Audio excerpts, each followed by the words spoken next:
standing by for Ben to join us.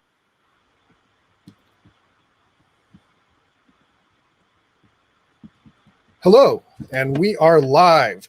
Welcome to the 2021 WebXR Business Summit, part 2 of 3 of the WebXR Summit series, hosted by Samantha Matthews, co-hosted by Julie Smithson. I am so grateful to have had to work with such an amazing team to put together this amazing event with all of these incredible speakers. We are going to have a glorious day here. First, I want to thank our team, starting with Julie Smithson and Sophia Moshasha, who have been with us. They are the hosts of the Polly's WebXR Awards, which are coming back in February. Karen Alexander and Linda Ricci are hosting the Green Room, and our Meta Multiverse producer, Steve Lewis.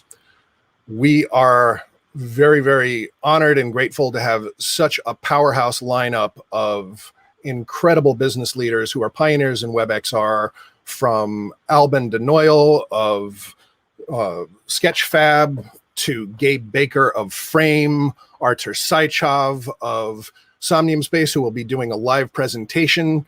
Our panels are laden with OGs and pioneers, and we are just thrilled to be able to have them on the show with us. We have 20 presentations today, we have panels and presentations all day long. Please check out the website at webxr.events, where you will get all the join info. So we've been hearing about this term, the meta multiverse, the multiverse all summer. We have what we call the meta multiverse. Now, we believe that the multiverse is a singular noun like internet, but meta multiverse is what we like to do to have our show streamed into a variety of VR platforms. We have the AltSpace world in where the Polly's WebXR Awards is hosted. Engage is hosting a watch party in the Ready Player Golf Clubhouse. Frame, which we will be hearing from Gabe Baker at the end of the day at framevr.io/WebXR Summit. VRland, Nowhere, and Matt B. Cool's Hubs World are all streaming this party. So we encourage you to go and watch this with the community, and not just have this up on your desktop monitor. You can watch this in VR. You can watch this on desktop, and we've set this up for you, and it's just going to be a spectacular day.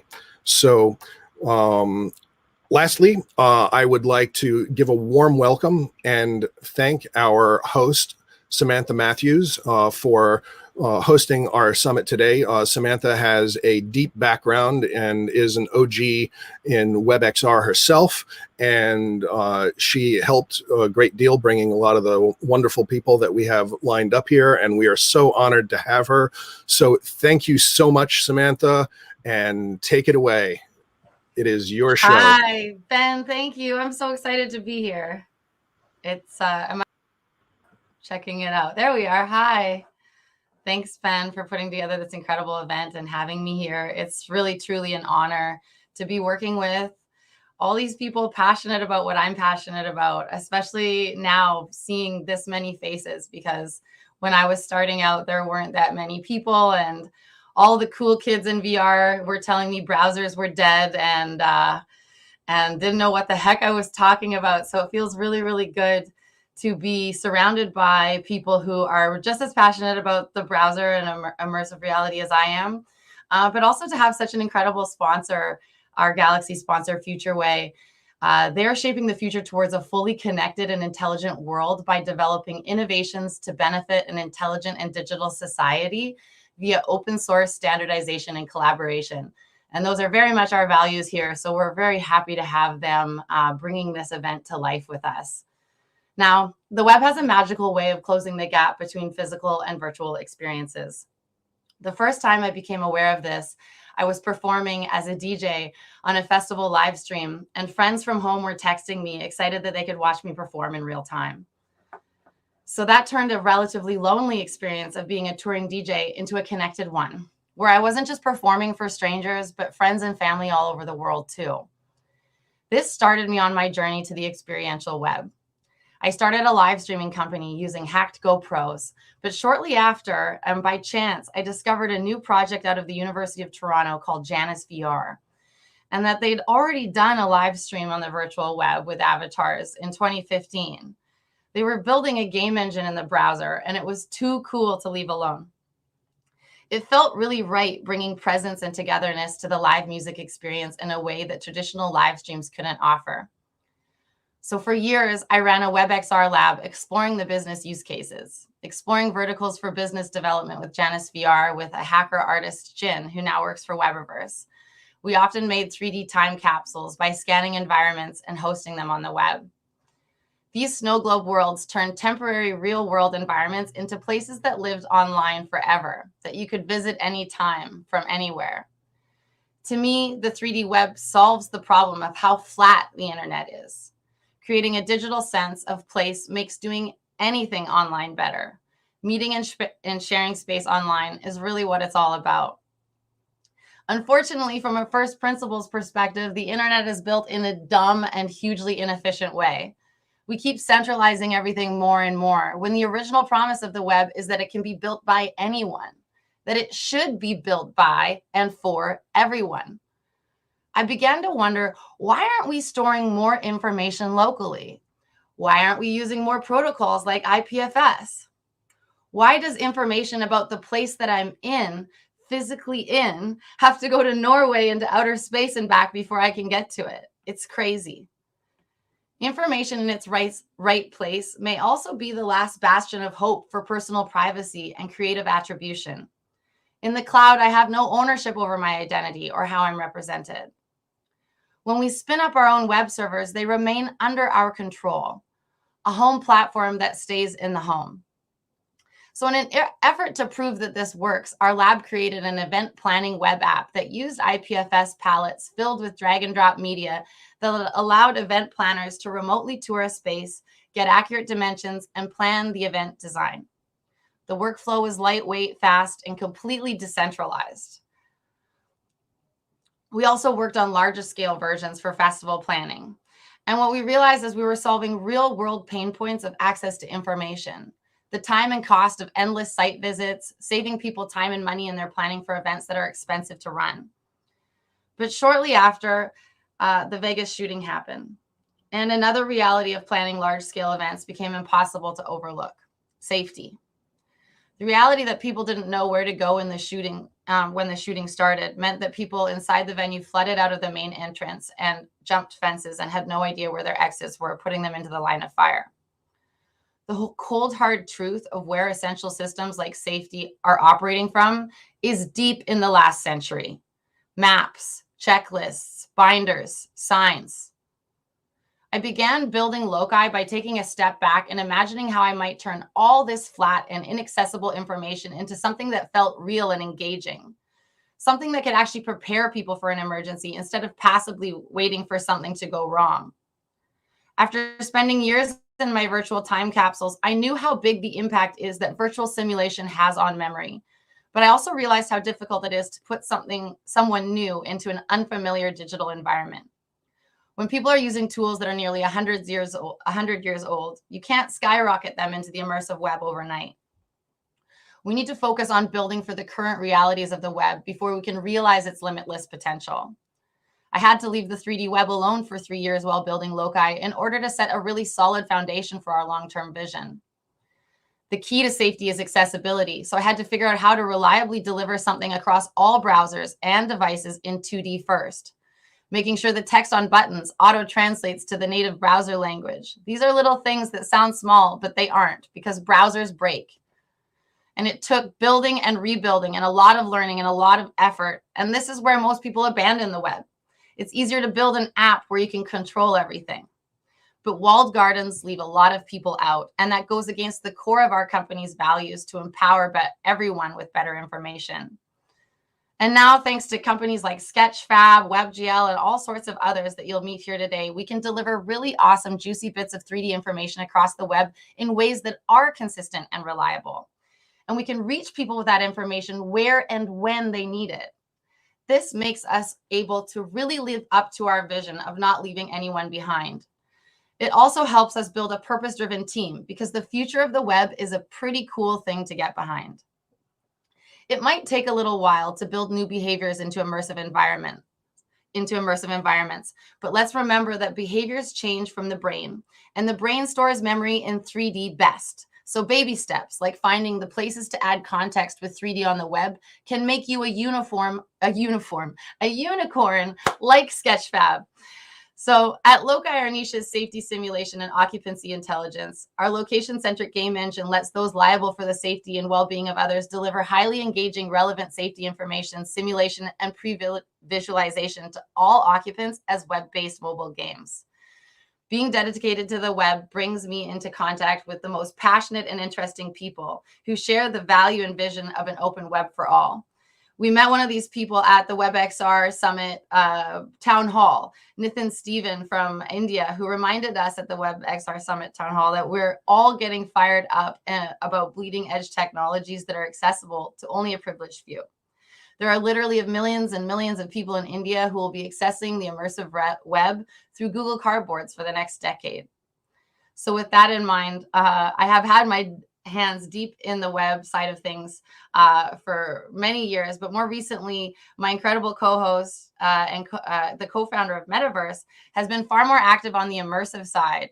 Julie, who I'm going to bring up here, Julie Smithson, you are building an engine that makes it easy to create, curate, consume, and interact with XR experiences on the web. I'd love to hear what you're most excited about today and what your vision is for the future of the immersive web. Yeah, sure. Good morning, everyone, and welcome to the WebXR Business Summit. Thank you so much, Samantha, for joining us. And, about my company, again, you just outlined it. We're a 3D web game engine. And I think like most of us here today, some people might even be saying, what is a game engine? And, we have so much to learn and educate about the potential possibilities of not just what our game engine Metaverse can do to apply to these business applications, but what other companies like Unity and Unreal, what does that all mean? And then the web access behind all of that, and what does it mean for the business use case? So, I know you said you kind of had to go backwards into that 2D era to understand more about that 3D. And we've had several conversations talking about 3D as the gateway into all of these different technologies, and then it moves into accessibility, and driving that with the web is really where it's at. So today I'm excited to hear about from all of these different perspectives. Business is, I have to say, from my personal experience, there's a lot of struggle behind the scenes to learn about how to build these things and what does it look like from a procurement perspective, from enterprise working with these technologies, understanding how things come together, what assets are, where do they come from, how they transform. So I think we're in for a great day of learning, and I'm here along with everybody else to learn. And thank you so much, Samantha, for your stories. I know we're going to get you set up soon for your upcoming panel. And maybe for yourself, what are you most excited about for today?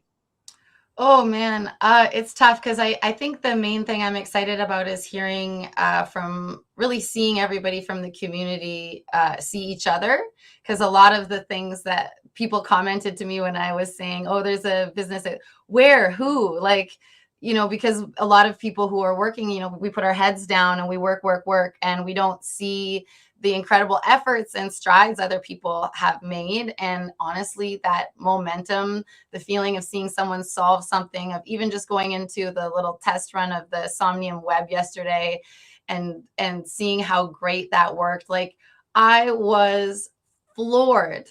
These are things that were barely stable, or certain features I could barely get to work a few years ago that are just perfect now. You just hop in and they work. And like, that makes my heart sing. I'm so excited to see all the efforts of community in place today. Amazing, amazing. So I think we have a few housekeeping things just to share with everyone before we pass over. First of all, we've got a few polls and surveys. We're going to be using a program called CrowdPur, and there's a link, and we're going to drop that into the chat. We're also going to put a QR code and ask you a few questions throughout the day. We want to hear about our audience and see who's out there. And next, sorry, and then also we have the Discord channel. And the Discord channel is where all the background information and questions, if you want to ask something, you know, feel free to chime in there. I know we have the chat here in the Zoom. So there's a couple of ways to communicate, and then we have all of our worlds out there. So welcome everybody, and hope you'll be staying with us for the next couple of hours. I'm going to step away backstage and let Samantha take over, because I think we've got our first guest and your fireside chat with Albin de Noël. So you know, interact with us for the day, everyone. We're already starting to see that we've got a lot of people from media, news, and entertainment. Let's keep the engagement going and find out who's listening, and happy learning, everyone. Hi, yeah, we'd love to. Hi, Albin. Hi. It's been so long. Yeah, how are you? We were on a panel together, hosted by Tony Parisi. Gosh, 2015 about WebXR. Long time ago. It's happening. It's Getting so there. exciting. Are you in France right now? Yes. Oh, fantastic. Are you happy to be home? Yeah, it's great. I bet. Oh, that's so good. Well, it's very exciting to have you here. I think you're probably a hero to many people here today, having taken a chance on the web, having taken a chance on a new spec, and brought it all the way. And Sketchfab really is a fantastic story, because it is the tale of sort of, it's analogous to a little bit of where we are here. You had your co-founders were playing around with WebGL. They saw how useful it was, and you guys all sort of came together to find this perfect niche and see it all the way through, which is a hard thing to do in a technology stack that can let you do anything. It's hard not to die the death of 1,000 verticals, and you escaped it, my friend. Congratulations. Thank you. So I'm excited to get into the early days of the story and how you got here. But before we get into that, how do you let your hair down? How did you celebrate when you had the big acquisition? Well, to be honest, I didn't get much chance to celebrate quite yet, because I mean it immediately went from it was an immense amount of work to get it done, and then once it was done, it was a lot of work post acquisition, like integration and you know, transferring the team and the contract and all that. And then I was moving back to France as well, and finding schools for the kids and finding a place to live in. And so I haven't all during COVID. Yeah, I haven't taken much of a break. So yeah, it's been super intense. So intense. Well, I hope things are settling down a little bit there, and you have more family and whatnot around you, being home to make it easier. Are you? So I heard you're into woodworking. I don't know if you've had probably any chance to do that over the last while, but I bring it up because this seems to be one of the most passionate communities I've come across, like the Sketchfab community. And I think that there's something there with makers. I've noticed this sort of as I travel around through different tech communities, the maker community, gosh, they're passionate. And so is this something that do you think that you're a maker? Do you have that passionate maker thing? Is that what brought you into the Sketchfab community and makes you passionate in the beginning? Like that kind of idea of sculpting or creating online? Yeah, I mean, I'm definitely a maker. I love to make things, but then I really love the concept of publishing and finding an audience. I worked in photography before, and but it applies to any content you make. I'm actually working on a blog post on this, but content you don't share is. I mean, it's at the end of this movie Into the Wild, like I don't, have you seen the movie? Mm-hmm. His final note is happiness is real only when shared. And I think the same applies to content. Like you can leave, you write a text and then, or you can keep it for yourself, but it becomes real when you share it and it resonates with people and it travels the world through the web. And same thing is true for photography. And of course, you're free to keep personal art for yourself, but until you put it out there and get feedback and critique, you're not gonna. I mean, you're not gonna maximize your potential and grow into what you're building. So it's a combination of making things and then putting Showing them things, out there. right? Yeah, it seems like a lot of people, like, they'd be making anyways, but you give them an opportunity to show their work, and specifically in the context to other makers, right? Like, it's a very safe place. Yeah. You're not just like, look, I whittled a chair and everybody's like, great. It's like, everybody here understands what went into it. So that opportunity to be seen and let something you created be seen, it makes me feel like that time, you know, if you spend all this time making something and nobody sees it, it's kind of like that tree falling in the woods. Like, did it happen? So you're giving people this opportunity to show their work and get feedback. And that's very, very cool. I also, you know, it seems like people build a lot of the tools that Sketchfab puts out from your community. Like, you don't have like this, like, you guys didn't go get this big Tiger style capital investment and hired all these hotshot developers. You guys people in your community are building the things for your community, right? Yeah, we get, I mean, I guess it's a mix of luck. It started more as luck, and then we made it into our main strategy. But very early on, we exposed APIs so that you could connect things to Sketchfab. So we just exposed a way to do it. And then kind of organically, some people started building those add-ons. Like the first one was for Blender, the second one was for Max. So they would build tools for themselves to make it easier to publish from those tools to Sketchfab.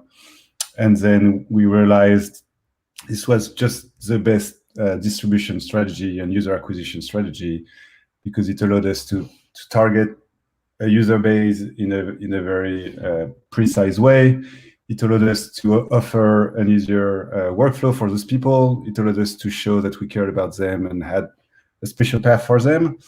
And then most importantly, it allowed us to have those software, so like Blender or Max, promote Sketchfab to their user base instead of us doing that, which is just way more powerful. So I think it's particularly true in France, but in tech in general, like, people tend to assume like, I've built the best tech and everything will follow. Like, it's so good that people will notice by themselves that it's so good and I'm so great. And tech without distribution is completely useless. And distribution is at least half of the battle. Yeah. And were you already thinking like, oh, this is our roadmap, we're going to do all these integrations? Like, I love seeing you on Twitter, because I just see you creep new platforms and you're like, hey, maybe a little Sketchfab integration, you know? It seems like a really key part of your strategy, but I'm wondering how much that came from people showing you versus you knowing that beforehand. Well, so at the very beginning, we got some of the initial efforts done by the community, which kind of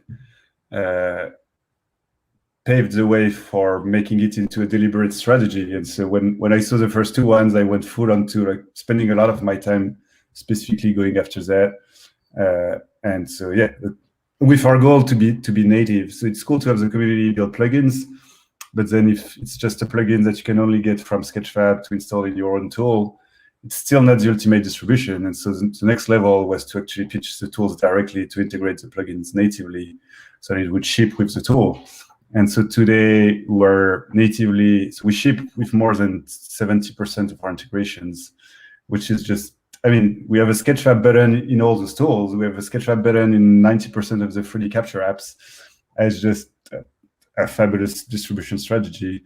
And so we really made this a deliberate effort. And then as we grew, now it happens organically. Like, now people who release the scanning apps, they know they have to have the shared Sketchfab button, otherwise they would be missing something. And so I do still sometimes ping apps myself if they haven't reached out to me, because I'm passionate about it and I want to make sure they didn't miss the opportunity. But more and more of it is happening kind of organically now. Well, yeah, now it's like a must, right? Like you guys are the thing you got to integrate with. You don't need to really chase anyone. It's that's a nice place to be in when only took 10 years. yeah, it's just a few sleeps, you're fine. Well, you had a successful web agency before you started all of this. Cedric was very big into the whole 3D thing, having a lot of success there.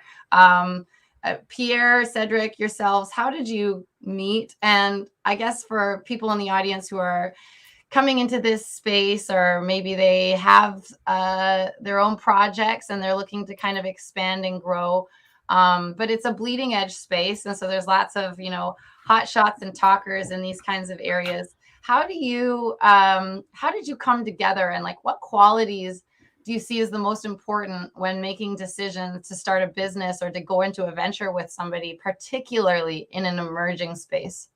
Well, I think the most important thing is that it's hard to do it with co-founders. It's already extremely hard with co-founders, but I think it's harder being by yourself. And I've always wanted to start my own thing. And for years, I was brainstorming by myself around my own ideas, limited by my own talents and capabilities.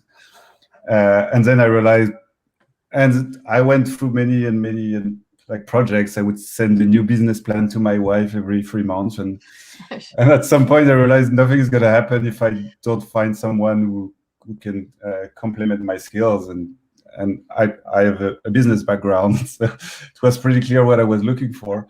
And so I just started meeting people, like at breakfast, at lunch, and at dinner, and just meeting as many people as you can. And that's how I met initially Cedric, completely randomly. Like I crashed at a party. I wasn't even invited, but someone I knew from a friend of a friend invited me. And at the time, I just started being passionate about 3D, but more through the 3D printing angle, because I do sculpture and I was just fascinated by this thing. And so I was telling everybody about 3D printing and maybe cool ideas around marketplace for 3D printing and so on. And then another learning is that a lot of people are afraid of sharing their ideas because they're like, oh, that's a genius idea, I can't talk about it.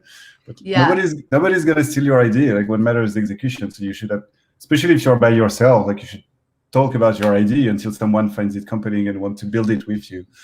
And so anyway, I ended up being introduced to, I was talking about 3D, and then someone told me, hey, you should talk to this guy in the back. He knows a bunch about 3D. And so this guy was Cedric. He had never heard about 3D printing, but he had been a self-taught 3D programmer in the gaming industry for 15 years. And he just happened to have built the first ever WebGL framework. Pretty much at the same time as 3JS. And he just had told nobody about it.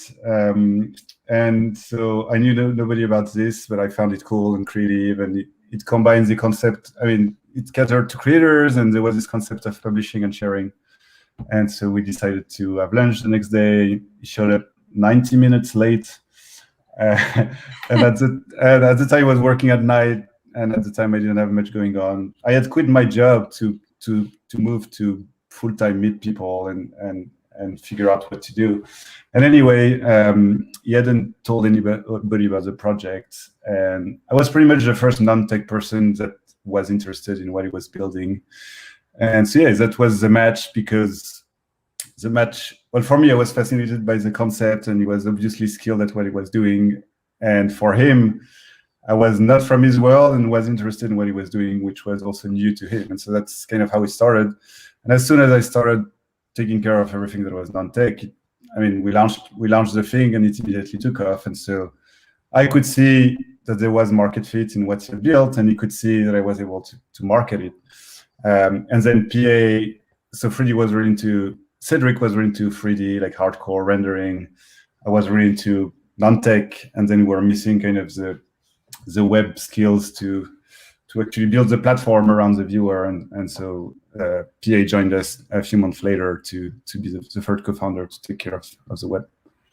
Wow. So you guys, and so it was you taking a chance already. You were like, you're like, babe, I quit my job. I'm going to start a company. It's going to be great. And like, how is she feeling now? Because you must have been a little scared in those early days. You're going to meet up, saying, Yeah, well, at the beginning, I mean, so Cedric was still freelancing on, so he was freelancing on WebGL. He was really one of the first ever WebGL freelancers. So he had his own clients. And on my end, I was building websites. And I mean, we both had like kind of way to pay rent by side gigs. And for the first 3 months was really like, hey, let's meet like once a week and chat, get to know each other and see where this goes. And then we launched the thing. I applied to accelerators, we got press. And then like in 3 weeks we had 1,000 users and we got selected in an accelerator. Wow, and, 1,000 users in 3 weeks. Yeah. And Holy, well, you guys, that's exciting. I mean, that's and then from there, yeah, everything started growing and it was clear. And that's when we got into our first accelerator, we got office space, became clear, and then we got pressure from the accelerator to actually, like officially start a company. And that's when we moved full time. But we had already gotten, so Cedric had already built an MVP that was ready to launch. That was one of the chances I got. And then it immediately took off, which is the other luck we got, which was enough to decide to go full time on it. That's so exciting. Well, it's I always love hearing those early days stories because it's sometimes it's not that obvious, right? And you think like, but it does happen that way where there's business people out there that are like, God, I want to do something, right? And hanging out around, were you hanging out around technical communities and kind of like lurking? Or were you just like, it was just kind of a chance thing? Because people ask me that a lot. Like, hey, where do I find a technical co-founder? Where do I find a co-founder? I was lurking with tech. I mean, it was the early days of the tech scene in Paris. And so it was the early groups of, like entrepreneurs and hanging out with that type of people. That's great. So has your vision and mission changed along the way, or was it always like, we're going to be the YouTube of 3D on the web? Like, I mean, the mission, so today we word it saying our mission is to make 3D accessible. And the original mission was to help content creators showcase, share 3D to the web, showcase 3D to the web, bring 3D to the web. So I think we're still pretty true to our mission. I guess the main evolution is that initially we were in a very YouTube approach where the player is the content and the content is the player, and the content has to live within the player. And if the content leaves the player, we lose the content and we lose its value. And then we realized that 3D is just a very different type of media, and that our content was potentially even more powerful if it could leave Sketchfab to be part of something bigger, like a game, a movie, or a VR AR experiment. And we also realized that if we opened up the demand side of things, when we launched, we were only going after content creators. And then we realized if we opened up the content side, we would be the go-to place not only for content creators, but also for people who need content. Yeah. And this was a key shift. A natural two-sided marketplace, right? Yeah. Right? Like it would almost be like if YouTube was like, now you can use all of these as stock footage for your videos or something, right? It's like you fell in love with the thing in the box and you realized you're like the little kid that like you get them a toy and they're like, but we like the box. That's great. That's very cool. So with this idea now that the object itself is the value prop, I saw in one of your recent posts this really cool AR filter on Instagram called The Choice Is Yours. It's like the little red pill, blue pill thing you can put in your hand from this Instagram app. But the thing that I found interesting about that was it had a built-in Creative Commons attribution right into the Instagram filter through Spark AR. So it's gone from your platform to Spark AR. Somebody's made something with it, and then it's come back to you. Oh, weird! I'm getting a weird echo. Somebody hear that? Yeah. Okay. Can you illuminate us a little bit on your vision of the future for attribution and ownership, specifically like with models across the immersive web or the metaverse? I'd love to hear like what your vision of that is, and once you realize it could come out of the box. Have Sam deafen her ears on a break. All good? Can you hear me? Yeah, I mean, the way we do it now is pretty simple, but so it's through Creative Commons license, which comes with attribution requirements. And what's nice is that with a lot of our integrations, it's built-in attribution, which means the attribution is automatically added to the piece of content and travels with whatever content is made with this Sketchfab content, and then links back to Sketchfab. And so I think it works well. I guess the question for longer term is how do we figure out business models around this in a way where the original creator can get some of the value that is created with the larger piece using his content. And yeah, we have a number of thoughts around this that we're not ready to share. There's a lot of happening in the blockchain space that could bring some answers as well. But it's early days. Today we're more focused on building those distribution channels in places of like mass consumption, like Instagram, and then we can figure out the next step, which is business model and that sort of things. You're muted now. Sorry, I know. I'm sure a lot of people ask you about NFTs and things all the time, but yes. and I'm not going to, because I know it's a big topic, and you probably, like you say, can't get into it. But I do think just what I found interesting about that is you've already worked on this concept. This concept's already a part of your values. An NFT is just another certificate, right? And so it's interesting to see that you like something like Creative Commons and that throughput of objects across platforms into different things. It kind of shows what the future can be like for these emerging technologies when you see it already working in your platform. Now, I see that you've launched, like a store for people to sell their assets.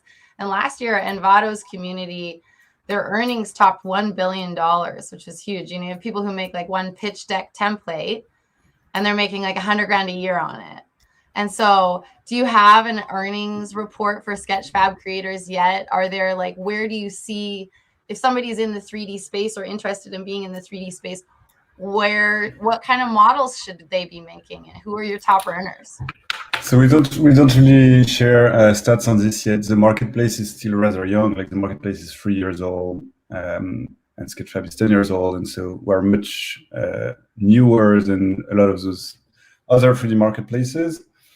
That being said, top earners. I remember this user who was able to buy a physical car from the sales of his 3D scanned cars, and he sells all these cars for like $4 or $5, and he sells so many of them that he was able to buy a car with that. Yes. Yeah, it was pretty. So you've celebrated? This is like Sketchfab's first car purchase by sale of cars. Yeah, that's a big deal, I think. I sell scans of shoes, and I buy my new pair of sneakers with the money of my scanned shoes, which is pretty fun. No, I think people should find their niche. Like it's important to, like in any medium, like you have to be known for something, and so you figure out like a niche where you are known for this thing. And so we have someone who only does crazy futuristic creators like dinosaurs. We have someone who only scans destroyed cars, and they are known for this thing, and so they build their audience, and that works. And otherwise, regularly publish content, like you need to be active and always have new content. That's super important. And then figuring out the right pricing, not too high, not too low. So iterate on pricing. Those are the things that come to mind. But otherwise, you'd be amazed what people buy. Like today, I just sold a 3D scan of a piece of foie gras from a French restaurant, It's crazy because you can't buy foie gras in the US, but you can buy them on Sketchfab. That's the It's greatest thing you've said all day. Yeah. I love it. So people are buying foie gras, they're buying abandoned cars. Do you see this? Is this like a roadmap or a sort of key result item for you to have a $1 billion earning community of 3D creators? Yeah, I mean, it's super important for us to help creators make money on top of our platforms, and if they are successful, we'll be successful as a side effect. And so thanks to Epic, we're able to lower our fees from 30 to 12%. And so I think this is a major move in making creators more successful with the platform. And now we need to grow the demand and make them even more successful. Yeah, I was happy to see your community 99% happy about the acquisition. You know, there's the few people that are like, no, big guys buying smaller guys, but everybody's like, look at all the extra money I'm going to make. Look at what this means for the community. I know you probably can't talk too much about your deal with Epic, but I'm curious if there was a shared vision for openness and interoperability with Tim Sweeney that brought you together on this deal. Did you have your sights on this type of outcome? That's lots of questions into one. Sorry. I mean, for us, it was super important. So we weren't looking for that type of outcome. Like, I mean, we were open to having conversations, but we never initiated, like some process to get into that. And we were only interested in people who would let us keep building what we want to build, which is Sketchfab. And a key part of Sketchfab is being integrated everywhere. And not a lot of people were able to understand that, see that, and value that. I think a number of people in larger companies would have been most interested in the technology, or most interested in the developers, or most interested in the content. And we were very aligned with Epic that they were very clearly interested in everything, like the community, the ecosystem around it, the tech and the content. And so, yeah, it was. I mean, we do this. Epic is focused on building tools for creators to publish content, and that's really what we do. So it's. Oh, it's so exciting. I think that was like a big moment for everybody, seeing that, oh, you're still going to work with Unity, you're still going to work with all these people, and seeing that Unreal was excited about your community sort of as the biggest piece of your company, right? That's very encouraging. So we only have a couple of minutes left, but I wanted to we're in this parallel. In the beginning, we were talking about how there's kind of maybe a parallel. We're about to hopefully get this WebXR API spec through. You started when WebGL was sort of becoming stable.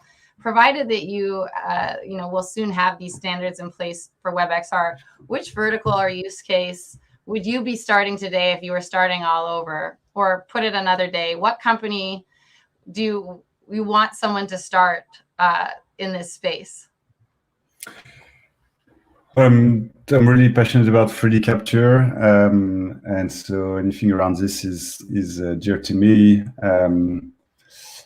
And within 3D capture, I'm passionate about cultural heritage and the ability to crowdsource the digitization of ancient art and all that for broader access. And like on my desk, I have this 3D printed Moai. So the Moai came from Easter Island, went to the British Museum, was 3D scanned, published on Sketchfab by the British Museum, downloaded for free under Creative Commons, 3D printed in the US, and now it's on my desk. And it's just amazing that I have this piece of history through the platform I've built. And this is a sort of effort I want to push. I love that the imagery of this concept moving around time and space and then ending up on your desk is really fantastic. And I'm so grateful for your time, Alvin, and congratulations on this huge accomplishment, this huge win. Sketchfab has made all of our community better by giving them tons of content. I've made so many weird little worlds with stuff I've grabbed from Sketchfab, so I'm super grateful. And yeah, we're really excited to see where everything goes. Great, thank you, Samantha. Thank you. Bye, everyone. Here, Hi, everybody. I think bringing up Fabian, sorry, just looking at my... Hi. Hello. Welcome, welcome. Thank you. Just getting our... I lost my program, apologies. There it is. Okay. So Fabian's going to take us away with an incredible, you're from the European Parliament and UNICEF Innovation Foundation, or you fund startups with UNICEF. I'm really excited to have you talk a little bit more today about what you're doing. And we're right on the moment here, so I'll leave it with you. This is, how do I say your last name? Beneteau? Beneteau. Beneteau. It's wonderful to have you here. Perfect. Go ahead. Thanks a lot. Thanks for having me. So yes, I'm Fabien Beneteau. I will try to share my screen. And if you don't see it, please do let me know. Is it okay? I don't know if I can, even in the chat or something. Otherwise, I'll just improvise, but if I need to do... Yeah, I guess it's fine. Super. So yes, I am Fabien Beneteau, and I will quickly go through. Basically, visually, I work for the European Parliament as a consultant and for UNICEF as a technical advisor, which brings me to my first point, is that I speak in my own name. It's a bit tricky for institutions to communicate. There are a lot of different things to verify and check. So what I'm going to tell you today is my perspective. It is not the official position of, let's say, the Parliament or UNICEF. And I do two things. So first, for the Parliament, what I do, and I was chatting a bit just earlier, I don't know how much I can swear, but also just a little bit. I like to say I measure bullshit. And it means all the hardware around us that is going to be enabling new usages, enabling new ways to work together, to even have fun, whatever it is you need. These kind of things, the marketing, the way to talk about the value is usually, to be diplomatic, a hyperbole. It's usually not as good as the let's say, advertisement. And I need to measure bullshit, basically, to see if those proposals are actually legitimate, or if it's just a vision, which is already amazing and it already opens up our minds, or if it's legit, and then we can start for the 10,000 plus people working at the Parliament, for the Parliament, if they can work on this. So for example, here, I'll zoom just a bit more. I'm doing a demonstration for the President of the European Parliament, David Sassoli, and he's trying those glasses, the physics blade, and seeing photos of his colleagues, and we use facial recognition to see if it's the right person or not, basically. It's running in a browser, in a virtual browser, but yeah, we're testing if it's legit. It doesn't mean it's going to be into production or anything like this, but we see if it's usable or not. And eventually, the second side, let's say, of the same coin is to see if it has to be regulated, because in the end, members of the European Parliament are there to see, is the technology just an enabler, or in some specific situation could be dangerous. So that's the part I do at the Parliament. And some things that are quite specific and contextual is, for example, as we're having this discussion or presentation now, doing it online, because we can't do it any other way. For now, I hope it's the end of the tunnel, and that soon we're going to be able to have this kind of events face to face. But right now, we're either in a hybrid mode or just like I am now. And I think, Samantha, you were just earlier, you were at home. So yeah, how can we work like this? How can we still have a shared culture? So we tried a lot of solutions, and one of them is Mozilla Hubs. I think there is actually an after party in it later on, and we try with what is important in it, what works, what doesn't work, and other solutions. So basically evaluating, doing some tech review to see if that's usable, and if that can be a way to maybe calm a bit the fatigue of either Teams or Zoom, or just, let's say, video of our faces. Another example, using WebXR, is a little app, let's say, or a very small example of a social distance app that shows, I mean, I'm sure you've seen example like this, a disc or a circle around you that's like you shouldn't get closer to that person, so social distancing. I show this one specifically. Honestly, I think it's not, technically speaking, mind-blowing. I think it's relatively simple to do. It was actually conceived and implemented a couple of days.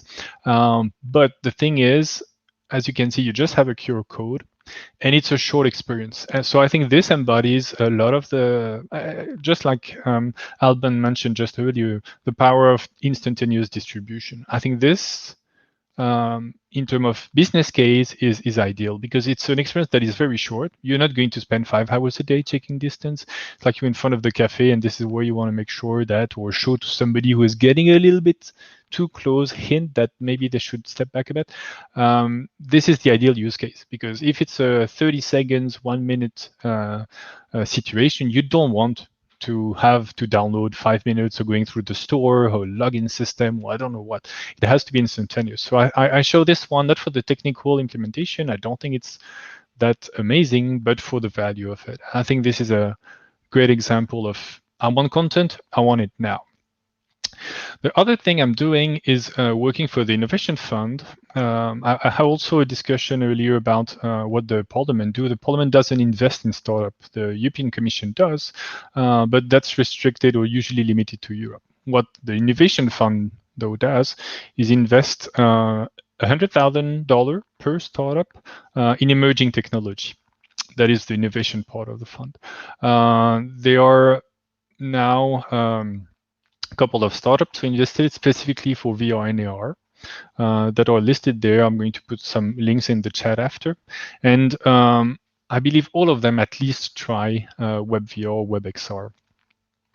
And one who some did, and I'm going to mention names for those who managed or found it actually interesting, and some did not. And I think one way to illustrate it is, I don't know how many of you go to IKEA and have the pleasure to snap their own finger with a hammer to build the table or whatever. Distribution is crucial. And again, for the kind of content that's going to be a snippet or a really short experience, it's so much more important. If you have to build everything yourself, if you have to download the app from the store, it's going to be tricky.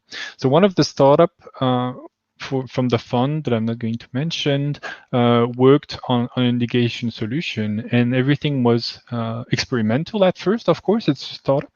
But in order to do that, to test their solution, you had to go through the store or install an APK. You had a couple of steps that are, once you've done it, it's not that complicated. But when you're when you've never done it, or you're a little bit wary, or you have other things to do because you're a bit in rush, like a teacher usually is, it is much more challenging because you want to go faster, you're going to miss some steps, or every time is basically going to dry up your funnel. I like this photo because, yeah, you imagine you are going to distribute, to make an app or some content, and it's like, build it and they will come. You make that was also discussed just earlier between you, Samantha, and Alban, that yeah, you do something amazing, and yeah, people are just going to notice, and they're going to go through all the hoops to get your content. Well, no, it doesn't. That's why your position in the Play Store and the App Store is so important. And if you're not in the top 10, and if people don't know your name or the name of your product or company, is going to be so much harder. And this entrepreneur who asked for testers or users to go through such a complex process, that was the end of her funnel. It was pretty dry. There were very few people, and she was very shocked or disappointed that, like, oh, I made an amazing product, I made something that people need, and somehow people don't try or build it. So I think it's very important to be fully aware of the consequence of having a lot of friction in your distribution channel. Any way that is going to be preventing the final user to use your content is going to be, yeah, a dramatic impact, basically. On the other hand, we had a startup in Egypt called Virapeutic. They did a couple of experience in WebVR. They did not know that WebVR existed even at first, so we had to discuss, see what is what's the current situation? What have they done? Are you using Unity? The kind of things to basically establish if it would make sense at all, because sometimes it just doesn't make sense. And if it would, how to do it basically. So we had a couple of discussions to understand a bit better the product. So basically different kind of therapeutic exercises. And we saw that yes, it did indeed make sense to implement a WebXR.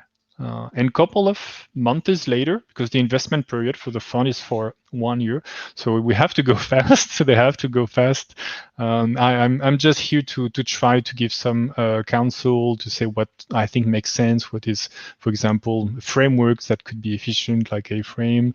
Others like React 3 Fiber that could be more efficient performance, basically trying to help them find a way, if it makes sense, how to make it happen. And a couple of months later, you can see it all online because it's open source. We had this little example. And I think, yeah, that's the try it out button that I'm so excited about. Meaning that if you take your VR headset, use that link, you don't necessarily care for that company or for the process, but you can actually try it. You could, of course, do it if you had to have a Steam to install through the Oculus or the side loaded, but honestly, most likely you won't. Whereas here, it's the opposite. It's going to be hard not to just open the Oculus web browser, for example, and load it there.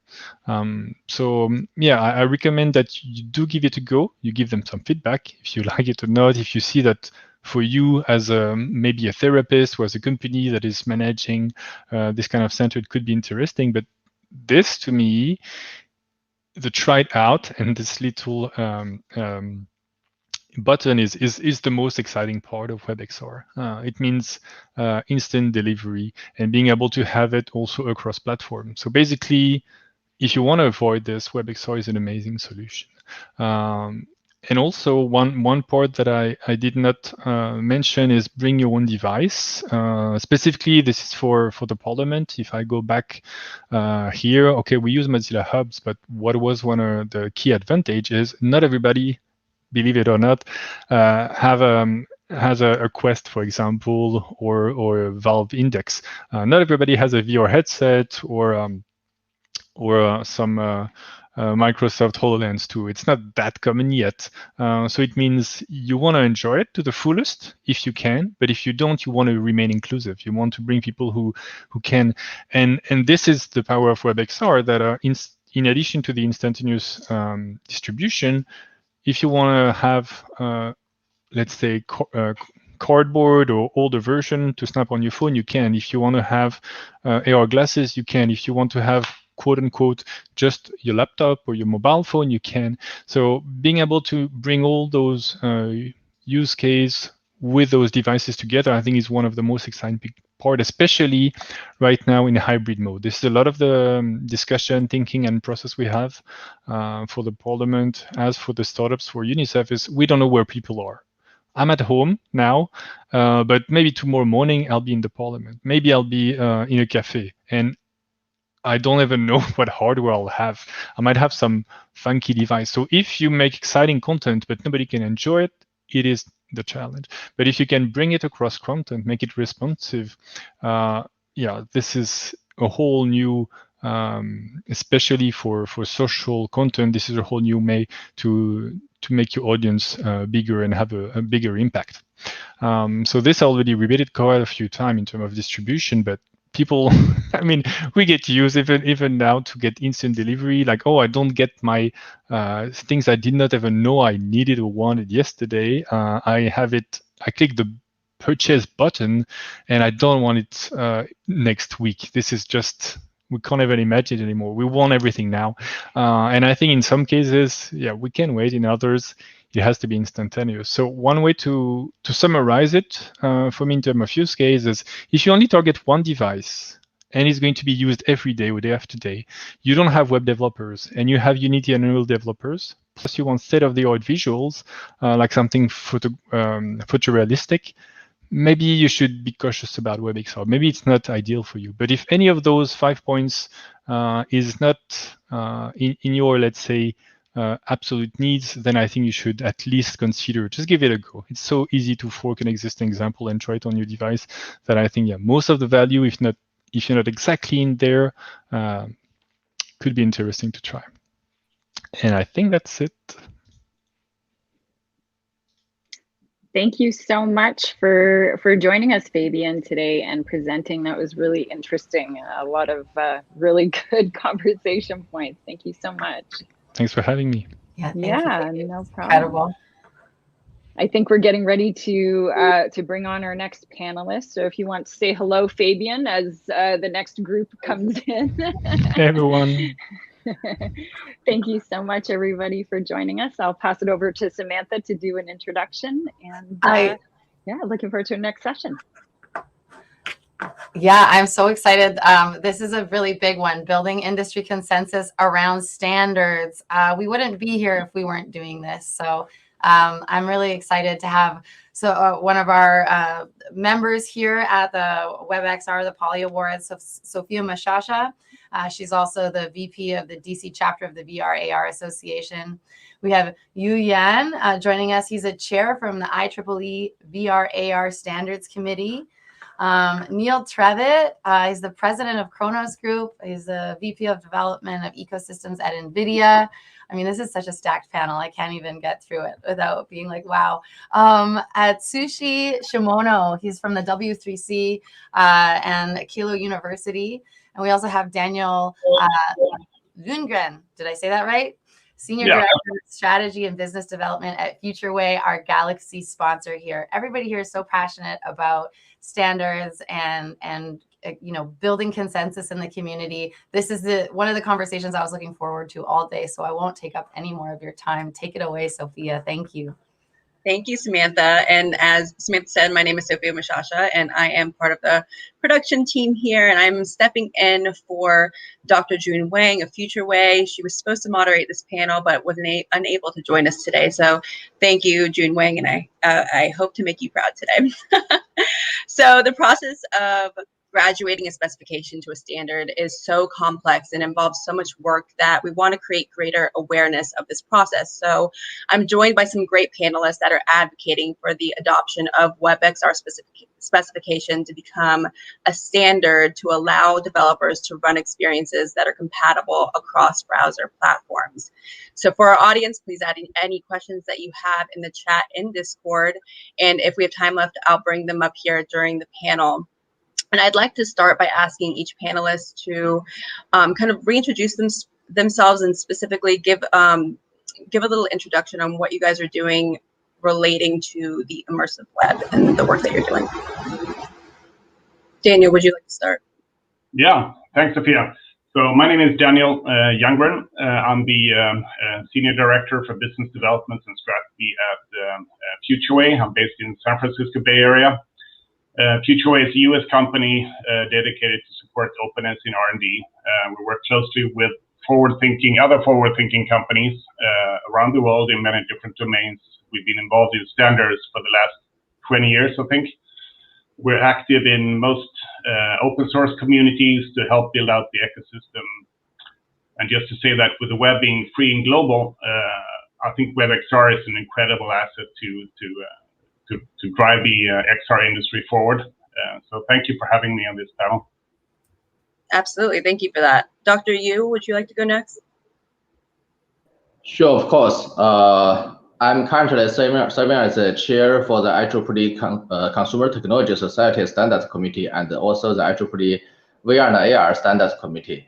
And also I'm chairing the IEEE VR and AR Advisory Board and a couple of working groups working on the VR and AR standards. So that's, I also have several other relative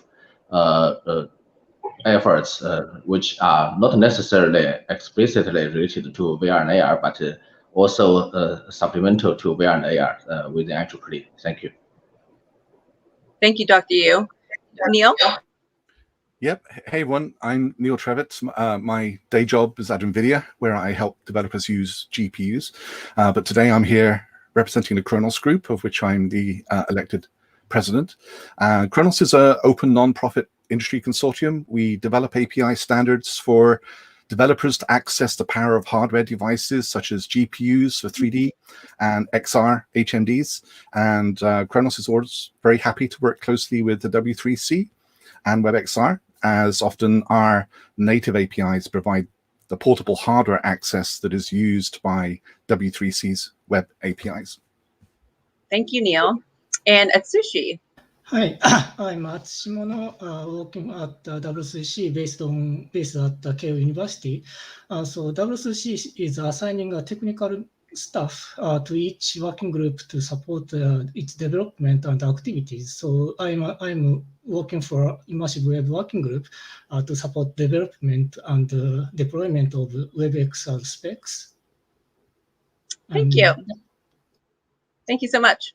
Yeah, and we'll get more into that in more detail, obviously, on this panel. We've had some great people from the W3C join us in the summits that we've had in the past, and we look forward to continuing the conversation with you all. So my first question is for Daniel at FutureWay. Can you please talk to us more about FutureWay's focus on WebXR?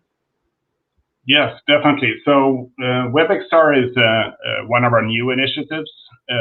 We've started to build up both the business development and engineering resources here in the US to support the awareness and the growth of the WebXR ecosystem. And I would say one of our key goals is to help increase the availability of great content based upon WebXR. And we really hope that this will work seamlessly on as many XR browsers as possible. That's one of our key goals as well. And that's also why we believe that this series of WebXR Summits are so important, and why we decided to be a sponsor as well. And to grow the ecosystem and build the confidence that's needed among the businesses to invest in WebXR. I believe that the standards that are already in place, the ones that are being developed in this space, are critical for XR in general, but I think it's even more important for WebXR, considering that all these, the content development, the discovery, the distribution, it's all happening on the open web. So I think that's the kind of the key goal of our involvement in WebXR. But for this panel, I'm really looking forward to hearing more in this panel discussion from these three experts in the space related to these standards. So thank you. Absolutely, thank you. So my next question is for Dr. Yu. IEEE is doing a lot of work within the VR and AR Standards Committee to develop and maintain standards and provide recommended practices and guides for VR and AR. This is so important to create confidence in this industry and help companies make decisions to invest. That's really why we're here today. How do you see that standards organizations like IEEE help drive the XR industry forward? Thank you. So actually, IEEE is covering a broad spectrum in terms of the standardization for VR and AR. We have standards working groups covering different aspects of VR and AR. For example, we have our 2048 series, which is currently including totally 13 standards under development. For example, we have the 2048.1, which is about the device taxonomy and the definitions, and .2 about immersive video taxonomy and quality metrics, and .3 about video file and the stream format, and then .4 about person identity, and .5 environment safety, .6 immersive user interface, .7 map for virtual objects in the real world, and also .8 interoperability between virtual objects and the real world. And also we have .9 and .10 about immersive audio, .11 about in-vehicle AR, and .12 about content ratings and descriptors. We also have .101, which is about the AR on mobile devices. And we also have some, we call that post or pre-standardization activities. For example, we have the IEEE VR and AR advisory board. Its mission is to assist with the working group and develop something which will be complementary to standardizations such as white papers, technology outlooks, and also events, things like that. And also we have a newly established global initiative on ethics of extended reality.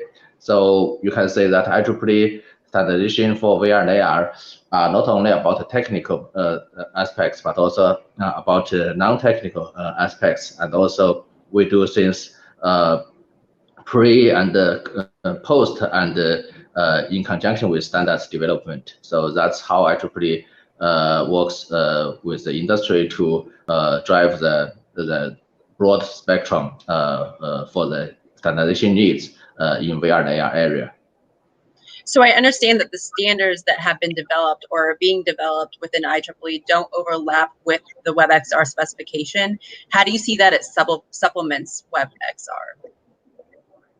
Yeah, indeed. As far as I am aware, the standardization efforts within IEEE are not overlapping with WebXR.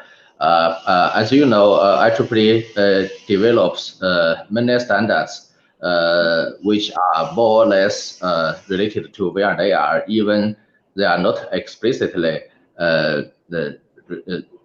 mentioning VR and AR in the title. For example, you know that the 802.11 about wireless communications is definitely an enabling technology for VR and AR. And also we have non-technical standards or pre-standardization activities such as ethics consideration. And also we have other aspects or other layers in VR and AR. So altogether, I believe those standardization efforts in IEEE and Kronos and also W3C collectively, they will help the industry to quickly build an ecosystem that would benefit everyone. So I do believe these standardization efforts are supplemental to each other, and I look forward to win-win collaboration with all the other organizations working in the VR and AR area. Absolutely. And comments from Neil or Atsushi, how do you guys see cooperation between the standards organizations? Yeah, absolutely. The all the standards organizations have specific areas of expertise, and we all need to work together because we're going to need a bunch of interoperable standards that work together. So you know, we need the organizations to cooperate, and we very much welcome that at Kronos. Yeah, the same from W3C. Actually, W3C is collaborating with many standard organizations on over several specifications, like WebRTC or etc. So this kind of collaboration strengthens us much, and I really appreciate for other organizational activities. Thank you. So I'd like to proceed with a question to Neil. I think everyone would love to hear about how you see the royalty-free and open XR standard, which is the default WebXR backend. How is that contributing to WebXR becoming successful and widely adopted? Thank you for asking. Yeah, because we've been working hard on OpenXR for about 5 years now, and it's a native API. It's a portable cross-vendor API that gives developers access to everything they need in an XR runtime on an HMD device. So in the native land, for the first time, XR applications and engines, you don't have to port them individually to proprietary APIs on different hardware. You can write your XR application once and have it run everywhere.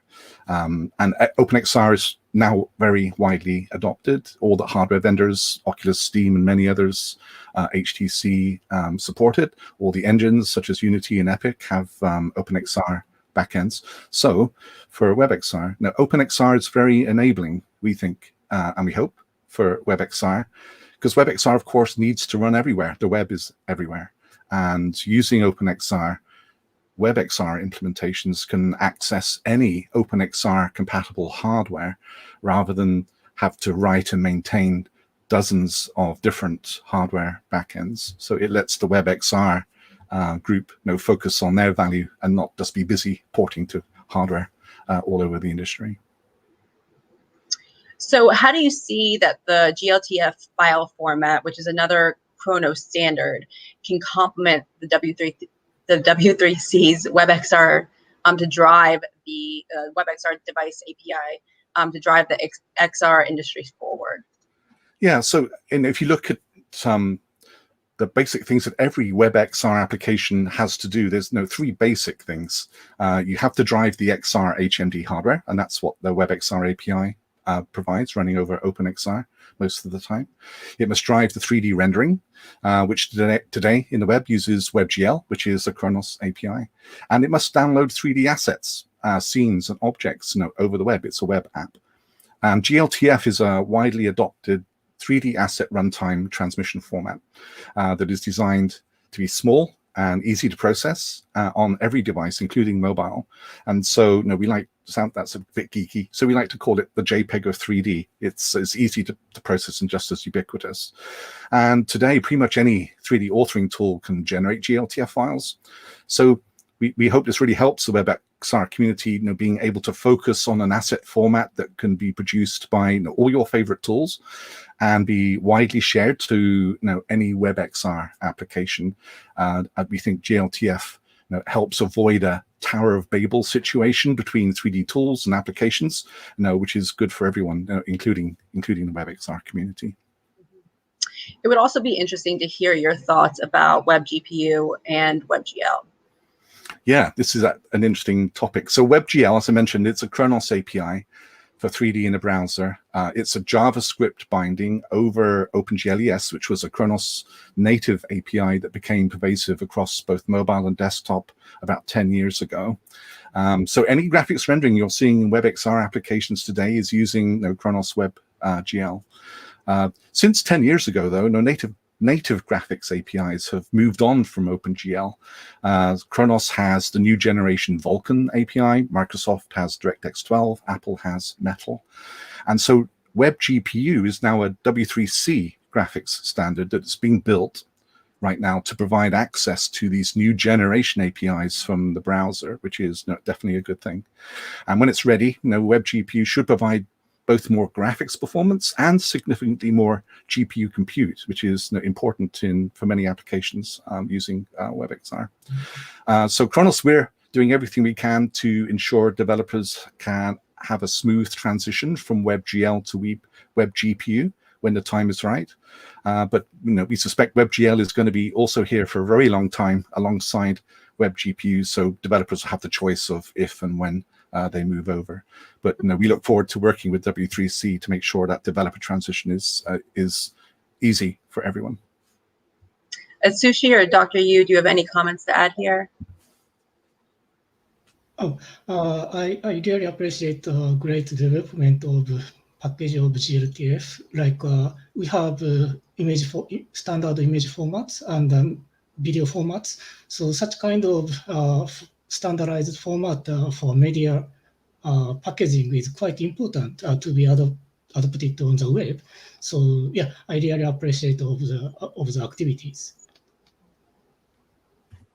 Great, thanks. Well, I appreciate this introduction to the efforts in Chronos. I think all of these efforts are very impressive, and I'm actually thinking of probably in order to benefit the developers, there's three organizations and also likely other organizations, we can work together to produce something like a big picture, how these different standards as building blocks can work together in a big picture. I believe that would be a very informative and helpful document, something like an infographic or whatever, something like that. I think that's also one direction that we can consider in terms of win-win collaboration.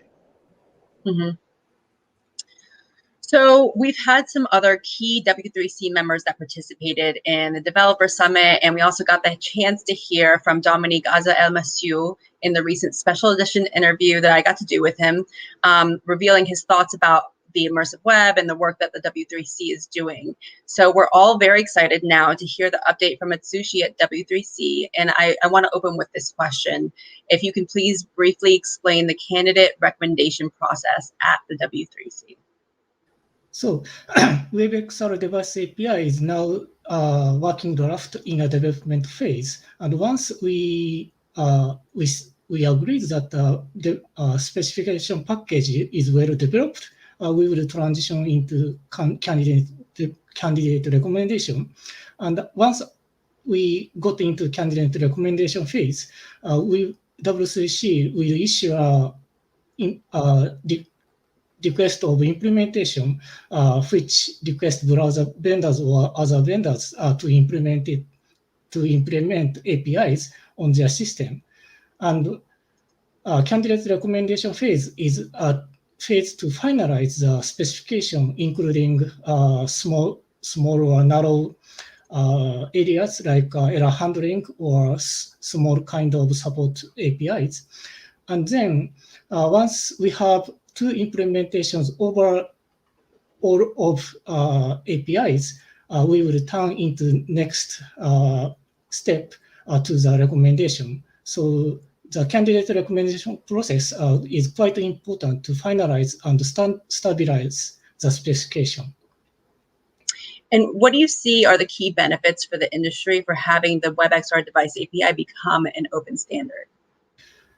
Yeah, so having the one device API is quite important that we can rely on one united specification all over the world. And also its openness will make users and the developers to not rely on patent protected specifications. So I believe open standardization is quite important to support industries to adopt things on that. Yes, thank you. And I believe everyone is hoping that we'll get the WebXR device API core spec to move forward as a candidate recommendation soon. What additional steps need to happen before that actually becomes a reality? Actually, Immersive Web Working Group published the updated working draft of device API last month, and also we published several first published working draft last month and this month. So we are really getting close to the candidate recommendation phase of device API. So I personally believe we can go to candidate recommendation really soon after passing several internal process. So I believe all of key components are well developed and well written. So we are now trying to get approved, including horizontal review, including accessibility, etc. on WebXR device API. So yeah, it is a final phase from working draft to candidate recommendation on WebXR API. Mm-hmm. And are there additional things that the community can do to support and be involved in the initiatives and projects that you're working on? Yeah, for a candidate recommendation phase, as I said, we will invite the implementation from browser or other software vendors, as well as we need to correct fixes to the API after while developers are using or implementers are implementing APIs on the browser, like more specific error handling or rare case of errors. So these kind of feedbacks are really keen to get to stabilize standardization. Mm-hmm.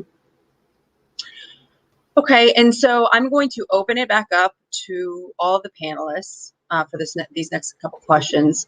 Provided that we will soon have the needed standards in place for WebXR, which vertical do you guys believe will grow the fastest using the Immersive Web and WebXR standards, or stand to benefit the most, I would say? I would say all of them. I think WebXR's special power, superpower, is accessibility. Now, the web will become the metaverse. The web makes the XR technology that we're all working on accessible, both from a tooling and delivery point of view.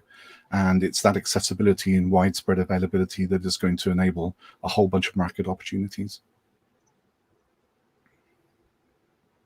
Absolutely. I think we all like that answer. We all agree. Yeah, I hope for that.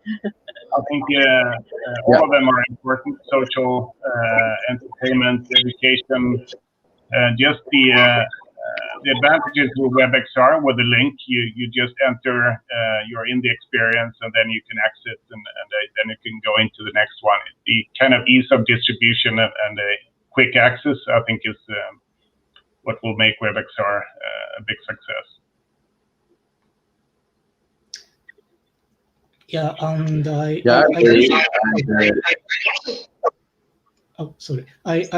also point that implementation in libraries are also important. Like WebXR API set is quite large. Like we have more than 10 modules related to WebXR device API. So as well as browser implementations, library support is quite important to use by developers, I believe. I agree, and if I have to rank all the verticals, I would say education and social would be higher priority, and entertainment is a little bit different, because entertainment is not only about technology, but also about a different way of using the new technology to do the storytelling. So I think in order to also let the entertainment sector benefit from the new standards, we need to involve those artists as soon as possible, so that they can learn how to embrace these new tools in their storytelling. Just my 2 cents. Yeah, absolutely. Thank you for that. So I'm going to kind of combine this question with something that we had from the audience.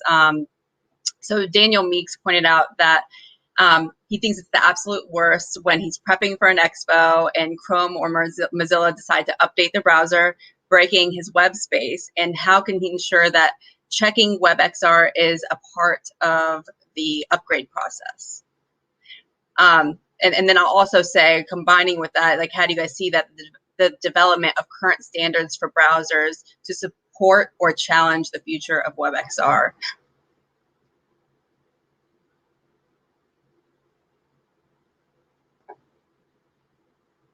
Anybody? It's probably a question for Sushi, right? Yeah, so sort of answer. Yeah, sadly there was several change of point last year over WebXR implementation in browsers.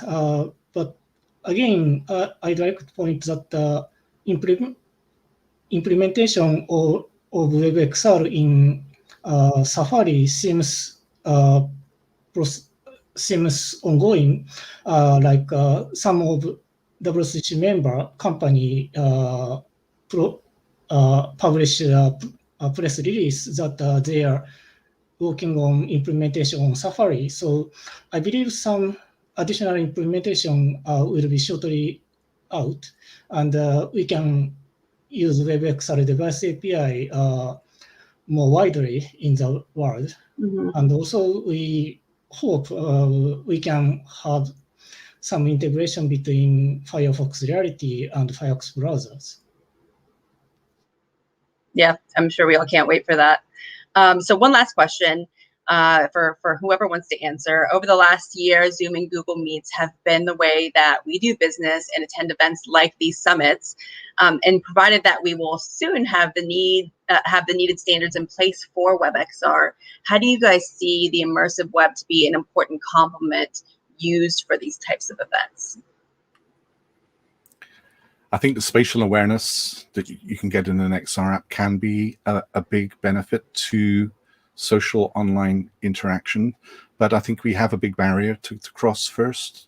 We need to be able to convey social cues in 3D. I'm sure we all in this audience, we've all been into virtual spaces, and the avatars stand there staring blankly at each other, you're not getting as much social cue information as you're getting on a Zoom call. And I think this is going to take a combination of new interfaces, new hardware, new software, UI technology. We need to cross that barrier, I think, before 3D really comes into its own as a social meeting space. Well, with the combined work that we're all doing in this space, I'm sure that is going to happen sooner rather than later. And I just want to thank you guys so much for coming on and speaking to us about standards in WebXR. This is probably one of the most important conversations that we could have around this medium. So thank you for coming on. Thank you for sharing your expertise and insights. Thank you, Sophia. It's been a Thank pleasure. you. Thank you. Thank you. Great. What an amazing panel. Thank you, guys. It's exciting to see so many experts in this space. And I want to say to our audience, industry standards bodies like Kronos Group, like the IEEE, like W3C are great places to be as a business. You know, if you join as a business, you can have a huge impact on what the direction that these standards go. You can actually be a part of supporting the direction of this technology. It's also an incredible incredible place to find technical co-founders, to find talent. So thank you for such a great panel, and I'm really excited to bring on our next panelists. Before everybody leaves, let's get a picture. Everybody smile. 3, 2, 1. Like the old school. See you guys soon. Good luck with the rest of the event. See you guys later. Thanks, Bye. Sophia. See you guys. Bye-bye. Bye. Great to see you, Alan. You always got the great energy and the good picture ideas. Thanks everybody for staying with us. This event is just getting started. It's already so incredible. Right now we have selling the matrix, communicating the business case. So how do we go out there and sell it? These are some experts. We've got Alan Smithson, Julie's other half, the co-founder of Metaverse. We have Veronica Orvalo, the CEO of Didimo, which is enabling the fast creation of user-generated digital humans. We have Terry Proto, he's the CEO and co-founder of Virtual Reality Marketing, and Jason Lavelle, he's the head of XR strategy at PricewaterhouseCoopers in the UK. Take it away, Alan and everyone. Thank you I'm so excited much, for this. Samantha. Thank you. This has Samantha. been a fantastic morning so far, and I'm sure there's going to be a lot to unpack here. But I think what we'll do, let's try something a little different here. We'll start with you, Veronica, and we'll go around here and maybe just give us how you got into XR first place and why is this important to you? So we'll start with that. We'll go around and then we'll get into the business of XR and how we sell this to people. Thank you, Alan. So I'll try to be short and brief. In 2011, I was doing a research on helping kids with autism to improve their communication skills. And we developed a software to draw facial expressions on digital characters. And after a few hours, this little kid that had severe autism and his dad started using the application. And then at the end, this was back in 2010 when tablets had just came out. And at the end of the day, his dad asked if he could take the application with him. And I was pretty much shocked because the application was for his son. And I asked why. And he said that he will use it with his son to communicate on a daily basis, how he feels every time he would do something. Oh, cool. And that was the big aha moment that changed forever the way I was doing research, pretty much. So, I was doing digital humans for game and entertainment, and suddenly I saw the power of unveiling a new way how people will interact in the future. So that's how I got into car, really. Yeah. Amazing. Thank you so much. Terry, I know you've been basically promoting all things XR and marketing related for the last several years. And you have VR marketing, and there's so much to unpack here. I mean, over the years, you've seen hundreds, if not thousands of marketing activities with this, but what was your first, impetus of XR, and how did you get into the industry? Adam, thank you, Alan. That's actually a long story because I was a We only video have games 30 minutes, producer. man. So I know. I'm going to do super quick, but the story started a long time ago. back in the 90s when I was a video games producer and I was doing CG, computer graphics, 3D. I've been doing this for 15, 20 years.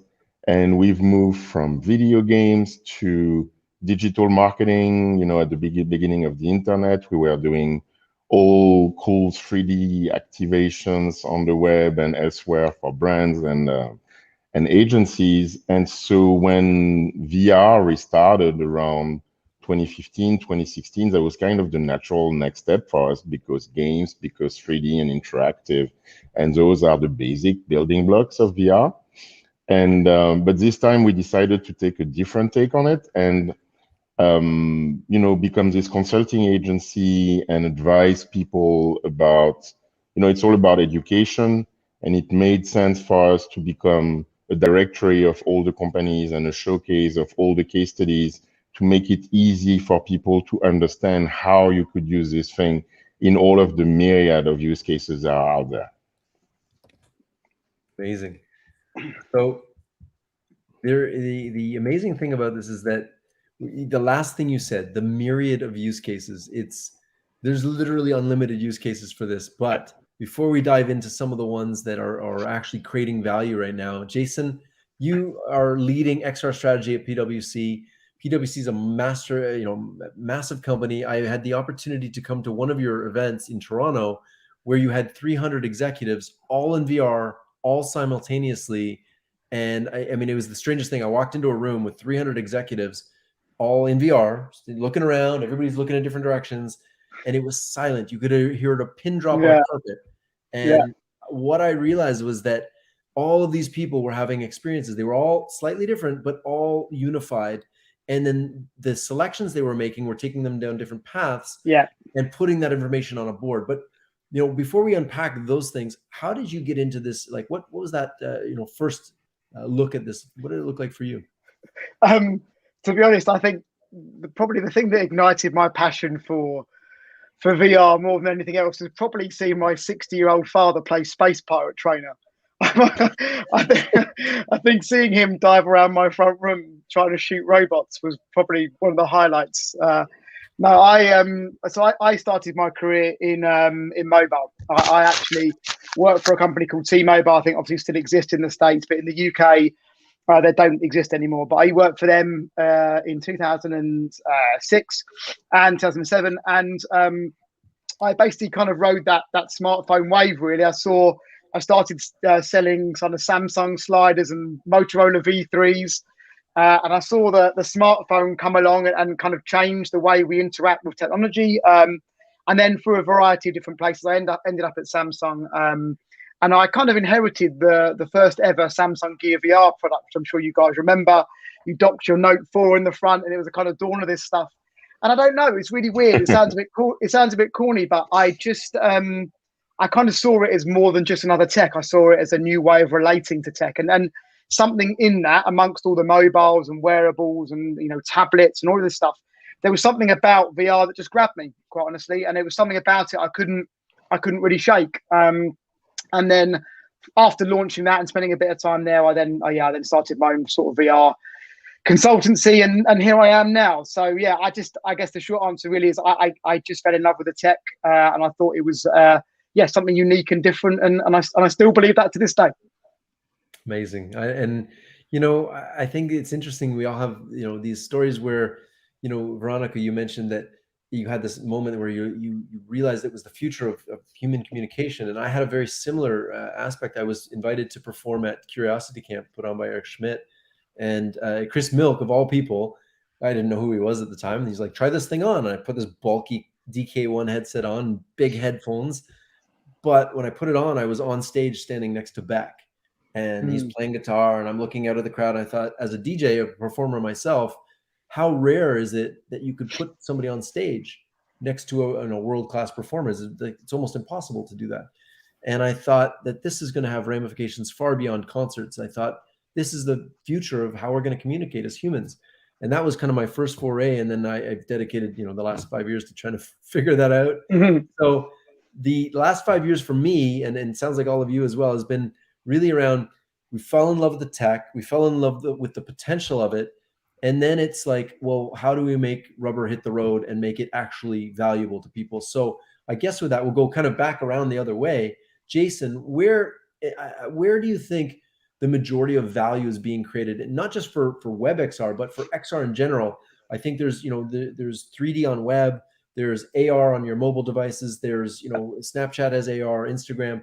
We have also, VR, Oculus has got a whole infrastructure there. We've got HoloLens making value over here. But where is the majority, or where's the biggest value being created from your lens at PwC? Yeah, I think from our perspective at the moment, I think, as you guys well know, I think really if you're looking at the VR side of things, if you really boil down what VR offers, what's different, from VR to 2D or whatever other mediums exist, it really for me is all about that sense of either the spatial presence you can create or the sense of embodiment you can create. And again, I'm sure most of the viewers know, a lot of the research, the data, the academia is all around how that embodiment creates that empathy, how you can create that sense of immersion, how you can allow someone to kind of change perspectives and viewpoints.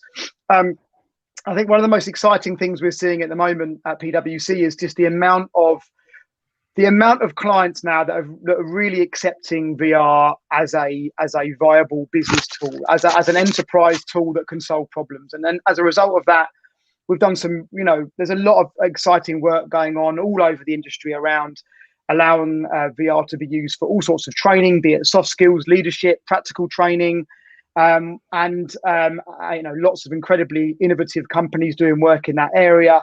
And then also a lot, particularly exacerbated over the last 2 years, around using VR's ability to connect people, to, dispelling this myth that VR is an isolating tool, and using platforms that bring people together as realistic avatars and having meetings. We've done team meetings, client workshops, client pitches, you name it. We've had, hundreds of people in headsets having these meetings, all collaborating, but actually in a way that is more than just feeling like you're spatially present. It's in a way that is using the unique power of the medium, moving 3D objects around, big presentation screens, videos, games, activities, team building exercises, whatever it may be.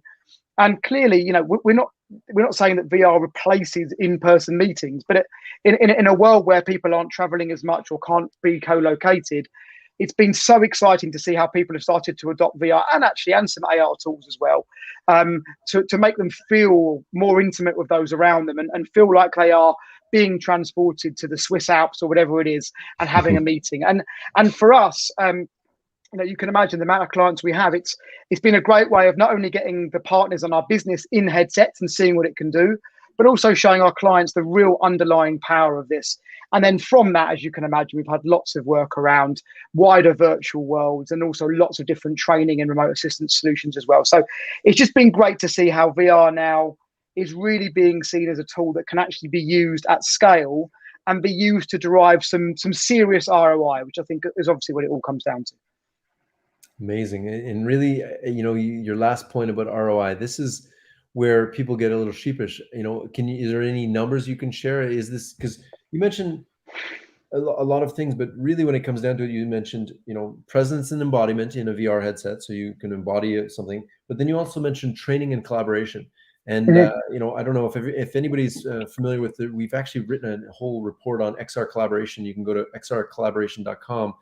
Last year, we wrote the report just during COVID, and there were 67 companies listed under XR collaboration in the landscape. This year, we rewrote the thing, and it was over 200.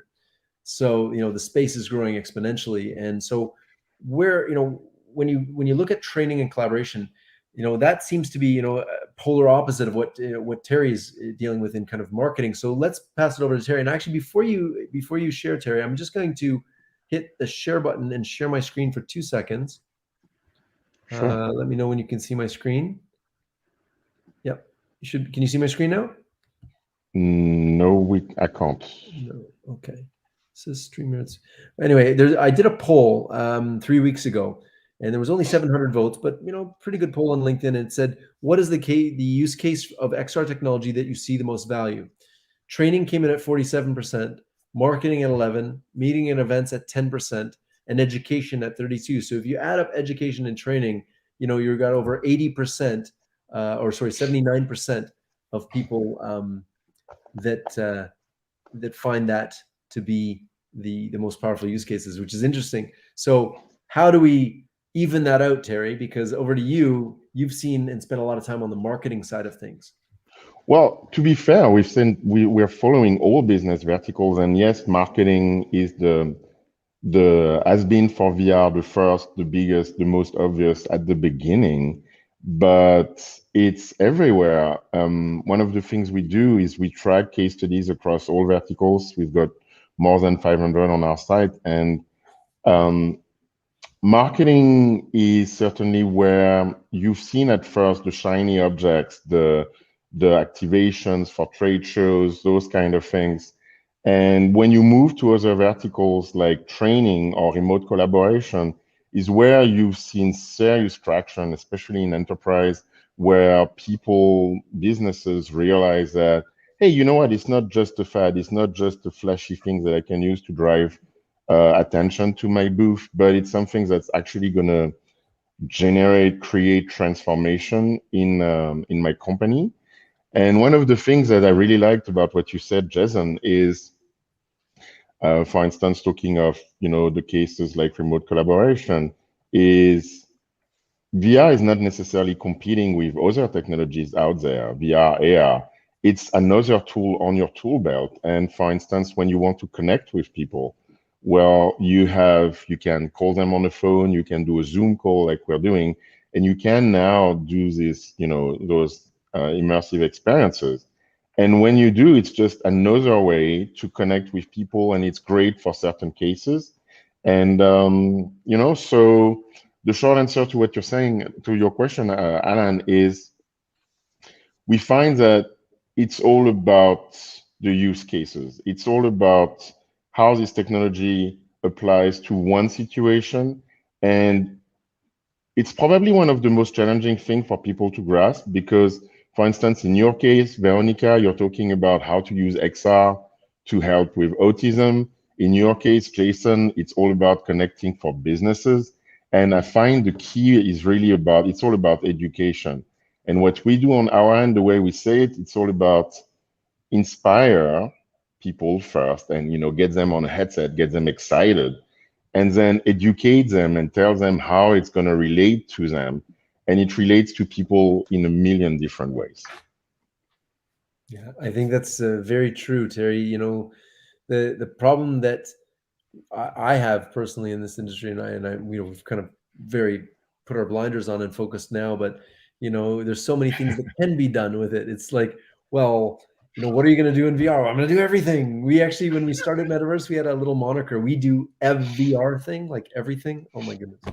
Don't do that. Any startup said that, don't do that. It's like boiling the ocean. It's terrible. But yeah. Sorry, go ahead.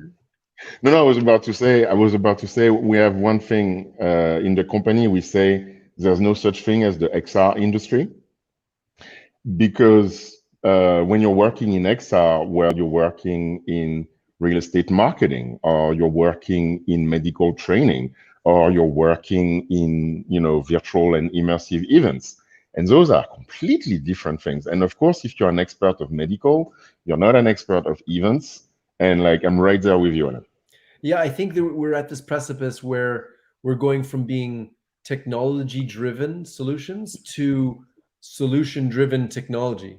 And so what we're seeing now, and Jason, I'm sure you're seeing this, subject matter experts who have tried VR, they're like, okay, well, I can use this for training nurses on how to put PPE on. And that's going to be a company in itself. And if you look at the breakdown on xrcollaboration.com, if you look at the breakdown of the landscape, it's actually broken into verticals. It's like, these ones are serving the medical industry. These ones are serving education. So what I think the interesting thing is we get hyped up on the technology, and the technology can serve myriad industries. But what's really happening is the people who take that technology and apply it to their industry really specifically, like the guys Oso VR who are doing surgical training. I mean, they're not trying to do meetings. They're only doing surgical training.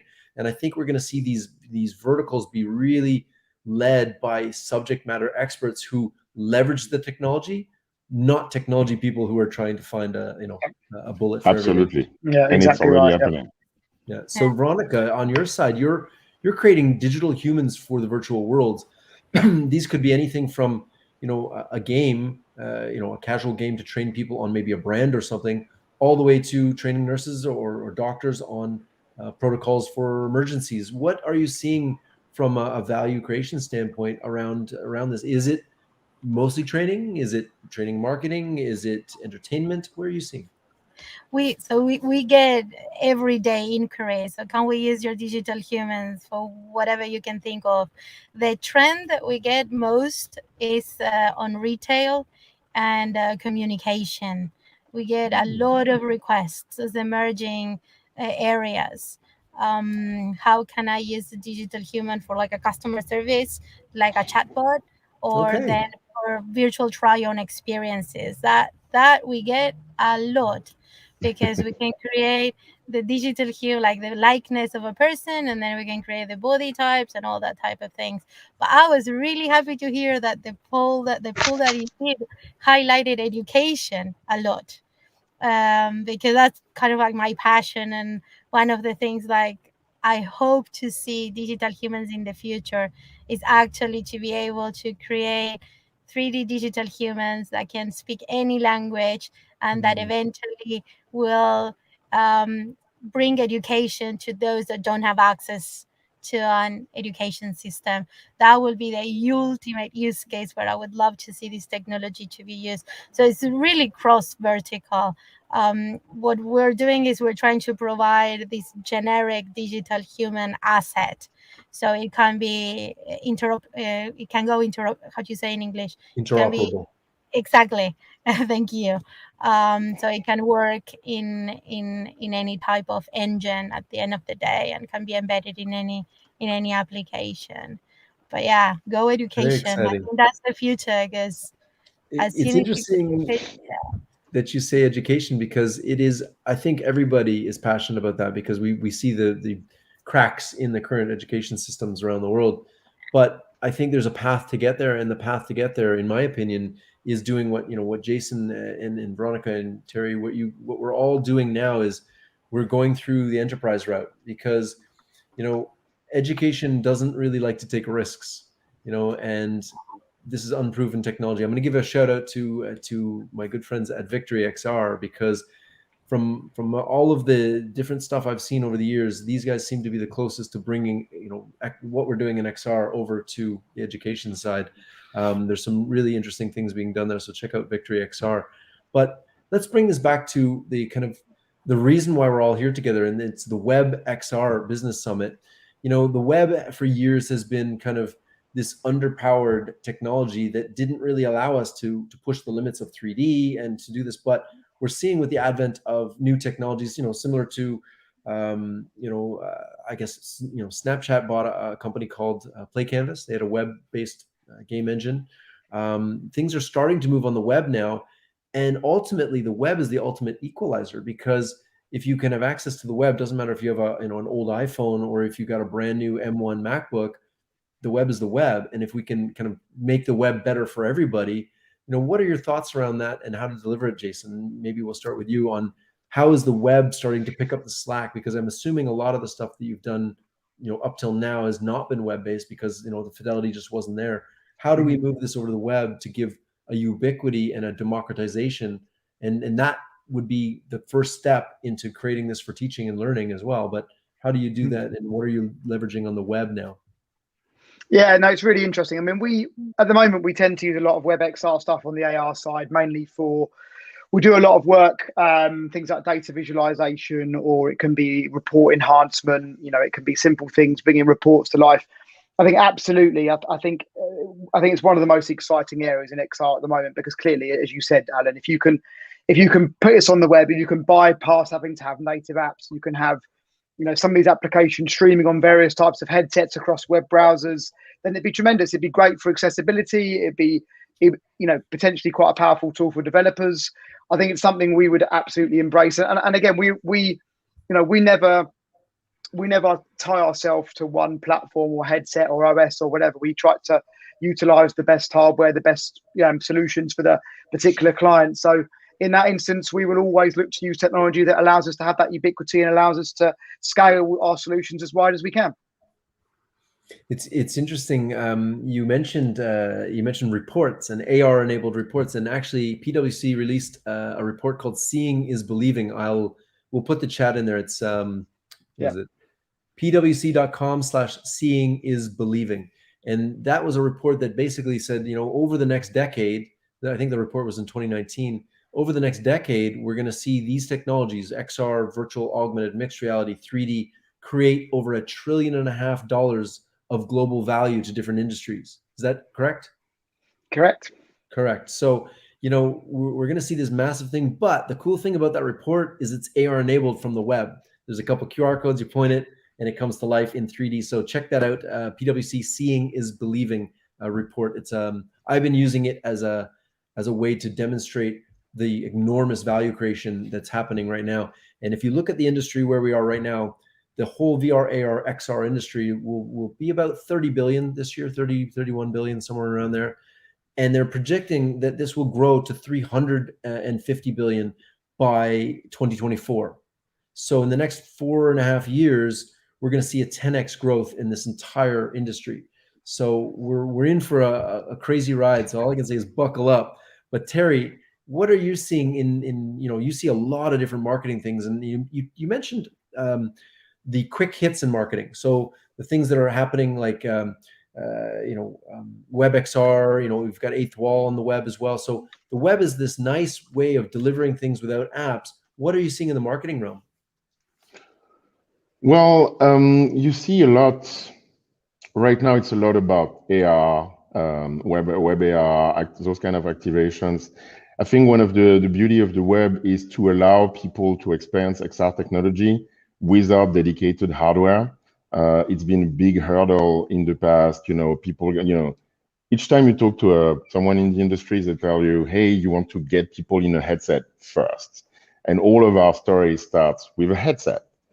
And for instance, last year with COVID, everyone is home, and there was a shortage of the Oculuses. And right when people wanted a headset, you couldn't even order them if you wanted to. So what do? No headsets. And I find the beauty of WebXR, I find the beauty of AR in particular, is that everyone has a phone, an iPhone, an Android phone. And you were talking about equalizer. Having the opportunity to have experiences, all of those experiences I'm talking about, and it's become more than marketing. It's become, we were talking about shiny objects, but for instance, if you look at retail and e-commerce, those things have moved from a place of shiny objects to AR try-ons. Now, all brands, all shoe brands, all luxury brands always try to differentiate and come up with, now you can try your sneakers, and now you can try your watches, and now you can try everything you want in AR.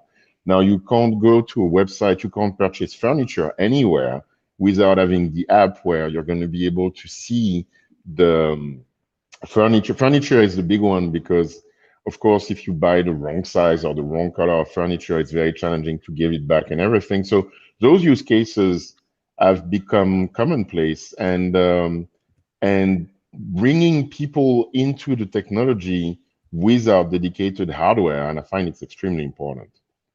Yeah, I think, we tend to say something similar. We say that 3D on the web, so maybe not even AR, but just 3D on the web, is kind of like this gateway drug for VR and AR, because it's the same technologies, right? It's underlying technology is 3D. Absolutely. So how do you get it? And the fact that they're, WebXR, being able to just share Web 3D, maybe not even AR, but just Web 3D, is compatible with 7 billion devices. Absolutely. This is a great way to just get it embedded, get it in people's hands, get them thinking in terms of, oh, this is not just a video, but I can turn it around, I can see the back, I can open it up, I can look inside. And I think that's baby steps. Obviously, Jason's putting headsets on executives, and and on the other polar end of it, we've got Facebook or Instagram's face filters and Snapchat face filters on the far end. But if you look at even Snapchat, for example, they're doing billions of AR lenses a year. I would venture to say that Snapchat is probably the most prolific AR company in the world right now.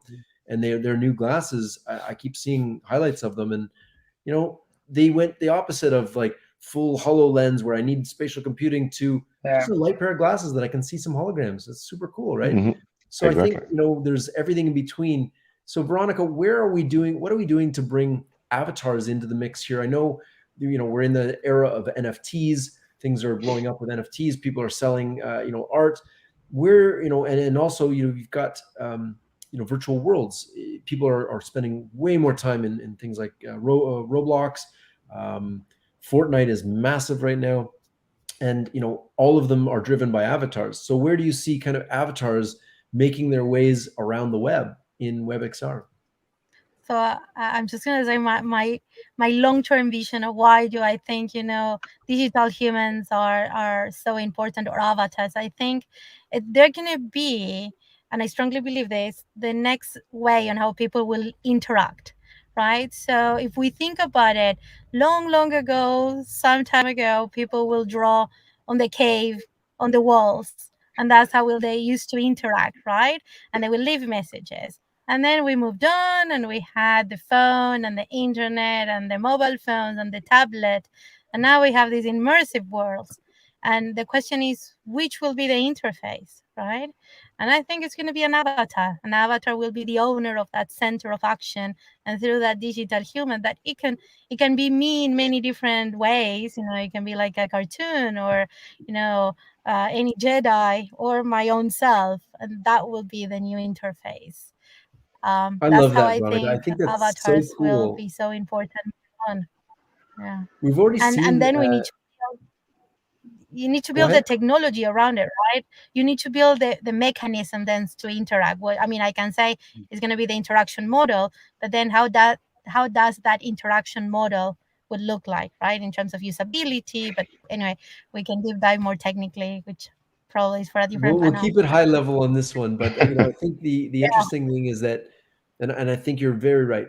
Avatars will be, and I think a lot of the stuff that we're doing now for clients, there's no avatars. It's just, you know, we've taken their CAD models of their medical device and we put it in, and we've shown you how to unscrew it and replace the nuts and bolts. Very, very mechanical, you know, almost boring things, but very useful. You know, high value.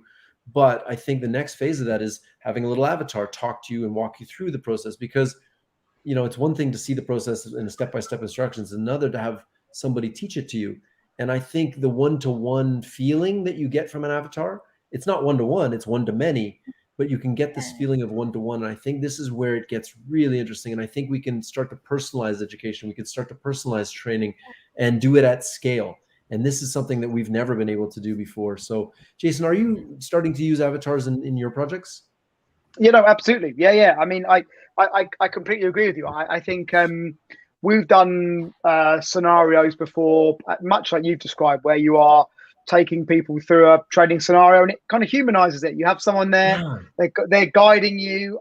And again, this is why obviously we love VR so much, is that you know, even though you know it's an avatar, you kind of get this sense of intimacy, and you kind of feel like they're guiding you through it, and they're giving you relevant information, and they're always there to check in with. And you see this a lot, actually. I know it's slightly more obvious, but on the kind of leadership skills programs, you know, companies like Tailspin and Body Swaps, etc. You know, the level of realism now that's being attained by these virtual humans, and you're allowing someone to have a connection and a conversation with that person and practice your emotional intelligence or whatever it may be. But even that, you know, if you build that in the right way, you kind of feel like you are there with that person. And then obviously that's what unlocks all of the benefits around engaging and developing those skills.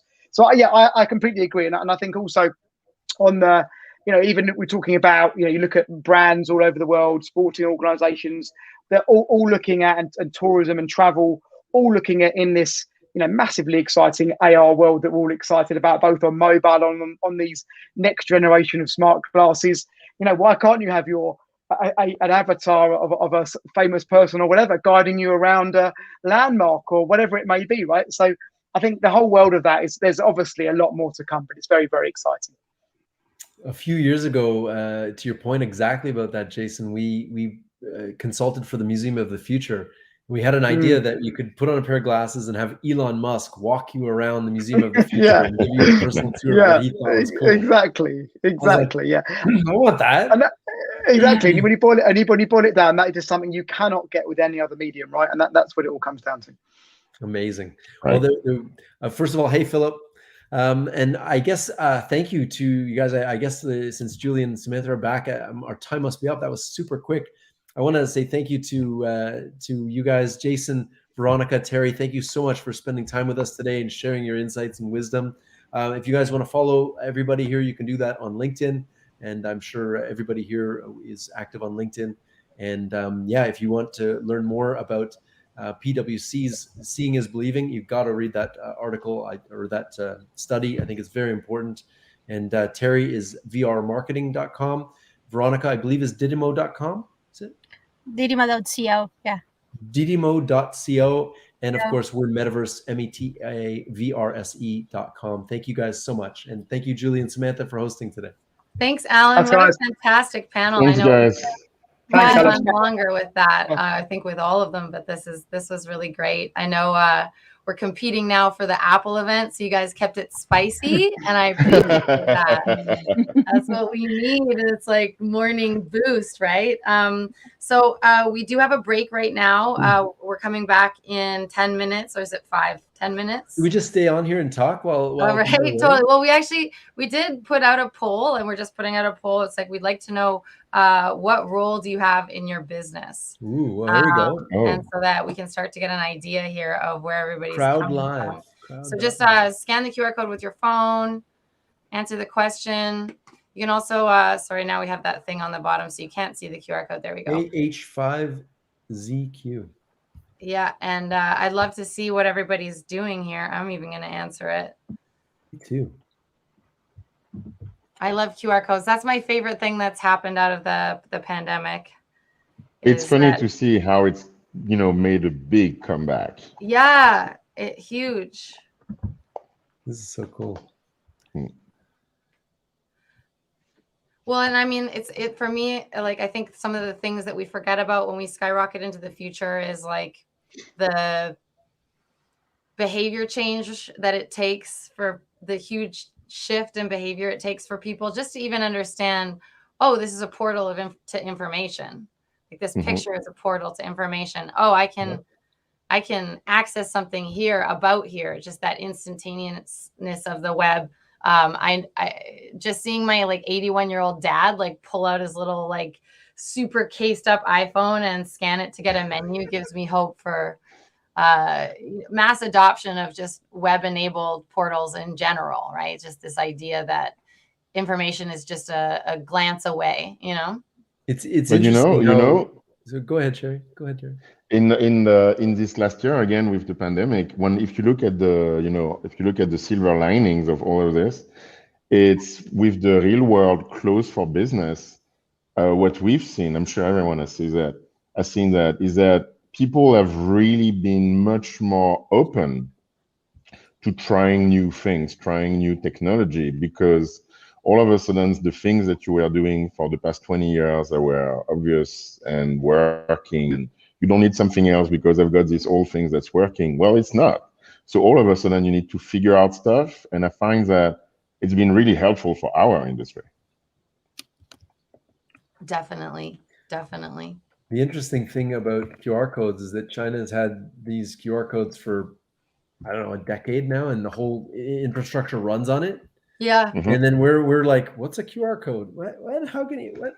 Well, it took so long for it just to become ubiquitous, right? Like, for it to be installed as a natively in all phones' cameras. And I think we often just sort of glance over those moments when there's something that truly hits adoption versus something new comes out. And these are the decisions that actually shift business decisions, right? Yeah. If I can now go sell this to a shipyard and say, hey, I know that your old tug drivers that have their crappy phones are just like my dad can use this, then you can roll this out, and you're not going to have pushback from unions. You're not going to have pushback about these types of things. Not only that, if it's going to work with a browser, it can run completely on its own private intranet. It allows you to have complete control over the functionality, but then let someone in. So the interesting thing about that, to your exact point, is when we have meetings with enterprise clients, almost the second question out of their mouth is, can we host this ourselves? Mm-hmm. And we actually undertook to rebuild our entire infrastructure so that we could do that. And now we can say that you can host the entire editor and player and everything on your premises. But on-prem hosting, you don't consider it on the web, and you're just like, oh well, I just push it to an app and it works. But having the ability to host it on your own, maybe it's for GDPR compliance. Maybe you don't want data to leave your country. Security clearances. So having the ability to have that flexibility it's literally one of the very first questions that's asked from almost every client that we meet with. How do we host this ourselves? So, and Jason, I'm sure you see that too. yeah, quite surprisingly often. Yeah.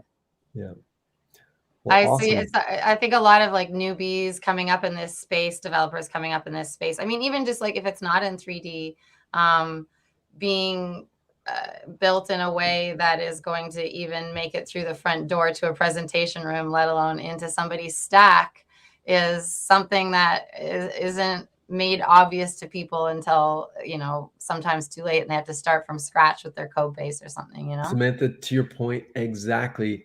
I think here's another great piece of advice to anybody listening who is selling into enterprise or creating these value propositions. One of the biggest challenges that people don't think about, especially startups, is the length of time it takes to go through procurement. Yeah. By procurement, there's three things that you need to do in procurement.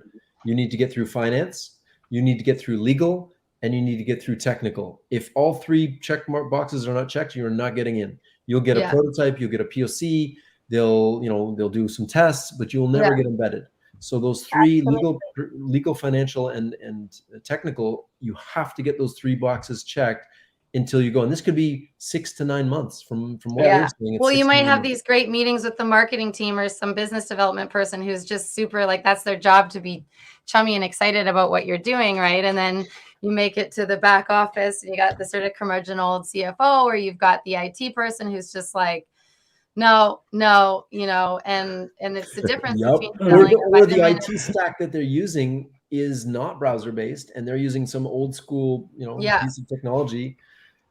So it's the difference between, I always say, selling a painkiller and a vitamin. Like, it's, you can do all this great thing about wellness and how you're going to feel great, but like at the end of the day, if it's not a line item on a budget that's somebody can change, if it's not going to really affect the bottom line, you're really working hard and you're not, you might have a million amazing meetings, but you're not going to get that deal signed. The way I've been there. I think we've all gone through it, You can sell anything to anybody once. So, for example, Terry mentioned all the shiny objects. We've done over 100 projects. Very few did customers come back and go, that created enough value that we want to do that and roll it out on our enterprise. And so repeat business is a key indicator. One question we ask to all of our consulting clients, for instance, is, do you have repeat business? If you don't, you probably have a problem, because you're selling some of those shiny objects and people are excited once, and it's on the nice to have side. And that was nice last year. Thank you very much. Yeah, exactly. Hey guys, I'm sorry, I have to jump in here. We've got to keep to our program. Thanks, and we have No worries. an important couple of notes. We need to take a couple of minute break.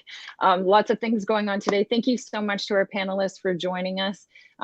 In behind the scenes, we know Apple's announcing an event, so we know people are chiming in there. Don't worry, we're going to talk about it today, so please don't leave us. There's a couple of notes at 3:30 Eastern today, which is 12:30 Pacific, 7:30 UTC. We're going to be switching links for the afternoon, so stay tuned with us. Stay with all of the chats. Let's take a couple of minutes break. Thank you to our panelists. Still join us with all the Discord conversations and everything. We'll be back in, we have a video we're going to be playing for you, and then we're up with Emilios Arakulios, XR recruiter and immersive search. So we're going to learn about HR for WebXR, which let's talk about people making all that happen. So thank you again. All right, thanks, you guys. Take that by our Thanks a lot. Very much, everyone. Cheers. Bye, guys.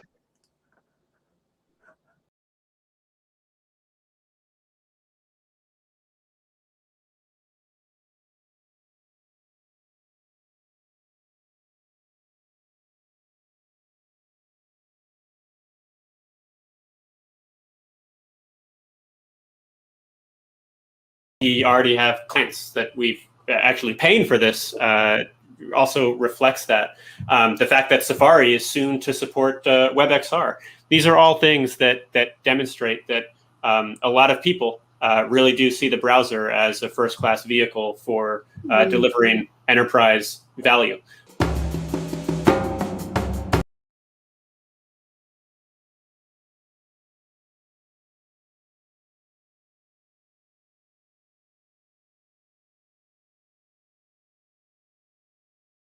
That we already have clients that we've actually paying for this also reflects that.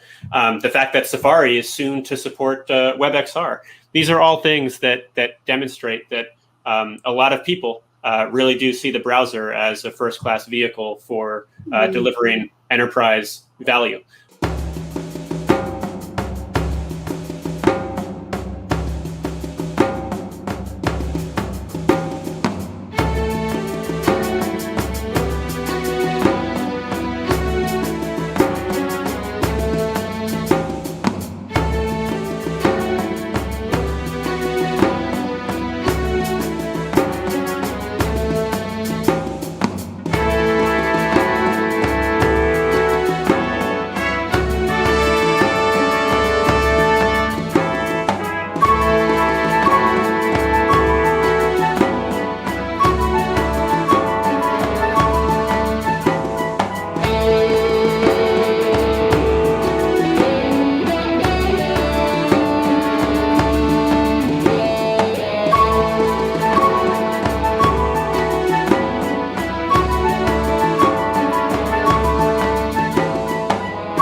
Hi, Emilios, you're here. Hi there, Samantha. So sorry for that. I had some No, connection issues my side. don't How you worry doing? about it. We're How you living doing? through You it every okay? day. It's the pandemic, it's Zoom, it's StreamYard. What's next? We've got to be ready for everything. The Thank good you so much news for being is, here. I'll let you get started so we don't run into any more of your time and we can stay on schedule. Great. I know everyone's really, this is a big topic here at the summit. I get asked a lot, where do I find talent in this space? So excited to hear from you, Emilios. And let me know if you, if you just need another moment or you're ready all to good. share your screen and go. Yeah, I'm all good. What I want to do is just share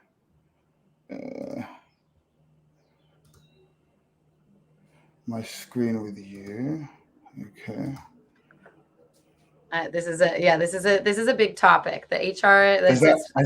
Has it come up your side? No, it hasn't yet. Okay. Let me see. Hold on 1 second.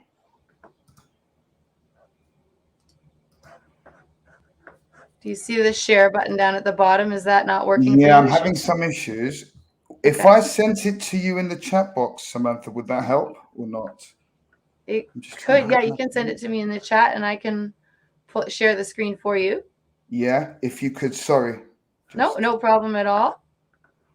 I've got that ready. I get it. I'm going to go like this. Share. Thank you. Of course. Okay, I'm going to hit present. Brilliant. You're okay, just going to tell so me. we'll just let me pull you onto a different screen so I can see you as well. And then I think we should. Done. Yeah, great. Okay, cool. Excellent. First of all, I just wanted to say a big thank you for letting us be a part of this summit. It's a pleasure and it's an opportunity, it's an honor for us to share what we do with you. So just a quick introduction, really. We're Immersive Search and we set up Immersive Search for 3 reasons: to connect XR talent to businesses across the globe that need them, to support professionals who want to upskill via our training partners, and to work with higher educational institutions to create clear pathways for students to enter the industry. Would you please click the next slide, Samantha?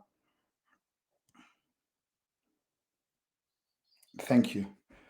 Here's some information about our team. Myself and Mariam are based in London. Jason's in Singapore. And we also have a remote technical team who are based in India. Myself, I'm responsible for recruitment and onboarding new clients. Mariam's operations director, who holds all the glue together. She promotes best practice EDI when it comes to recommending candidates to clients. And as well as that, she nurtures our talent base. Jason's our growth advisor, who supports us in expansions to different areas. And our remote team in India supports us with any ad hoc requirements that we get for AR, VR technical writing, design, and prototyping. So these are the areas we specialize in. So we've got virtual reality, augmented reality, mixed reality, gaming, and haptic, and WebXR. Now, I've just got some information I wanted to share with you. Over the last 6 months, in terms of the biggest demand, we've seen it in healthcare, education, training, and enterprise. Some of our client use cases include training simulations, maintenance, BIM architectural visualization, product visualization, and collaboration tools. And 90% of the roles typically we've recruited for have been mainly software development, software engineering, and UI, UX. Next slide, please.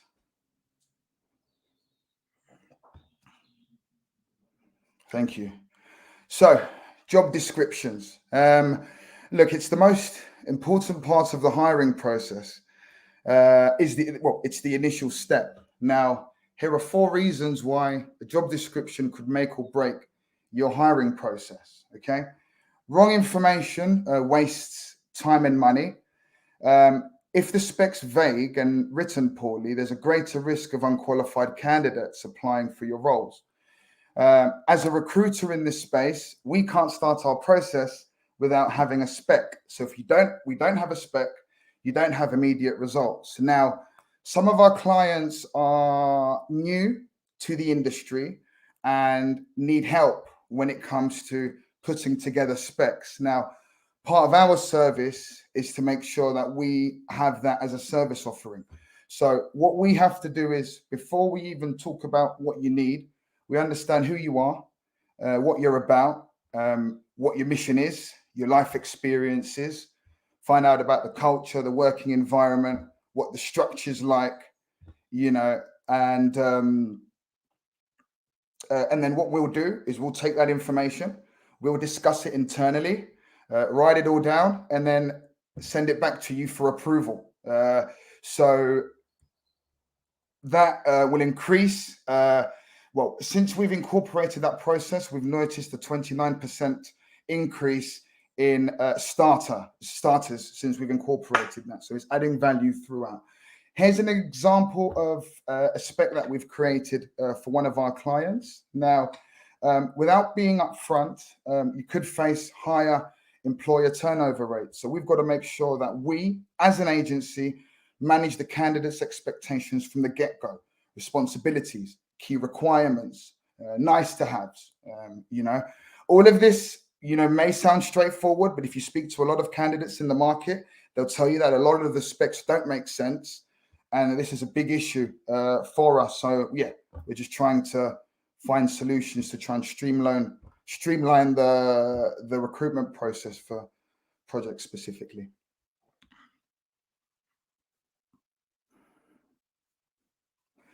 Yeah, so causes of the AR VR skills gap, you know, lack of talent, low return on investment, no feedback from recruiters, you know, UI, UX design, software design, asset design, graphics rendering are certainly key skills which are sought after in the marketplace. In terms of skills we look for, so if we're putting the technical things to one side, passion, communication, motivation, flexibility, problem solving, change maker mindset, especially for the younger generation of professionals coming through who don't necessarily have enough sort of support there, and yeah, decision making.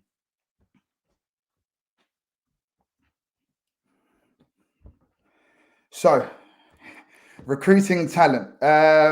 Here's a list of some of the roles we've typically worked for. So we find candidates on a permanent basis, contract basis, permanent, full-time, part-time, or freelance basis.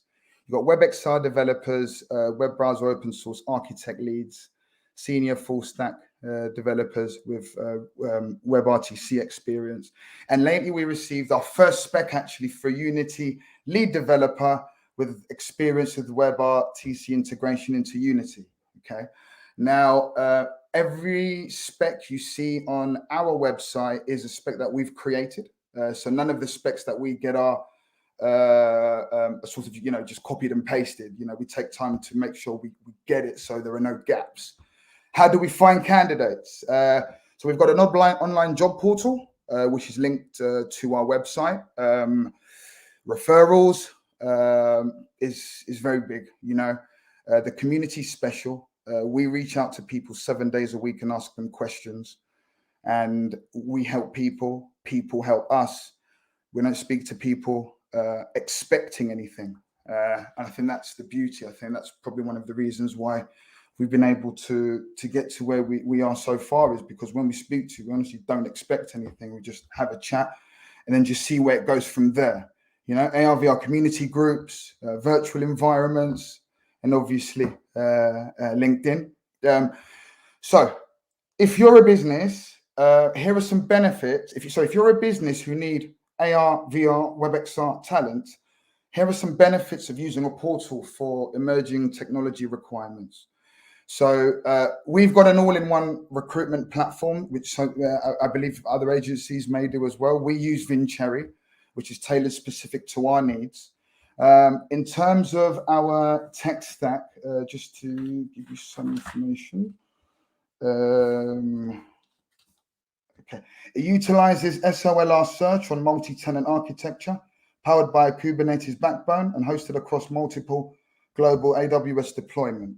Speed, reliability, accuracy. So our website is a job board, it's a candidate portal, and it's a client portal. Candidates can register, clients can register, you get feedback, we pick up the phone and arrange calls to have conversations.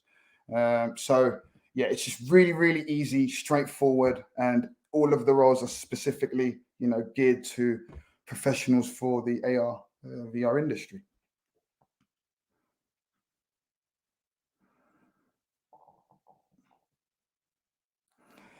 So we get a lot of people coming to us on a daily basis, just asking us questions, how do we get into WebXR development? How can you help us? What steps do we need to take? So I'll be honest with you, we just read through the fundamentals of WebXR on Mozilla's website when we first started out, and we just literally just learned from there. So they've broken it down really simply. You've got basic concepts, you've got types of XR hardware, important health and safety reminders, and the role of frameworks. Now, look, this provides functionality needed to bring AR and VR to the web. So this starter info to start developing AR, VR experiences for the web.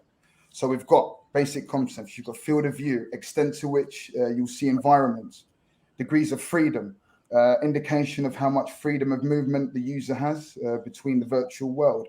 You've got cave immersive environments. We're certainly specifically seeing more use cases with universities using cave immersive environments. Basically, scenes are projected onto users wearing 3D glasses that both add the 3D effect to the projected image, but provide a means for the system to render foreground objects in the real world.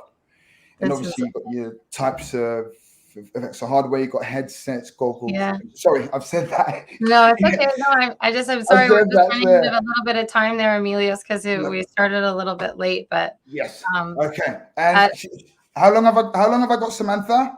We're just a little bit over time here now, so I just we just need to wrap it up. So I just want to make sure you get your last points in, because there's so much great information here, and that people can find it. Last bits of information. If anyone wants to get into the industry and find out more about how we can A, help you get a job, or B, help you fill a hiring need that you have, just reach out to us. We're open for business 7 days a week. That's fantastic. Thank you so much. Okay. And this is a huge piece. So how do I stop screen? There we go. There are also some community groups which I'm going to share, which will be helpful, but I forgot to put them in the slide, basically. Put them in the Discord, put them up online, because this is a huge thing that I know a lot of people are here. They're sticking around. They're here to recruit. They're here to find talent. They've got a big idea for the web, and they want the talent to do it. So it's actually perfect transition into our next panel, which is about creating healthy culture around WebXR. You touched on a lot of the basics. You say they're basic, but you'd be surprised how many people aren't having this experience of just like, what's the scope? Ask me some basic questions. People are moving too fast. And so I think that's a huge issue that spills over into recruiting and keeping talent, is how do we create an actual healthy and sustainable culture around WebXR? So Emilios, thank you so much for bringing this topic up, for all of your expertise, for all of your resources that you're sharing with us and with the group in Discord and online. And thank you for your time. Thank you, Samantha. Appreciate it. Thank you, Ben. Thank you to the team. Much appreciated. Hey, Julie. Hi, Emilios. How are you? Thank you so much. I'm good, thank you. How you doing? You okay? I'm great. Great to see you as well. Thank you for sharing all of your insights today, and I hope everybody listening reaches out to Emilios if you need any more information about WebXR. I know that scaling teams. I think scale is a real key word here, right? And it's not just my company. It's not Samantha's. It's everything. And what are those skill sets that we have out there that that aren't there? How do we hone in on them? And I've always, I'm going to hold you here for a second, if that's okay, because we're just waiting for the next panel to join us. So you're good for conversation. We're going to have one. Trying to upskill from, from a university, education level, but as well as upskill for people who left school a long time ago. This is the biggest challenge we have right now, is meeting the demands of this new medium that nobody really knows. And talking about bringing back to something that Alan Smithson said in the previous conversation as well, is just getting people to understand spatial computing, spatial dimensions, different perspectives. It's a whole new language out there, and HR professionals, they don't know much more than, anybody else. So it's a huge platform right now for learning. That's for sure. And we really enjoy doing that, Julie, because it's a time, let's face it, budgets are tight. Companies want to try and source talent themselves. They save money, of course. However, there could be specific skill sets which can't be sourced internally, and you need some additional support. Our job isn't to work against HR managers. Our job is to work with them. Me personally, I love speaking to CEOs or CTOs because I could just get the information I need maybe a little bit quicker. Normally, they only have 5-10 minutes, but you get what you need to get, and you just need to move quickly and find candidates.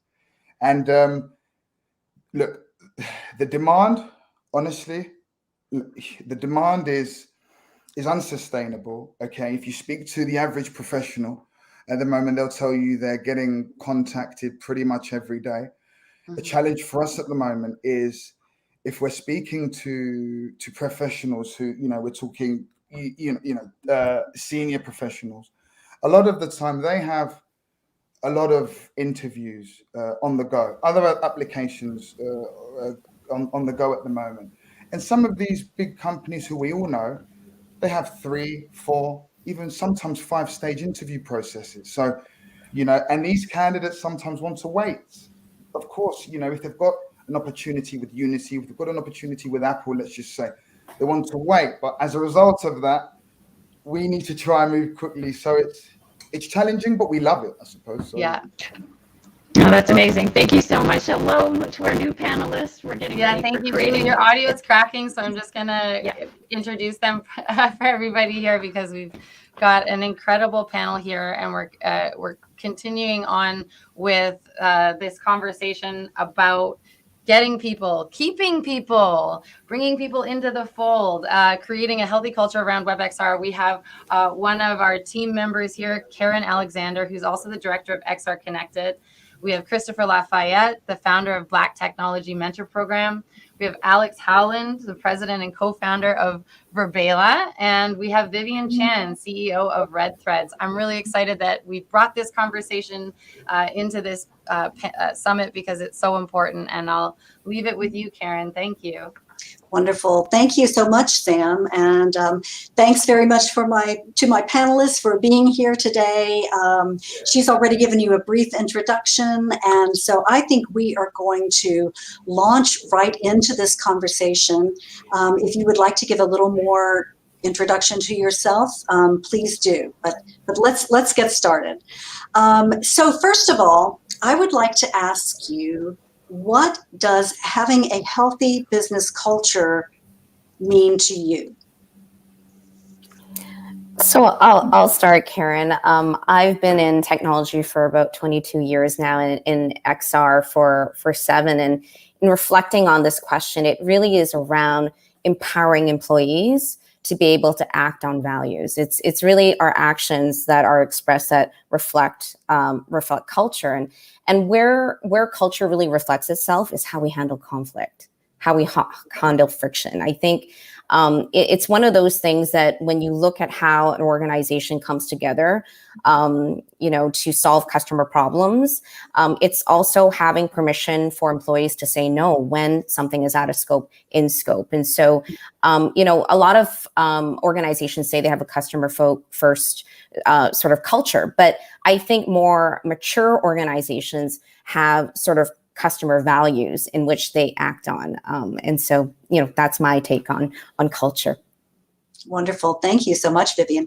Next, I'd like to go to Alex Howland, CEO and President of Verbella. Yes, I certainly agree with Vivian and the importance of empowering employees, particularly in WebXR, when we think about how many companies are innovating and creating things that are brand new. I think that innovation comes from the broader team. So we try to create an environment that's people feel comfortable bringing their ideas, taking risks, having failures, and getting kind of the opportunity to experiment and go down different directions that's the quote unquote boss might not have told them to do. Right. Okay. So really listening to your people and taking the wisdom and insight and knowledge that they have to help make your company better. Absolutely. Wonderful. And so Christopher Lafayette, who is the founder of the Black Technology Mentorship Program, what would you have to say about a healthy culture? What does that mean to have a healthy business culture? Yeah, Karen, firstly, just thank you for the opportunity just to be here and putting this together with the WebXR Business Summit. It's such an appropriate conference and especially in particular at this time. On the subject of having a healthy business culture, I think what you first have to acknowledge, especially in the XR vertical, is that you have an unhealthy business culture. You know, the attention to health and wellness can often and only be met through prevention or acknowledgement that something can be better. And when we look at the XR industry, and I take survey of the XR industry for many years now, through many organizations, platforms, companies, individuals, and people, when we look at the XR ecosystem in particular, we tend to look at ecosystems as hardware and software, but ecosystems aren't hardware and software. Ecosystems are people. And so it begins with human-centered development, and it begins with human centricity. And looking at how we can actually identify internally, whether it's through our C-suite organization and throughout our organization, a multicultural awareness, cross-cultural communication, intercultural development, and really speaking to the adage that we want to hire the people that we want to buy our products. So that means to the greatest and what I consider the biggest obstacle that we are yet confronted with in this particular space is greater accessibility globally. We certainly, as far as we have gone and as much as we have inherited from our predecessors and pioneers that have developed this technology, that has brought us and passed this baton, our generations, the ones who are yet sitting here in this whole entire conference, in this summit, are the ones that not only inherit these technologies, but we also inherit a new discussion that has not been spoken upon for some time, and that's accessibility. And I'm not necessarily speaking under the banner of diversity, equity, inclusion, belonging. I'm moving past that and looking at sustainability for our ecosystem, because if we're going to extend reality, then we must bring reality with it. And that means having all stakeholders having such an incredible opportunity to be able to develop, and I'm looking forward to sharing more on that. Fantastic. Thank you so much. And I'm so glad that you brought up the global aspect of this issue. So let's dive into a little more about the current climate that we are in right now, because there are so many things happening. There's a pandemic happening, a global pandemic, and there is a lot of competition for talent. And also, XR businesses are growing at such an incredible rate. It's really hard to keep up with. So given those contexts and this climate that we are in, how does that climate affect new WebXR businesses who are trying to establish themselves and their efforts to establish healthy cultures? Let's start with Alex on this question. Yeah, sure. Appreciate starting with me. I think COVID has obviously accelerated, I think, a lot of things for folks in XR technologies in different ways. Certainly our business, we've gone from about 20 employees to about 180, in the past 16 months, which certainly have had impact on culture, going from really small, intimate group of 20 to larger group. So for one, for us, we say, actually, Cap coined this, our head of sales, drink your own champagne. So we run our complete business in our platform. We go to work, we show up to work in our platform on our day-to-day basis. And what this does is helps break down silos. No one has unique access to leadership because they're at the company headquarters.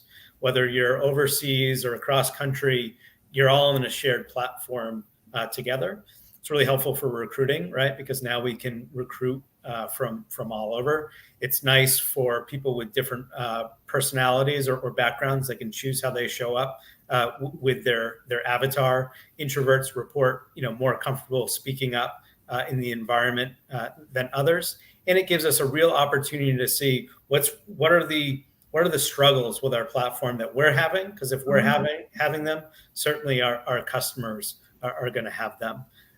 So that's allowed us to recruit really quickly, recruit talent wherever they may be, try to create a place of inclusivity in belonging and connection in that shared culture without having to bring everyone together.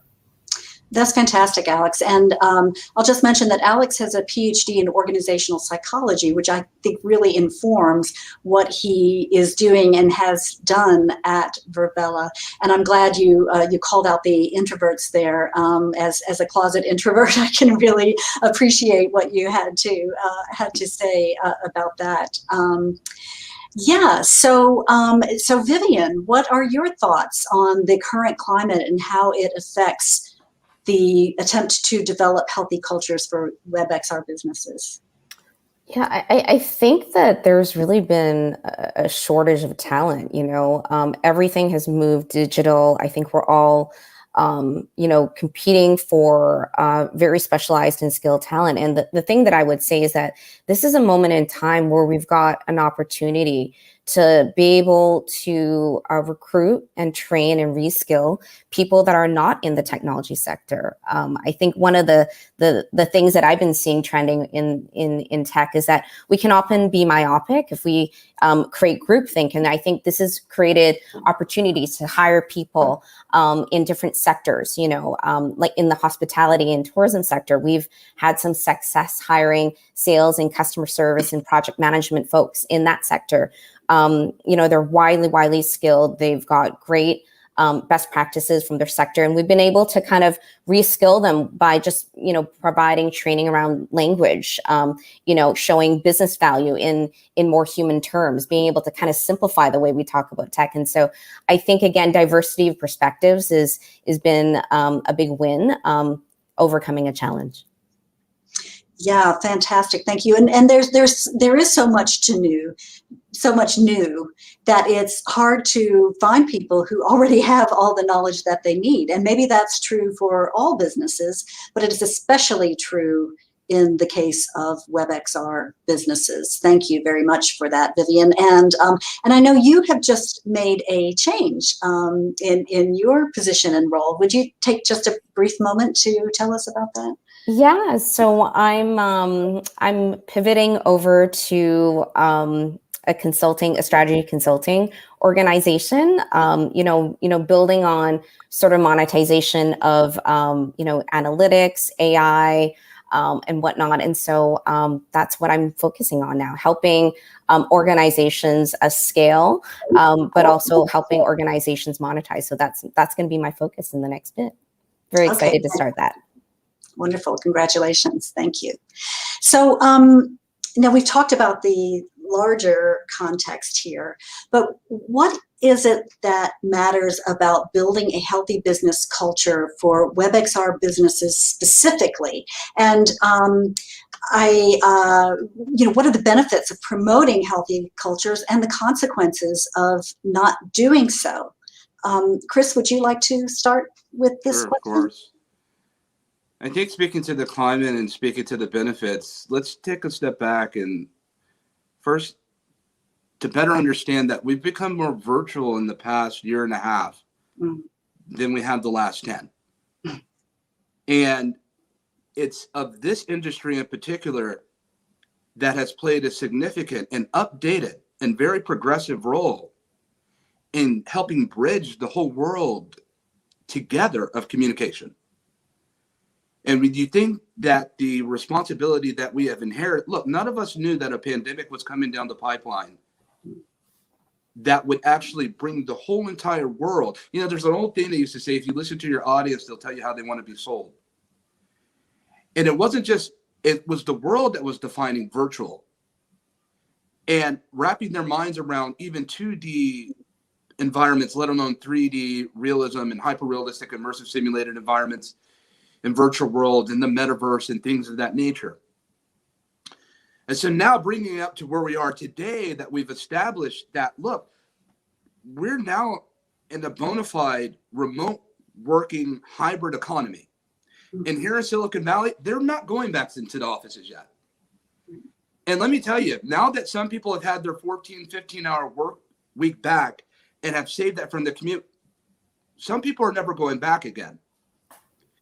And we're seeing Fortune 50 and major significant, massive companies, 100,000 populations that are saying, we support hybrid work globally.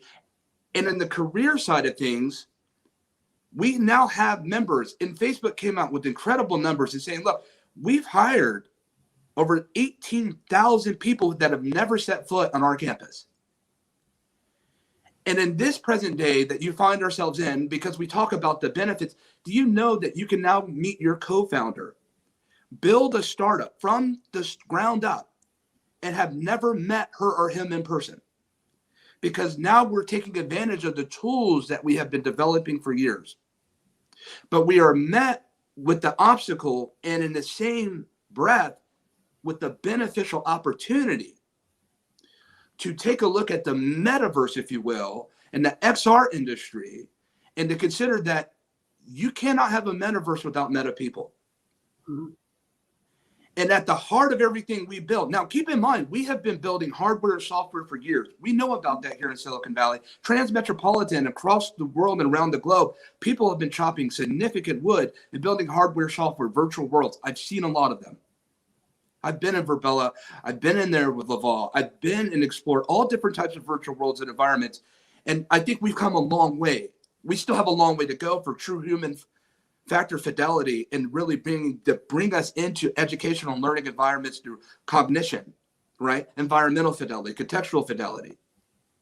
But let's be clear on the opportunities that we have here, that as much as we've put into hardware and software development, none of that will matter if we haven't taken advantage of the unique opportunity, and the most important opportunity of our virtual world environments is community.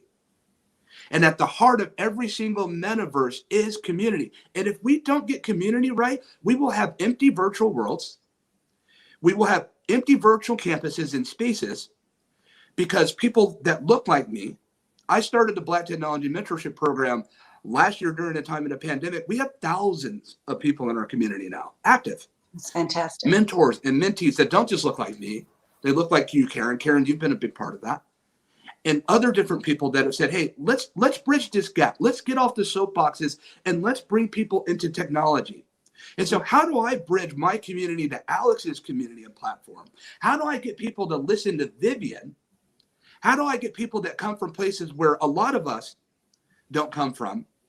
And transmetropolitan cities like East Oakland, and Compton, and places that you're looking at in Chicago and Southside Chicago, Chirac and Detroit. How do we get these communities that want to be part of the XR industry and get them on a road and a pathway to doing that, to where we have thousands of people sitting in Verbella learning from each other, teaching one to another, and guiding? That's very possible. And I say this not with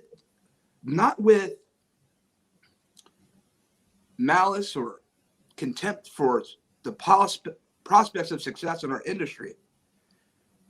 I'm now waving the flag and alarm and saying, hey, XR, if we don't do this, we will not have a sustainable industry if we do not get everyone involved in building and contributing to the development, fundamentally, foundation of XR itself.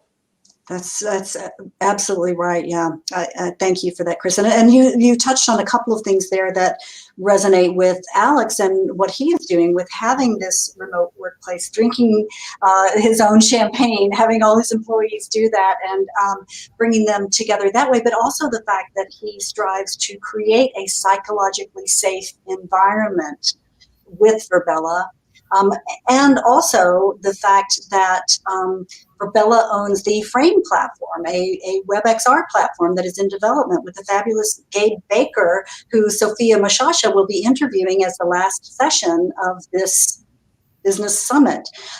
So Alex, what do you have to say about WebXR specifically and why building healthy business cultures matters to WebXR? Yeah, I couldn't agree more with you, Chris, that we consider ourselves a community company. We don't consider ourselves a WebXR, company or XR company. We are a community company. And if there's no community, our virtual worlds are very boring. We have some of them. not gonna lie. But both in terms of our business and that's where we go to business. Our sister company now, eXp Realty, we've watched them grow from 1,000 agents to over 63,000 agents and become a multi-billion-dollar company on the platform without any brick and mortar. Right? They're doing everything from their C-suite board meetings, in the platform to agent recruiting, and showing kind of the pathway to success. So, from my perspective, and to Chris's point, it's about how do we do community effectively in these platforms. And if we can get culture right, if we can't get culture right, we shouldn't expect our customers to be able to get culture right. And we make a lot of mistakes along the way and have lots of failures and bumps. And for the most part, we're pretty anti-video, but I think there is a place for video, right? And sometimes I think we're too anti-video, and we need to spend a little more time on video. So finding the right balance of these things, getting a sense of how people are feeling. We do bi-monthly eNPS and employee net promoter scores, just getting feedback from our staff on how they're feeling and how leadership can better support them, or what policies and procedures we can put in place to make it a better work experience.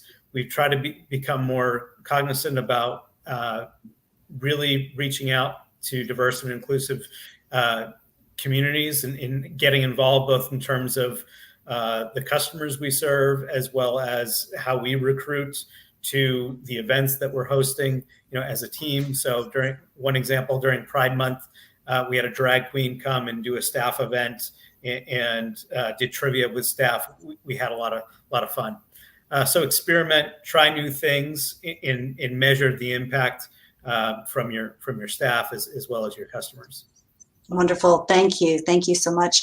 And Vivian, of course, you have a lot of experience with Nextech AR, which certainly was involved in WebXR. So what are your perspectives on this question? Yeah, I think that at the core of technology is still people. And again, to reiterate what Alex and Christopher said, one of the challenges with the pandemic is that we've grown companies without ever meeting anyone. And at the heart of why we come to work every day is still people. And so even though we're in a high growth, highly competitive industry, we still need to make those moments to be able to play, to be able to connect, to be able to talk about, our hopes and dreams that are beyond the technology. And so that requires mindful leadership. That requires pause built in our day. And that also can be supported by technologies that engage in play. And so I'm excited about, some of the innovations that I'm starting to see that allow us to play virtually and in hybrid ways. And so those are things that are still core to who we are, the humanity of us. And so we must not forget that. Yes. Well, so as one of the founders of XR Women, which meets every Wednesday in the Immersive Learning Research Network campus, on the Verbella platform, I can say that that play is really important. I mean, we've done things like have dance parties there, and the ability to do that, the ability to wander around the space and encounter people just as you would in a physical environment is really important. So I see Sam is here. Hi. She's probably to tell us that we are running out of time.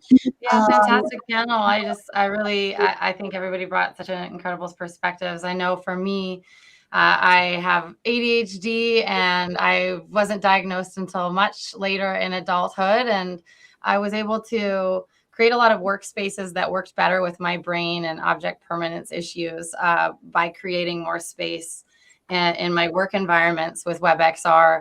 And I think that there's sort of a whole conversation there as well about the different types of like neurodivergent people that can really be powerful to your organization, and how WebXR can really empower those people by creating the types of environments where they thrive. So thanks so much for everybody coming in and sharing this. Really thank you, Sam. And thank you again, Vivian, Christopher, and Alex. And just want to say hello briefly to, I don't know Ben or Nisha yet, but Caspar, I know you from Zapper a bit. And Nick, we have certainly met from Active Theory. So it's great to see you all. And I wish we had more time to explore this topic. Maybe there will be another occasion for us to do so in the future. Thank you again very much, Chris, Vivian, and Alex for being here. And Alex, wish you the best of luck. You have a baby on the way. Yeah, fantastic. Thank you, Karen. Thanks, Karen. Thanks, Samantha. Thanks, everyone. Cheers. Thanks, Christopher. Hi, Nisha. I'm Sam. I haven't met you yet, but I'm so excited about this panel. I have a SaaS PaaS play myself, so I just I'm chomping at the bit to hear from these heavy hitters right now because we've got quite a crowd. I'll let you introduce everybody because I realized I was kind of introducing people and maybe you want to introduce them. It's your panel, so I'm gonna leave you to it, and I'm really excited that you're all here. Thank you. Awesome. Thank you, Samantha. Yeah, I'm very excited as well. I think this is going to be a great panel. So my name is Nisha Britton. I have a creative agency called Reflective, and we specialize in immersive technologies and creating custom experiences for our clients. I'm representing a bit of the tech agnostic side of things because we really do use these various solutions depending on our clients' needs. So I'm really excited to speak with these three and dig into PaaS, SaaS, and native browser support and really see what the differences are and where the possibilities and solutions lay in these various approaches. So with me is Caspar from Zapper, and he's going to be representing the PaaS side of things and talking about how turnkey solutions can really help make it easy and economical to get started delivering immersive content. Next, we have Ben from Adobe, who's representing the SaaS side of things. And, you know, we're all very familiar with Adobe, but having these tools to create experiences and for development and what that looks like and really how that can help in creating these XR experiences. And then we have Nick from Active Theory, who's going to be representing the native browser solutions, the bespoke solutions, which are, you know, require a little bit more of investment, but really what can be done within those custom coding experiences. So I'm really excited to start talking to all of you and just hearing about your thoughts.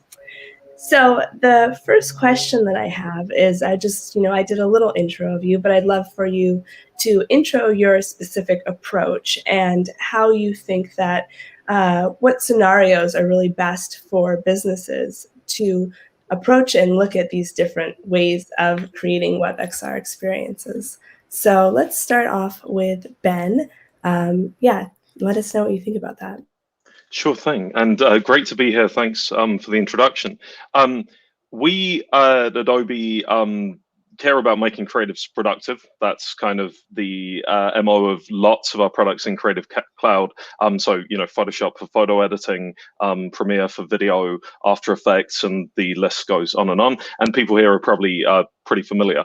this also includes mediums like augmented reality, which are emerging, and we're at the beginning end of the journey, surely, in how we help people be productive in this very, very new medium. I know it's been around a long time in sort of life terms. I, was at Blipper previously, and I've definitely been talking about augmented reality and mixed reality for around a decade or so. At the same time, the tech platforms are growing like step by step by step, and new capabilities that make the medium really worthwhile are only coming online piece by piece by piece. And particularly, I have a focus on things that allow the medium to be the medium it needs to be, differentiated from other mediums. So, things that would make you want to have an experience in augmented reality instead of would just want to watch a video or a 3D video or a 3D video that pretends to be augmented reality, or to watch a video of someone else having a live augmented reality experience, but not having to want to have the experience yourself. So we spend a lot of time thinking about that. In terms of software as a service and sort of Creative Cloud subscriptions and things, it's important to state that Aero, our augmented reality creation tooling, is kind of a freely available right now. We don't require subscription to use it, but there are adjacent offerings from Adobe, like the Adobe Substance 3D package, which we just announced in the summer. And for that, there is a subscription, and you get a range of the parts of asset creation that can go into augmented reality experiences, texturing. There's a beta of Modeler, which is a VR and desktop modeling creation tool. And so in terms of what this can do for businesses, like subscribing to software products allows a kind of a longer range relationship where you can hope to have access to the latest creative tooling for the medium at a given time. And I wouldn't say that we're completely there yet. We've got some features. We definitely don't have all the features that people would want to do all the things possible in the medium today. And we certainly don't have the ones that aren't really possible on the current hardware platforms, from the OS providers. So the good thing about a subscription model is that you can get the latest software with the latest features on an ongoing basis. And as things like WebXR start to bed in as standards and become mature, it's something we're watching very actively to try and have the right offering to allow creatives to be productive in the nascent web medium of AR. Yeah. That's a great answer. I, as a creative myself, have used Adobe products a lot. And I really do appreciate the ability that it provides. I mean, I've played around with Aero as well for creatives from various backgrounds and technological skill levels to really start getting in there and experimenting with augmented reality, experimenting with these tools. And I think that's really a plus of it, is being able to, because there can be a big barrier to entry, especially for creatives that are coming in not from a coding background, not from a technological background, but really the infusion of creativity into this medium is so important to push it forward. And so having that ability to just jump in and start playing around with tools that are familiar, that's the thing with software as a service, and with the Adobe suite of offerings, is that it has a consistency throughout. And so if you've used some Adobe products, you're familiar with how to work around and how to navigate and everything. So definitely, appreciate that angle of it. And I think for people that are listening that are maybe a little more intimidated to get into the technology, playing around with Aero is a great way to kind of start familiarizing yourself. So thanks for being here, Ben. Thank you. Yeah, up next, let's have Nick. Love to hear from you. Sure. Thanks, Nisha. Thanks for the intro as well. Great to be here. I think the best way for me to kind of describe what we do in the background and how we get where we are is just like through pushing web technology. We're a web-focused company. We make all our own tools. Everything's built in JavaScript to make our experiences. We have our own framework that we've been working on for the last 9 years. And everything is focused on richer, deeper, but more accessible web experiences. And that kind of started with the death of Flash, where we were like, oh, how are we going to animate now on the web? And we said, okay, well, let's do it ourselves. We use our own JavaScript tools to make animation ourselves. And then, that's how we were able to make cool experiences 9-10 years ago. Fast forward today, it's like, okay, what's the cool stuff? Like, how can we do, more engaging, more cool content today? It's like more 3D, more immersive, more platforms, VR, XR, obviously mobile, and having gracefully degrading experiences that people can access all throughout the world on all different devices, but not kind of fixed to, say, PlayStation or Xbox or whatever. You just need access to the web and you can have a great experience. So that's what drives us, connecting people through those experiences. And we've found, I guess, it motivates us, and we like to do that using our own tools because we can have control over our own ecosystem. And we found that that's kind of the best way for us to progress our experiences. I guess that's on the positive side. We're able to kind of quickly collaborate with our clients to create an amazing experience according to their needs, their requirements. We can do things, custom experiences very quickly. We're also very reactive though. So we don't have like a product up and running that we are able to, I suppose the product is the framework, but it has to be flexible enough so that we can react to the next custom build that we're going to create. So we end up with this kind of pipeline of features that we're constantly upgrading in R&D and deploying and adding to as we go. And we have some great new features that we're working on to bring experiences this year as well, launching. And obviously, the last thing I should probably touch on is the pandemic has set off virtual events, as we all know.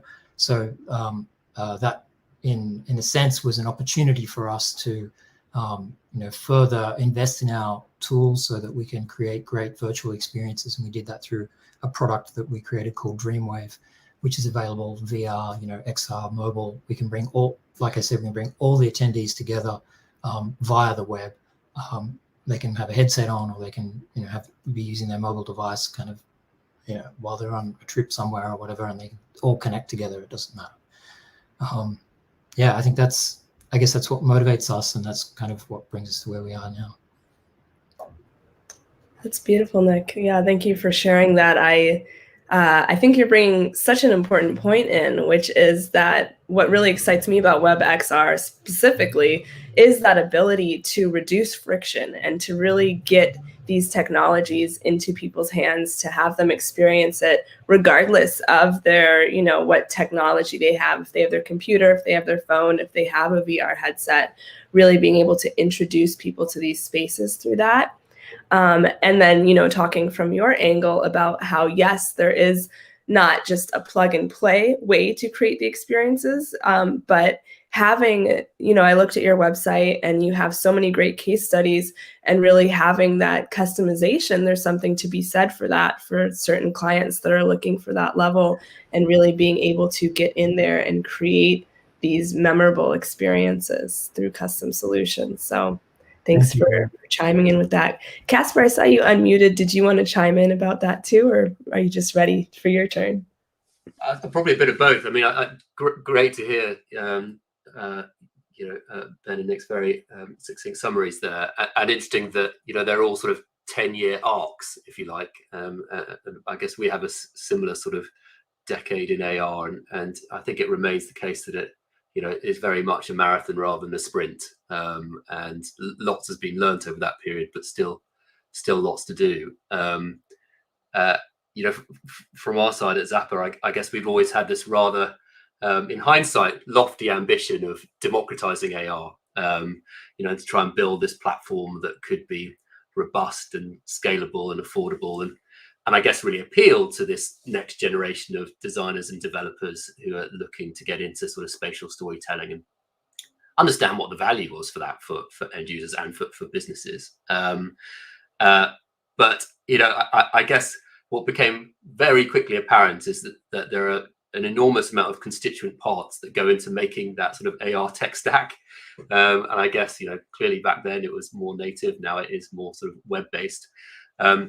And so I guess our approach has been to go, well, how do we put together a suite of underlying scanning, detection, and tracking algorithms that then have a separate layer of then authoring and publishing tools and support for other SDKs out there, and serving and hosting solutions should people require it, and analytics elements, again, if people want that piece, and then different methods of distribution. So I guess, you know, to use a terrible kind of analogy, I guess we almost look at those as different layers in the AR cake, and you can kind of pick and choose which layers you like, because, you know, some people might decide that they want to self-host, and that's fine, you can do that, or they might go, actually, you know, really comfortable and competent with existing tools to, you know, create those, use those content libraries, and don't want to learn a new tool, you know, be that kind of 3JS and Play Canvas, Babylon A-Frame, you know, great stuff from Adobe, etc.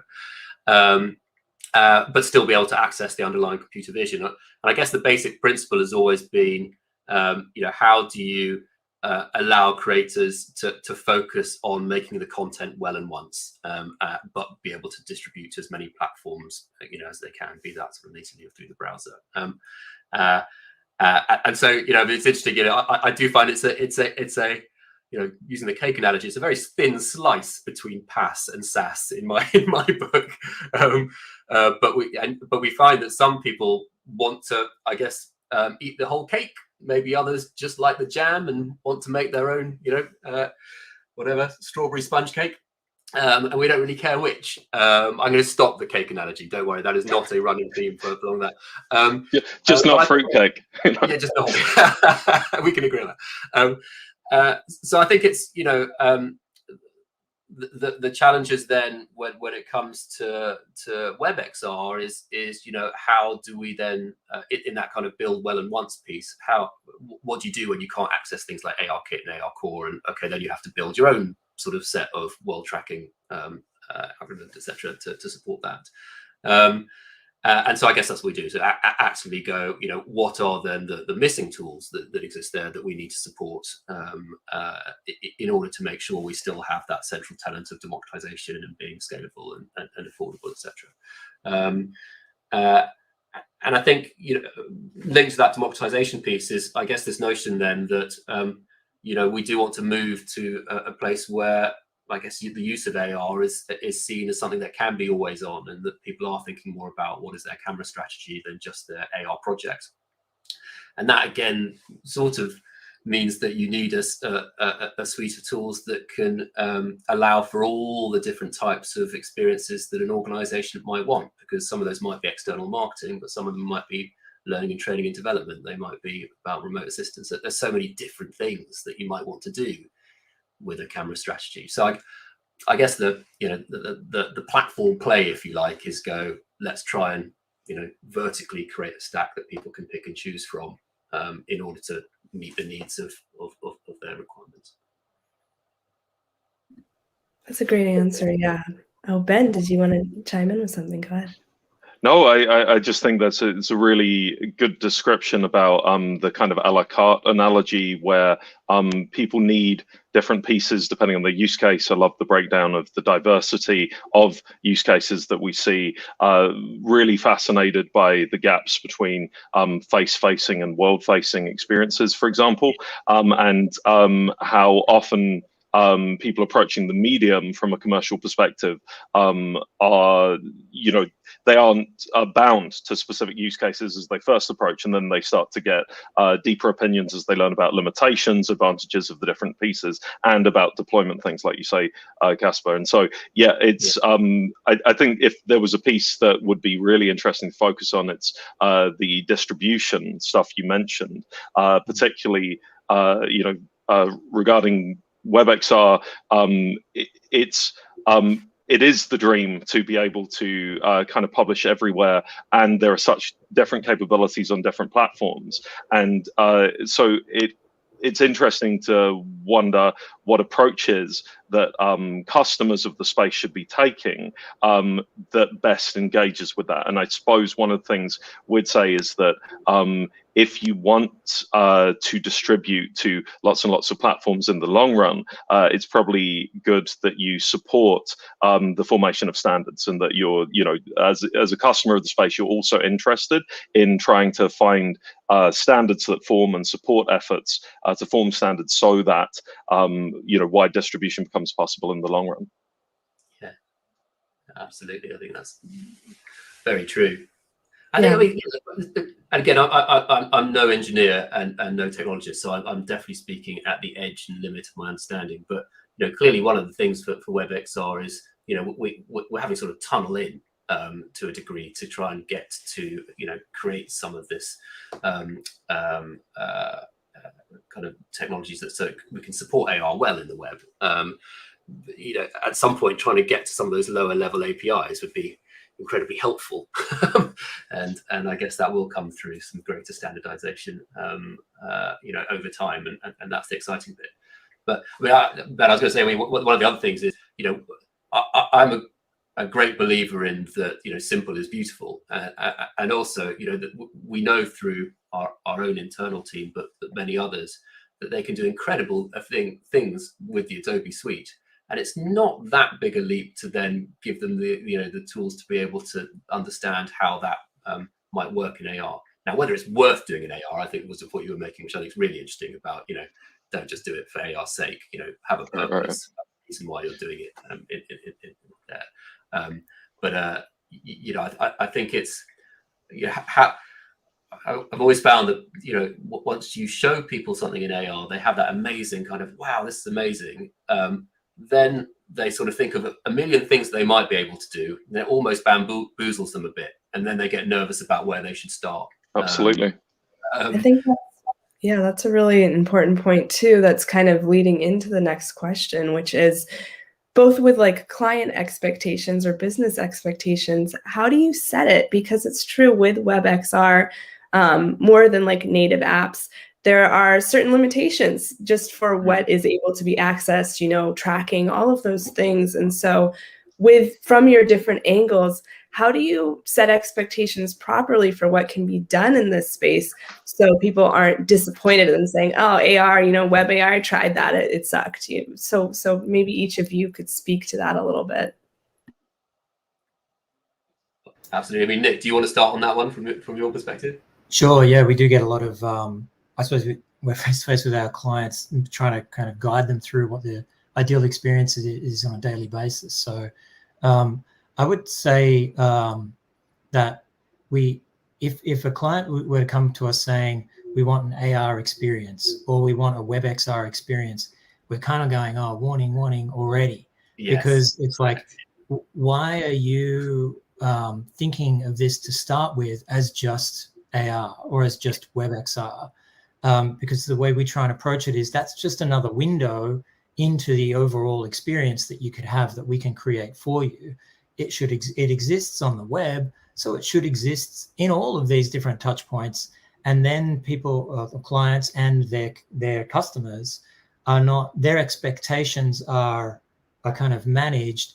And I suppose you can use that almost as an upsell or as like an added benefit. Oh, did you realize you can put a headset on and you can also experience it with a headset? Or you can also, there's an AR feature that this experience also has, and then the world that they're trying to build, this virtual experience or, like a virtual kind of engagement that they're building with their clients just has so many more opportunities added to it rather than just, existing, just kind of siloing it to start with. I love that point. That's something that we talk with our clients a lot about too, is that really the technology should disappear to the experience itself. And so it's not so much about, oh, I want AR because it's flashy and it's cool and it's hip right now. It's like, what is the experience you're creating? What is the story you're telling? And then selecting the proper mediums to tell that story, and even having a transmedia approach where you have various pieces of the story happening on these various platforms. So thanks for that. Go ahead. Sorry. I was just going to add, just while you were describing that, Nisha, that when we were building apps for the App Store as well, we were constantly talking to our clients like, why don't you just have a website and an app? Like, just have both, you know? And then you just get everybody can jump in.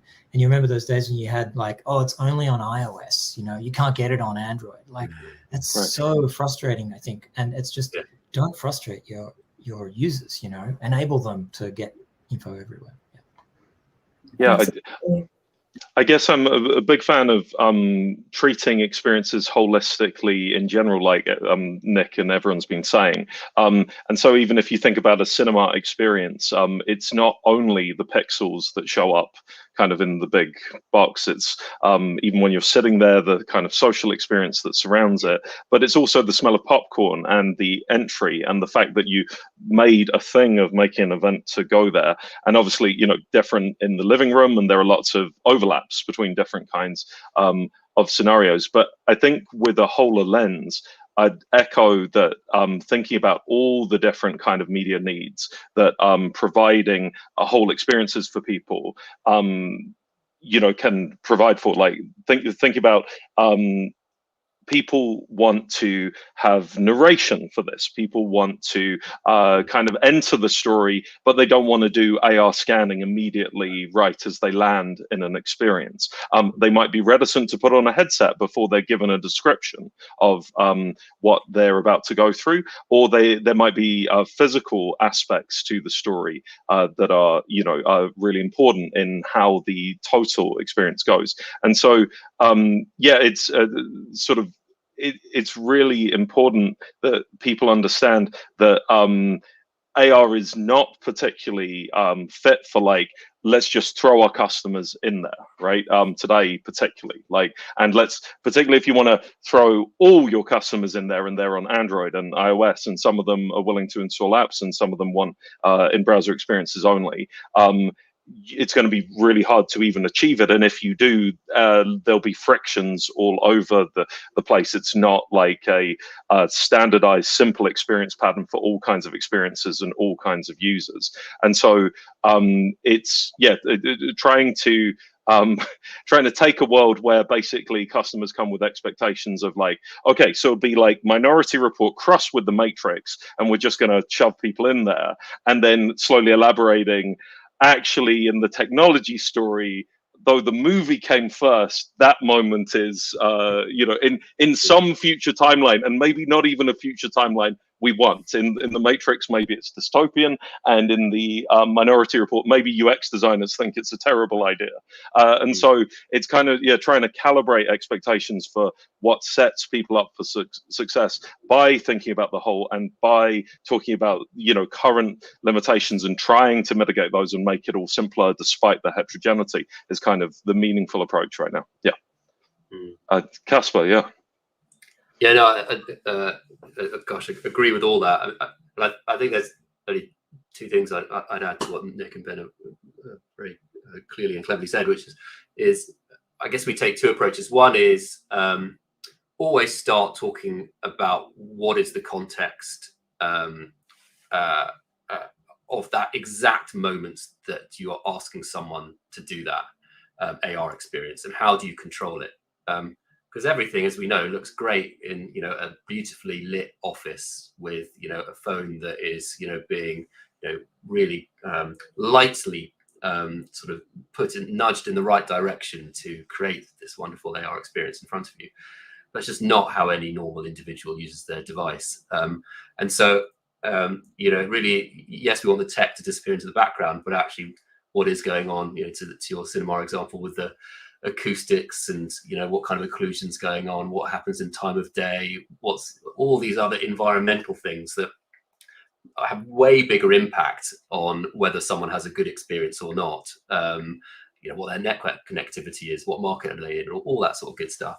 So there's definitely a bit which is really try and imagine that that is you in your consumers or your users' shoes. Would you even be bothered to do this? And if you did do it, would it be good? You know, and actually it's quite, you know, just takes a bit of peeling back some of the layers of excitement to go, huh, is that going to work on those devices? I think there is another bit, especially with things in Web AR, that there is quite an important checklist of stuff to go through for people to be aware of, just in terms of, what does that mean when it comes to social sharing on different devices, and where are there actually still some bits of friction on iOS versus Android? And you've got to go through all your kind of legal and cookie notices and sort of data analytics and data. Yes, you do have to have an orientation and camera permission, and that is going to come up. And there are all these other bits that you just have to go away from the beautiful clickbait video. I'm sure there are some will come out later from the latest Apple announcement that will look wonderful. And we'll all be sent those going, I want one of those. And then go, yeah, okay, now let's think about how that works for everyone in every market, on every device, in every situation, and start from there. It'd be wonderful if Apple could show the videos and insist it worked in Safari exactly as it worked in the videos, for example. We're under oath that you will not put the address bar on the bottom, like I've heard rumors that it's going to happen. Oh yeah, yeah. That scares the crap out of me, because I really like just sinking my teeth into these problems that you guys are all describing and things, and just those little, you're kind of at the whim of whoever is the god in some campus somewhere who thinks that they are going to set the tone for the next wave of however this UI UX should be on a browser, and now your buttons are all over the place, right? Correct. Yeah. Your scroller is inverted. It does keep everyone here employed. Those kind of changes. So we're not entirely wanting everything to only stay the same, but yeah, no, it's really difficult at the beginning in particular when really big things are moving around very fast.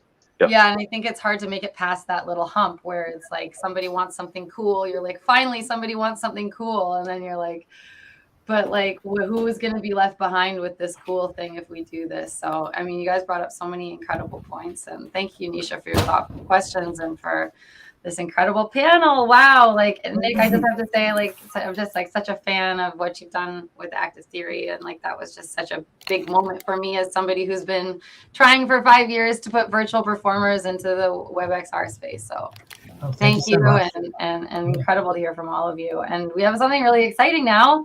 We're going to thank everyone for joining us today. Yeah, thank you. Thank you. Thank you. Thanks for having us. Yeah, thank you all so much. If you guys want to say hi to Artur, he's in Somnium Hello. Space. That's where we're going to go now. Hi, so everyone. you guys can say hello before you check Awesome. out. Yeah, I just got to shout out Artur. He's hasn't had a meeting on Zoom or anything this whole pandemic. He's done everything in VR. He's got a suit. Amazing. He's living it, guys. So thank you. Thanks for everybody's time. Awesome. Thanks so much. Everyone. Have a great night. Thanks, everyone. Bye. See you. Bye-bye. All right. Holy, we're with a robot. I know this is going to be pretty crazy. So, hi, Artur. How are you? Hello, I'm doing well. How about you? I'm good. And everyone, just bear with us. We're about to try something that I switched over computers, and I've got a couple of them going on here. But we're going to do something really special. And Artur, I'm going to go ahead. If you want to do a bit of a presentation, and then when you're ready, I'll go and meet you in your space. And I'm going to do a screen share. And Samantha is going to meet me there as well. And we're going to have our real photos on our avatars. So why don't you do a bit of introduction and let us know when you're ready, and we'll meet you there. Right, absolutely. So yeah, thank you for having me, first of all. It's an honor, a pleasure to be here. And my name is Artur. I'm founder and CEO of this company, of Somnium Space. And what is Somnium Space, and why am I on the WebXR event? So Somnium Space is the virtual reality platform where all the assets and all the items and whole economy is based on the blockchain, on the decentralized technology. Now, what is important to know about Somnium Space, as you can see right now, Somnium Space is a persistent virtual reality platform, meaning that everything you see around me and is the same as other people sees that, including the real-time lighting, the volumetric lighting, the spatial audio, and everything else. So if I climb this beautiful shopping mall with the cars, if I climb on the roof, and I just look around, everything you see around myself is built by users. on their land parcels, which they truly own. And when I say truly own, it means that they own the blockchain items for those parcels in their decentralized wallets, which have nothing to do with Somnium Space. Somnium Space has no authority over those wallets. So those users can truly and really do what they want with those parcels, meaning transfer them, buy, sell, build whatever they want. Everything is in their hands. Now, why this is important? We see and we hear the word metaverse left and right. I think this is the most abused word on the planet right now. And I say abused for a reason, because people say metaverse and they label almost everything as a metaverse, which is technically not correct. The metaverse, is the persistent 3D space where people can share different unique experiences together. And when I say persistent, it means that everybody shares the same space without instances. So this world is huge. And this is one persistent space, meaning that if someone would be walking there on the mountain, on the top of the mountain, by the way, that's not a fake texture. This is the real mountain which you can go and climb. If I just do this and zoom in, that's the mountain right there.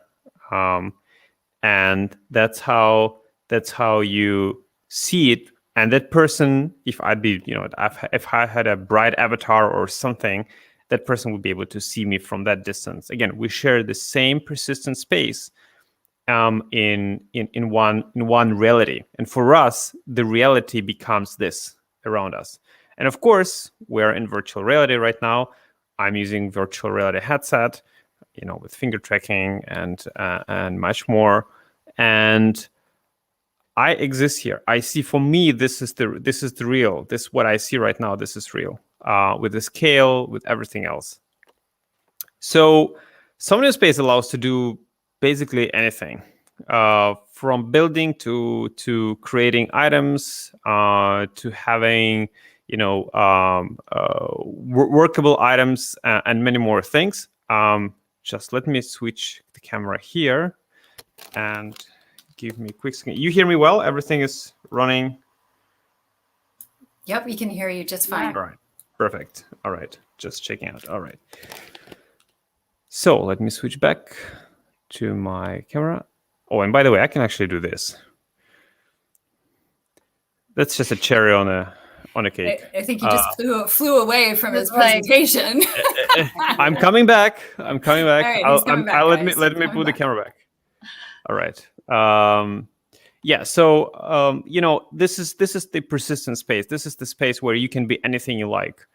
This avatar is an NFT. Everybody loves to speak about NFTs. We do it already for more than 2.5 years, and I speak about NFTs, the VR world we're building already for a longer time. And this avatar is an NFT. Again, this NFT is in my wallet. I control this avatar. I can send it, sell it, do whatever I like with this avatar. And this is a unique NFT art piece avatar, which I can, own forever. And Somnium Space cannot take it from me. That's very important. Let me show you several examples of what is possible to build and do in Somnium Space. Actually, let me go back here, and I can show you what kind of experiences people are building and what kind of experiences are available in Somnium generally, so that you can get a very quick taste of what the community is doing here. We actually released a racing game, which is, if I zoom in, again, that's a persistent world, meaning when I say racing game, it's not that I have to load something else. The racing game or the racing circuit is in the same persistent world as everything else. So if I zoom in, the tower in the distance, that's the tower in the middle of the racing circuit. And there are right now people racing live with their cars, and we'll get there. I'll show it to you. But before we do that, I can show you something very exciting as well. Kayaking. So here we go. We have a kayak here, and I can simply jump into the kayak. Let me do like this. Jump into the kayak. I take the pedal, and I kayak. I hope you see what I do. Don't Yeah, worry. absolutely. Don't worry, I'll be coming back. I will not kayak from the presentation as I flew from presentation. I'm always These are coming like back. all the coolest ways to leave a situation you don't want to be in, and I can't wait to use them on dates. Oh, I totally want to be in. And it's like, oh, sorry, I just have to teleport to this. Oh, kayak. exactly. Like, sorry, I'm busy. I have this my weekly workout. Sorry, my watch is reminding me about that. I have to go. Bye. No, I'm here. This is the floating island. By the way, we'll be holding some really great concerts there. We already have. I think I heard someone on the panel before speak about trying to bring performers into virtual spaces. The good news is we do it every single week, several times per week. We have musicians, we have artists, we have everyone performing live in VR and in WebXR client of Somnium Space. I'll show you that one later. We'll meet there. So now we'll use the teleportation hub to quickly jump towards the racing track, because I know many people were wondering what it is. So this is the teleportation hub. This is the Somnium Transportation System teleportation hub. Some users own those as well. And to give you a perspective about the ownership, true ownership of Somnium land parcels and in general. So for example, the land parcel right there, this right in front of you, this big dark building with two purple columns. This is the museum with the Beeple art. This is probably the most expensive crypto art museum in the whole metaverse. It contains all the original Beeple art pieces there. It was bought by one fund. They paid millions of dollars for it early. Right now, this probably costs over, I don't know, $100 million, maybe $50 million. Hard to even evaluate. And people do visit that museum quite a bit in Somnium Space. And that land parcel easily costs $75,000, $100,000 a single parcel. I'm talking real money. So as much as dollars are real, that's another discussion we can have. So let's use the teleportation hub. Let's teleport ourselves towards the racetrack. Here we go. Here is our racetrack. Here is our stand for the winners. And here is someone driving the car. And let me quickly switch over to the first person view here, which I can do in my tablet. Now you see the tablet I'm using, the piece of hardware I'm using to actually present and talk to you today. Better than iPad. So Apple, you take care. Now you can see my hands. Let me check quickly. Yes, and I can drive the car. I can actually do this. I can open the door. I can drive the car. You probably don't hear the sound because StreamYard doesn't allow the sound share. But you have to believe me that the engine noise is beautiful. Okay, let's turn around and go back to the teleportation hub, and we slowly will transition into. By the way, these cars are also NFT tokens, and they have been recently auctioned off on the market, on the centralized marketplace, and people were bidding for those cars, and each car is run about $10,000. Some went for 20. Okay, let me quickly do this, and we will meet in the web parcel soon. Okay. All right, let me go here. Switch back and teleport to the parcel where we shall soon meet. All right, here we are in this location. Again, those parcels are owned by companies, by individuals. They build literally whatever they want on them. Many people conduct meetings here. They do presentations of their new products. Companies invite people to have working hours, open working hours there. anything you can imagine is being built here. Lots of art museums, lots of art installations, studios, and many, many, many more things. And now we're going to the parcel, which is also present, or let me say this, each parcel you see here in a persistent virtual reality world is also available in Somnium WebXR client. And that's where the true magic of interoperability and accessibility happens. Because what I'm using right now is a VR headset and a pretty powerful PC, virtual reality ready PC. But not everybody has that ability, or not everybody has that with them all the time. So that's where the WebXR experience comes in. Let me quickly walk there. This is another amazing, while I'm here, this is another amazing example of the art gallery. So watch as I'm coming closer. Let me actually do this. By the way, if anyone has a question, you can ask. Here, the museum starts to fold in, and it comes together like a puzzle, and there is crypto art inside that museum. It's amazing. I love it. So now I need to find the parcel, which I hope to find pretty soon, because we'll be meeting there, and I think I'm in the right direction. I just need to hope. Yeah, here it is. So that's our final destination for this virtual reality presentation, and we'll be switching to WebXR. So here we go. Here we have a club, which we built for this purposes, for the purposes of this presentation. We also hold some events there. And here we have my WebXR presentation banner.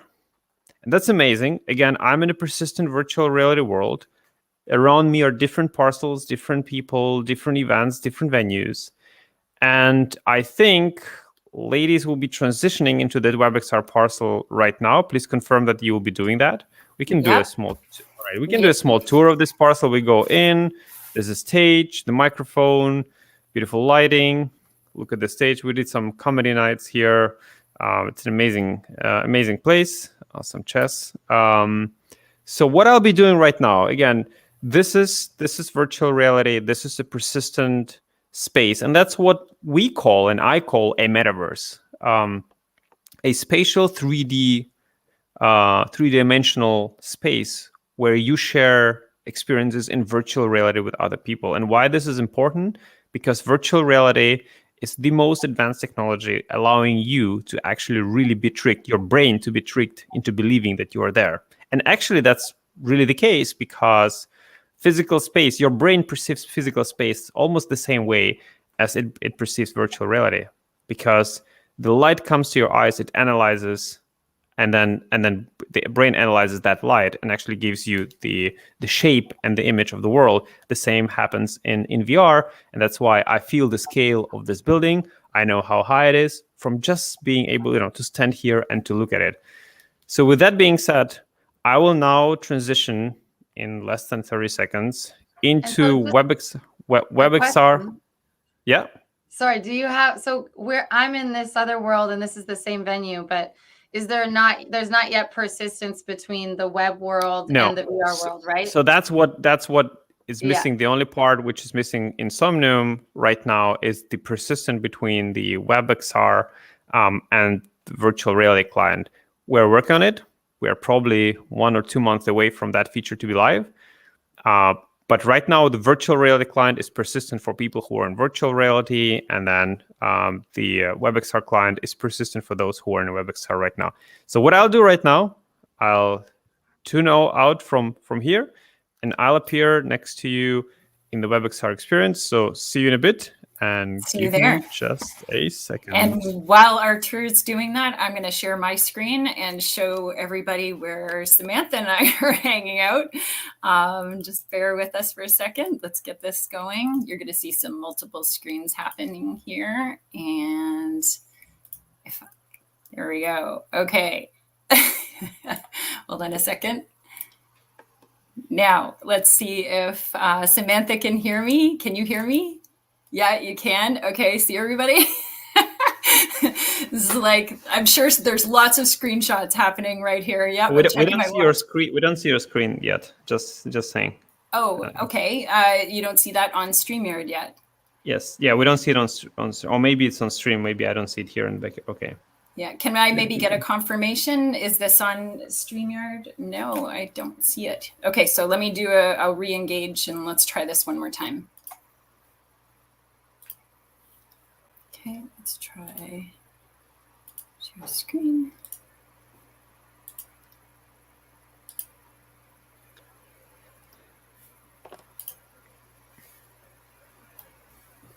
Oh, hold on.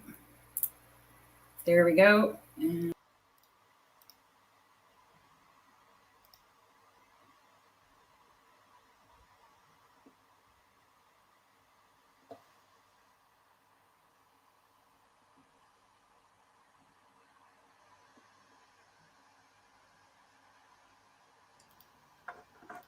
Do we know where the audio is going to come?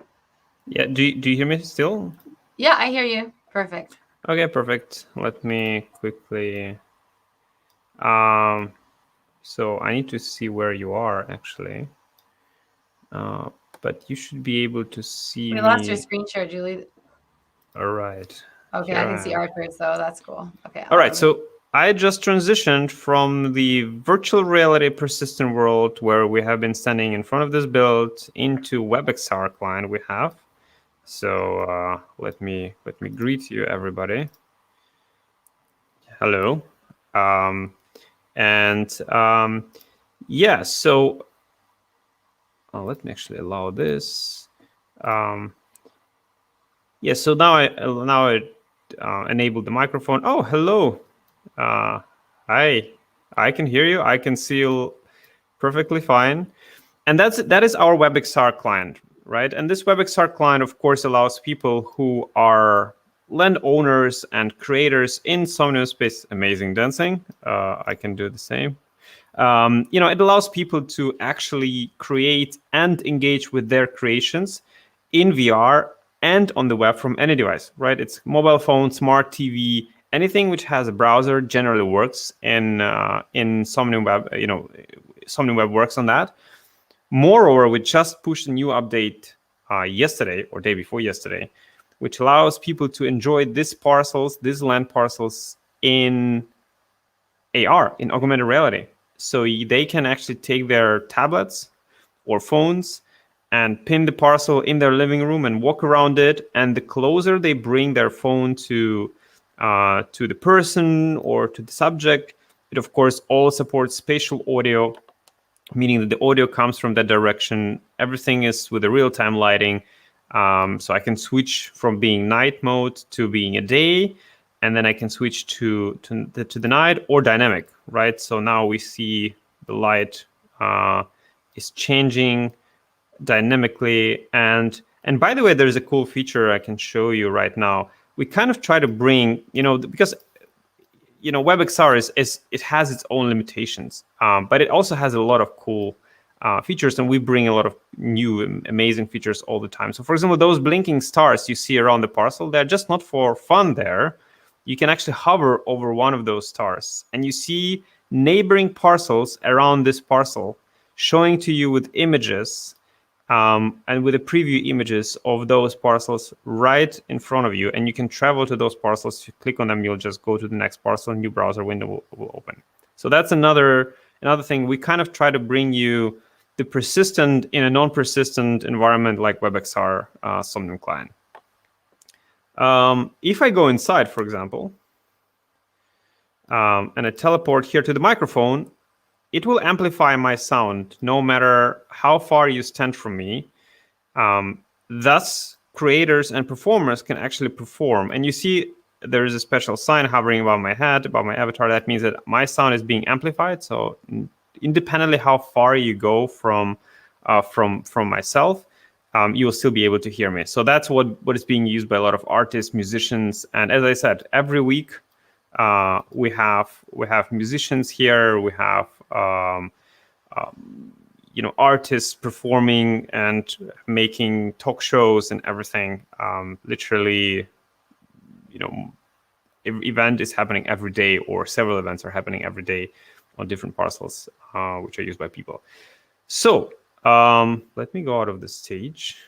we of course have embedded web browser support directly inside Somnium Web. So it's kind of like web in the web. You can create an infinite loop, actually. So let's have a look. There's a web browser. I can click on it and I can say, okay, I can open in a new tab, obviously, or I can view it in world. So I have chosen view in world. I think there should be a Somnium Space Twitch link here. Yeah, so there's a Twitch link of our Twitch channel, which is fine. And I can choose to interact, or I can choose to close the browser. So let me close it. So we can watch live videos, live presentations.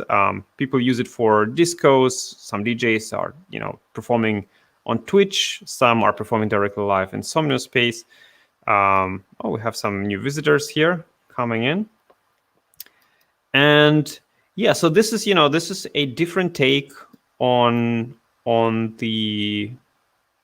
Somnium Space universe, allowing people to share their creations instantly with anyone with a simple link.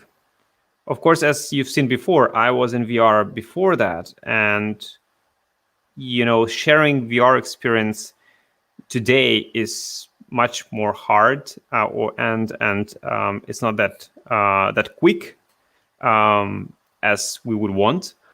But actually, when you are in a virtual reality, when you're deeply immersive virtual reality environment like Somnium is, you probably don't want, it's not about sharing quick experiences. It's about being there that moment, that time, and socializing with people. And that is why I'm always arguing when someone says that virtual reality will actually bring, which will bring people apart because they will stop socializing. To that, I say always that actually isn't true, because social VR brings people together. It creates new bonds with people who will never meet. We have daily meetup in Somnium Space every day at 10 p.m. CT. I never miss a single meetup. And, there are many people coming from Canada, Australia, UK, Europe, Asia, and we all have persistent fun in one space together. And we've made long life friends, during those meetups, in those events. So that brings people together, and that just makes and creates quite a lot of magic, actually. So I'm excited. A lot of people in the world, do not have an ability to travel freely to any place they want, and have experiences in life which they would normally want to have. And that's where virtual reality plays an incredibly important role, because it not only gives people an ability to experience things they will never experience in real life, it also gives them an ability to be economically active and productive in a virtual reality spaces. Almost half of the human population don't have a bank account access. And blockchain technology solves that. And worlds like Somnium Space, they allow people to be actually productive. They allow them to be creative. We have lots of people in Somnium right now who are doing a full-time living just from being creators in Somnium, having full-time job, whether you are a presenter, a DJ, or a 3D artist, or an avatar creator, or a car company. We have digital car companies, which are selling cars for much more money than the real cars. All of that is enabled by 3D persistent spaces, which is called the metaverse, right? So that's the beauty of this platform. That's what makes us happy in Somnium Space, what drives us further, because we want to see people being creative. We want to see people actually, be productive and be happy. And, when people are productive and when they can socialize, they become happy. And when they're happy, we're happy too. So yeah, that is that.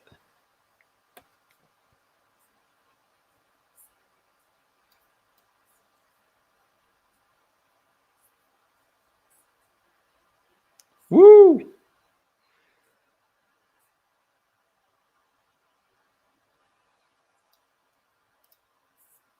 For taking us on this tour. So inspiring. Thank you.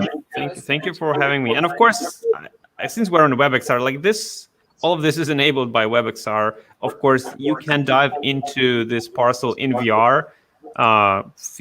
Even Oculus Quest, you just load an Oculus browser, this link, and switch on VR mode, and boom, you are in VR in this parcel, having basically the same experience. So, everything is enabled here, and we are grateful that this standard is basically being supported.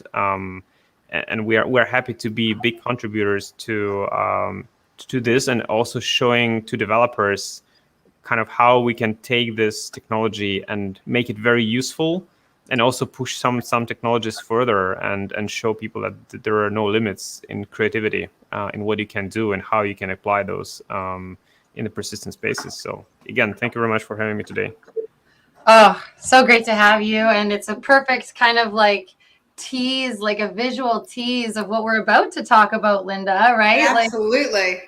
So often we're having conversations about this stuff, and people are like, yeah, I can ride my virtual NFT car and stuff, but like, we just saw it, and so I'm really excited to. Samian is amazing. And thank you very much, Artur, for showing us all that. I love what you've done, and I can't wait to see what it becomes. I can't wait to see even more what it becomes. Yeah, we're having some absolutely amazing bombshell updates actually coming live this and next weeks with some new worlds, where what you've seen in VR was just a base reality world, which we call it a base reality world. And then people are able to create other worlds and place portals in the base reality world, allowing others to enter. So it's really crazy.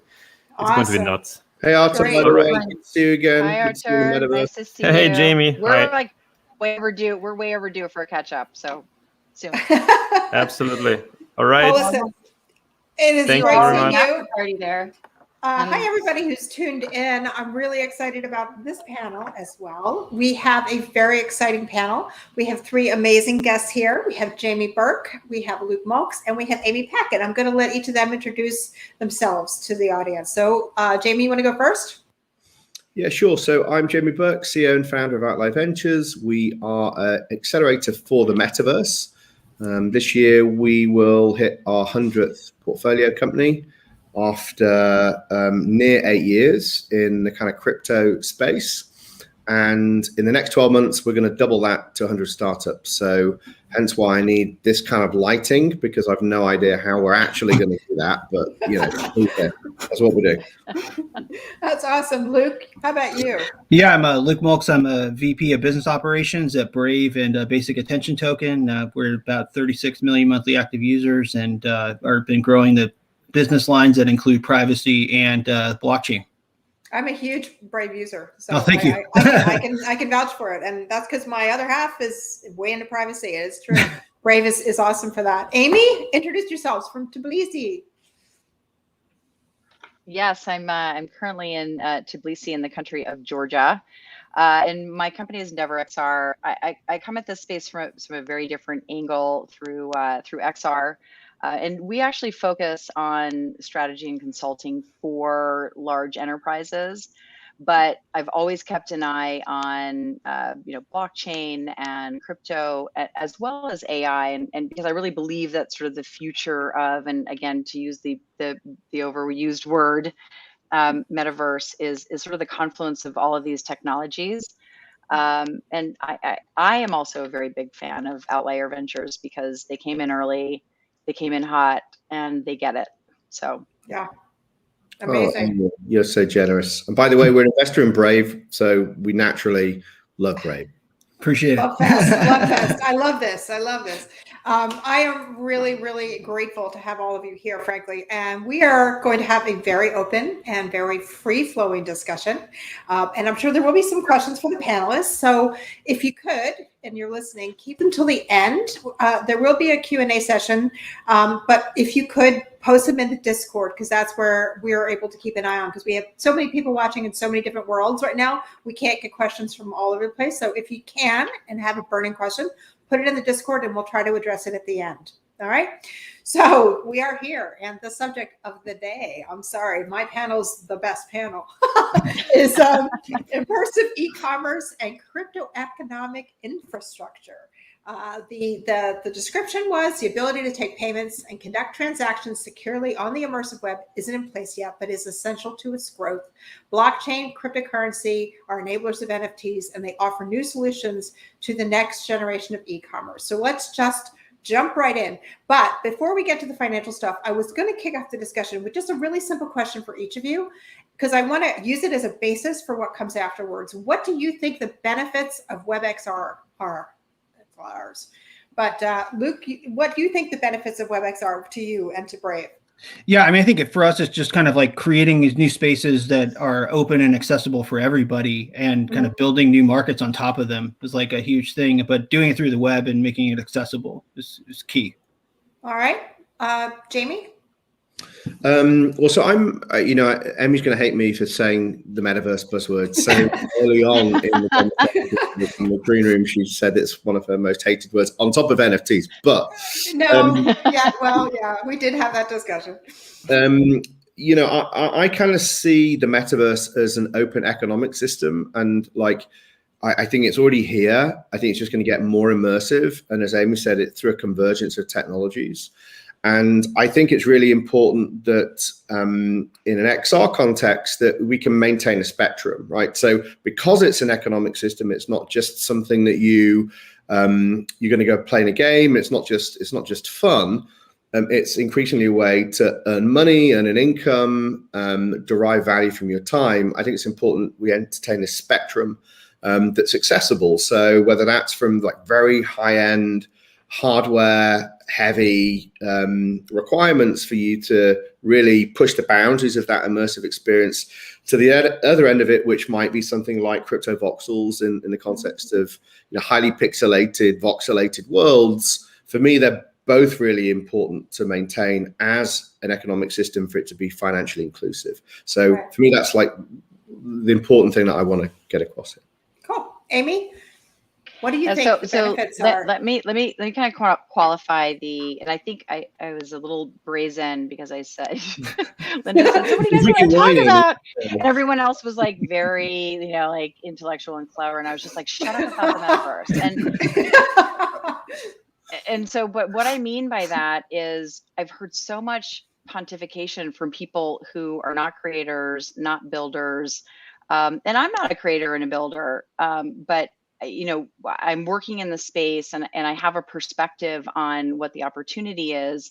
And this idea that people can kind of put this label on it and plant a flag. And I think the metaverse is this sort of very fluid. I think I kind of described it once as the journey and not the destination. And I think that's kind of what the beauty of the metaverse is, right? It's this sort of, fluid expansion of our existing lives.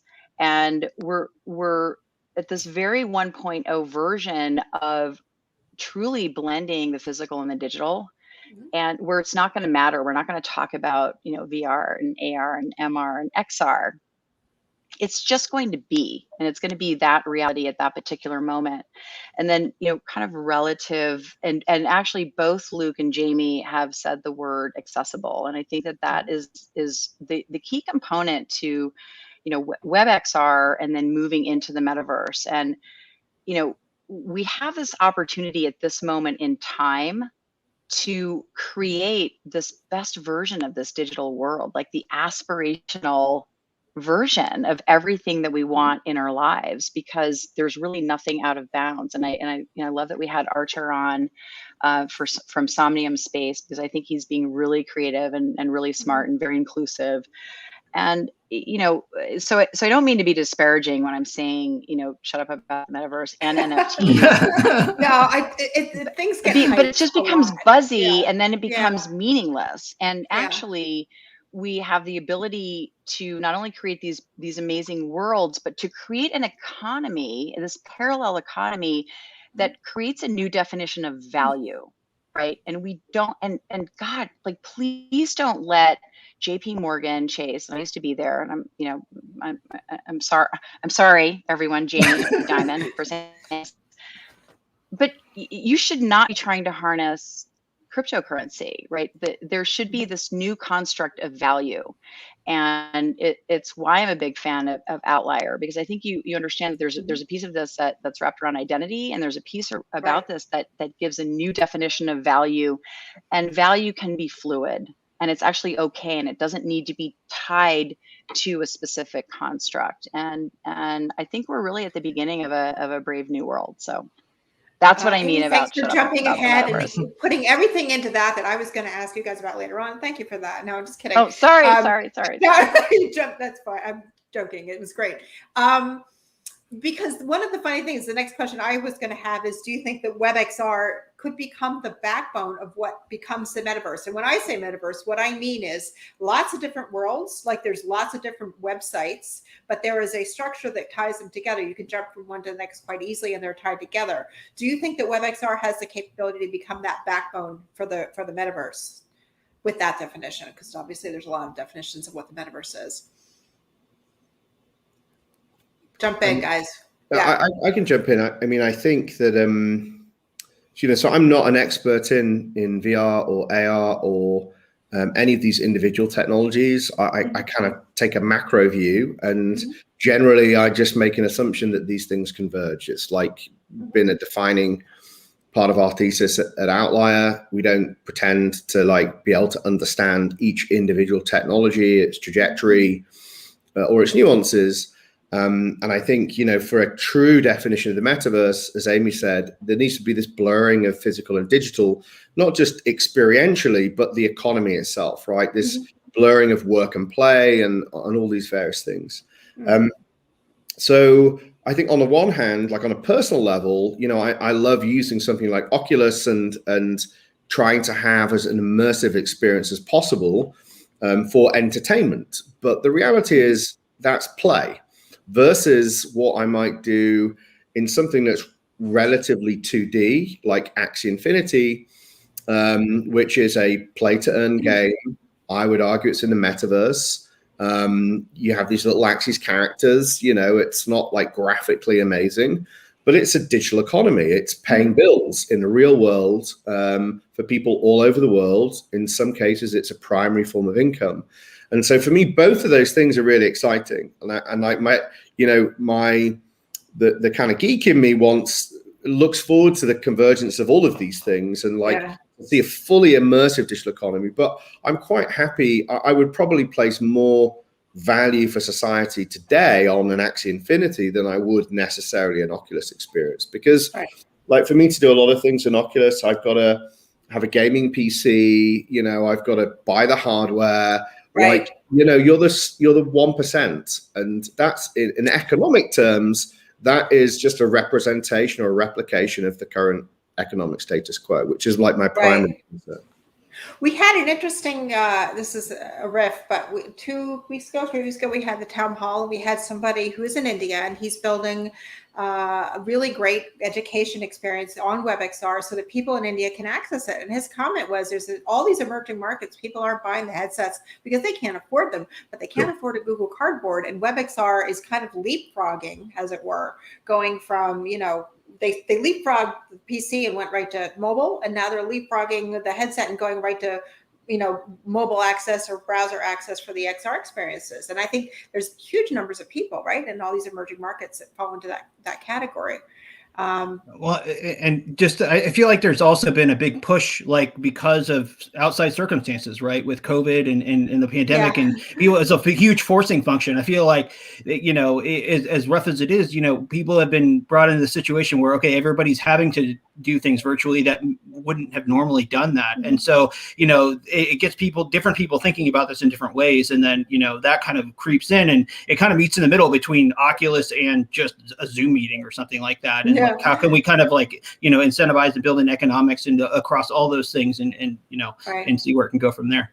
Understand. Look, Linda, earlier you had your kind of AR filters on, which you should definitely do during this panel, by the way. So, I really like the idea of just this layering, right? So there's a good argument to say, there you go. Right? The good fairy for this. For me, this ability to kind of just layer elements that enhance the experience, or like I guess the subject of this panel, layer in the ability to perform economic transaction, whether it's tipping, whether it's staking, whether it's purchasing. I think it doesn't need to be like out of the gate like a full 3D web environment like Somnium. I think there are baby steps to get there. Do you think, I mean, so why, I guess I have a couple questions. One is, what do you think the barrier to WebXR adoption is right now? And do you think that the ability to do transactions securely, because I'm not 100% sure, to be fair, that they are as secure as they can be to do a lot of these transactions yet? Do you think that that is essential for it to grow? And do you think that cryptocurrencies and NFTs and blockchain technology, and those are three different things, are going to be, will they hyperfuel this growth once they start becoming more secure on the web? Luke, you work for Brave. I'd love to hear what you say about that. Yeah, I mean, I agree on all that, all the above. That's kind of what we were doing with BAT too, was to kind of just bring this attention economy, tokenize it and make a unit of account for it. And now when you look at what's going on with the metaverse, with NFTs, but also with DeFi too, decentralized finance, like it becomes this way to kind of bridge these worlds together and have extreme, in some cases, extreme value creation on the DeFi side of things, paired with, collectability and accessibility and access control, stuff like that you can get with NFTs, and gift wrapping something, sending it to somebody, and doing all that. But with Brave, what we've done is kind of try to create that middleware that is secure and keeps privacy by default, so that on top of that, you can have transactions, have meaningful discussions, and kind of do this all from the edge. So we're kind of separating out from kind of centralized systems into ones where people who are creating the content actually kind of control what they do and are getting the best value that they can out of it. And so starting from that is kind of where we went with the virtual cycle. And now we're looking at different ways to add more loops into this and create more systems of value. And Linda, I think I just build on that, right? Because go ahead. I think Brave's a really good example of the power of the Web3 stack and crypto generally to fuel or accelerate, WebXR or the metaverse, however you want to kind of frame it. Because on the one hand, it demonstrates incentivization, the power of incentivization, to bootstrap networks to coordinate behavior in a decentralized way. It demonstrates the idea that you can atomize value, digital value that currently isn't recognized. So like attention was something that you gave to something in return for a free product. And actually they're kind of flipping on the head and saying, well, attention is perhaps one of the most valuable things on the web today. And actually it can be atomized, it can be turned into incremental value, and you can be remunerated. And then thirdly, the idea that digital value, once atomized, can be collateralized. It can be put to work in something like DeFi. And if you think about what that means, like how much value is created on the web today in gaming environments, time spent, skills applied or money invested that is trapped in a platform. Like once I'm over that platform, I can't transfer it out. Right. And I certainly can't go to a bank and ask for a loan for a house, right? You'd be laughed out of the room. I mean, just crypto alone, you can't even get a loan from a bank, let alone like, skins and stuff. So this is like whole generations that are financially excluded. And so for me, all of those three things coming together, which, you might look at Brave and say, well, it's quite a basic implementation of that, but it's very easy to extrapolate that out and think about how that could be put to work in virtual worlds and all this kind of stuff. Amy, what are your clients saying, or what are you saying to clients about where the growth is going to come from in WebXR and how it ties to the crypto NFT stuff? Well, I kind of look at it as being tied to identity, and it touches actually on things that both Luke and Jamie are talking about. So you have kind of the self-sovereign identity piece, which is Holy Grail is this ability for us to sort of control our data and our persona. And then from, starting with the gaming world, this sort of notion of portable identity, portable secure identity, right? As Luke's focusing on, a portion of that. But being able to kind of, move your this identity sort of seamlessly through experiences, securely through experiences, but then also the next evolution of that in my mind, and how we start to then think of that, how that impacts, as brands and enterprises, is, we will all have this kind of public persona. So we'll have this kind of 3D version of all the social media that we engage in today. But we can share these experiences in this 3D realm. But if we can take control of our sort of private persona and our private data, and somebody builds this layer, Luke and Ryan Gill, if you're out there, I'm sure you're on here. We've talked about this many, many times.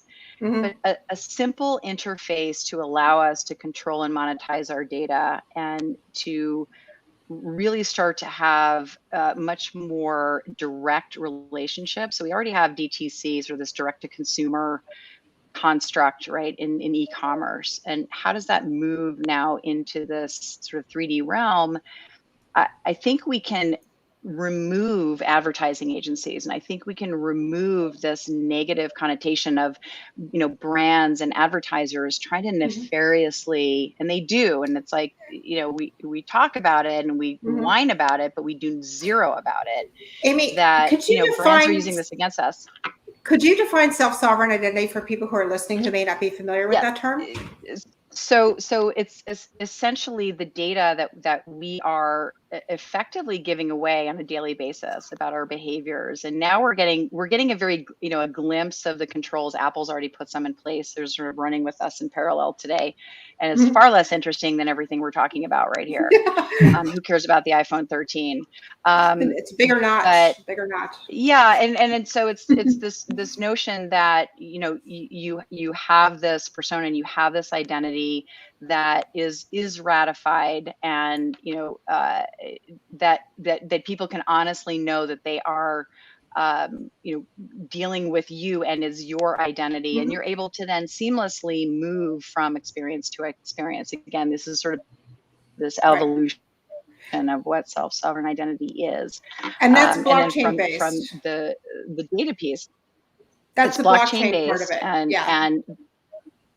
and then the kind of crypto component is that what if we just allowed brands to pay us directly in microtransactions, in cryptocurrency, for access to certain data, and whoever builds that interface that says, all right, we're pinging you for these 7 pieces of data, right, whatever it is, age, blah blah. Isn't blah, that blah. isn't that what Brave's bat does, or did, or plan to do? I'm not sure exactly where it is, but in a sense it is. I mean, I think so much of what we were doing is trying to kind of create a new starting point, right, where we can build this in and measure the attention, but we have been doing kind of these actions where you can give up some information and get a reward back. We're working on some of that, but much of our focus has been on kind of scaling a performant alternative that people are familiar with, and then kind of building on top of that. Yeah. And Luke, we can talk about this for hours. But can I ask Luke a question? Because I think what you're doing is like phenomenal. But I mean, I think to this point, you have to kind of put a stake in the ground, right? And you have to start somewhere. Like, we have this idea of where it's all going to go. How do you think it kind of evolves from where you are now, and the direction you see will be the most value, both from the consumer side and then from both advertisers and gaming? Like, there's a lot here. I feel like a lot of this is just going to be more building of relationships that are direct between the brands or the games and the users, and those are the lasting. All this kind of boils down to like ROI. Like, for us, for the advertiser, for the brand, for the game, for the user, right? Like, the user getting the value from this. Is this something? We're a user first company, but we're also creating new business models, and we're, in order to kind of break through a lot of the kind of acronym noise that is digital marketing and advertising, the one acronym that really makes sense to these people is ROI. Show me the value, right? Like, and can we show you, encrypted, cryptographically proven, ROI on what you're putting in? And the same goes for gaming too. And we've done gaming partnerships, and blockchain games have actually been adding BAT as an accepted token, and we've been doing different tournaments, things like that, to kind of do it, because people have sunk value in games. Like, and that's a great thing about blockchain gaming, is just that that you can kind of take one thing from one game to another. There's an interoperability, and this idea of like, okay, the next version of the game coming out, well, I've already put a couple $100 into gizmos and stuff on this Xbox game. Now I got to go start from zero again on the next thing. Well, like, you can change that. You can actually have your piece and bring it into the game. So there's a lot of value for users, but for brands, it's all about cutting through the noise and just giving them direct access to people that want to access with them. And that's the key thing here, is that you're going from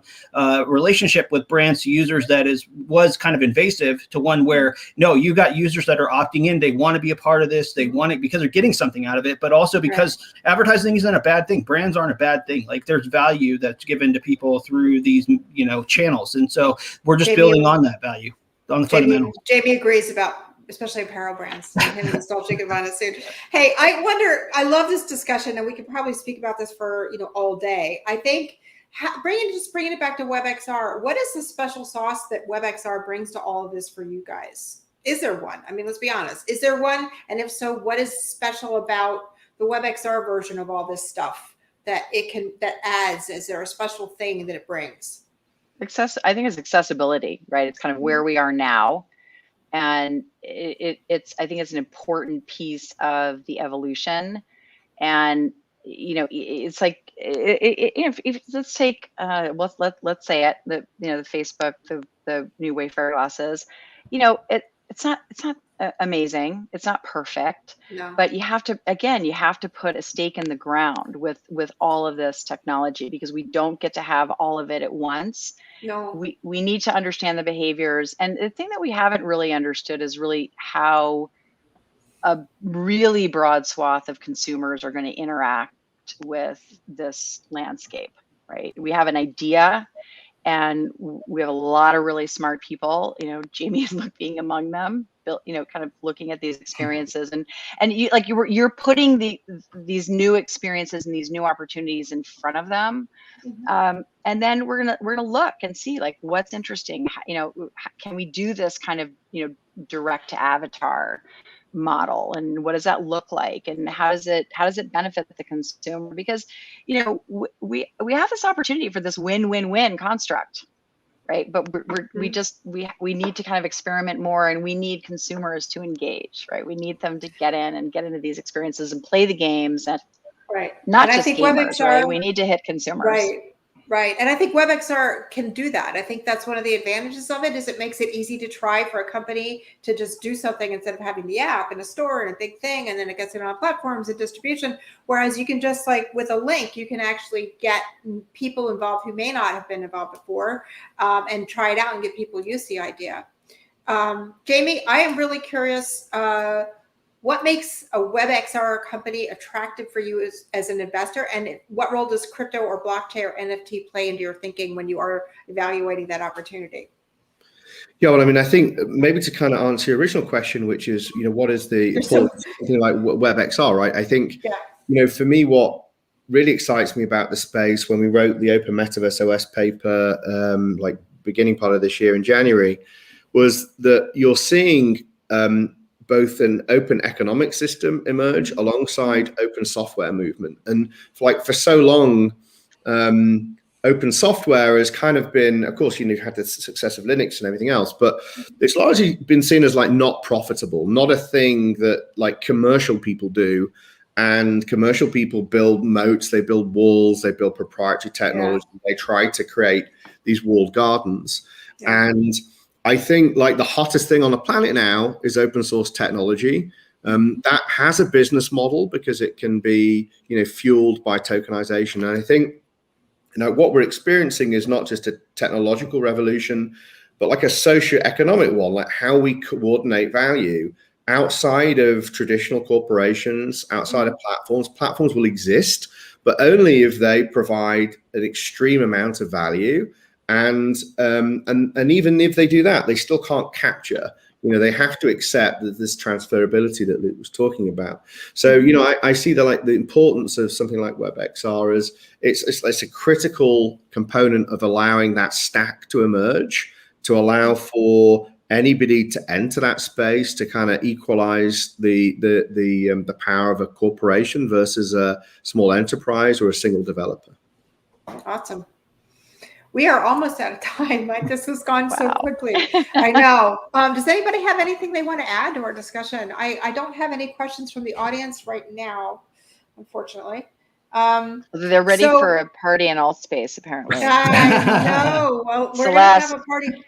The party's actually in Somnium, which is going to be really interesting because you can access it. Again, it's a web-based thing, so you can use it, you can access it, and I've been in it, and it's amazing what they managed to do. Through a web browser, the experience is completely immersive in 3D, and I hit Artur up for being able to actually put some of my artwork in his space. So there you go. One of the benefits of doing this kind of thing.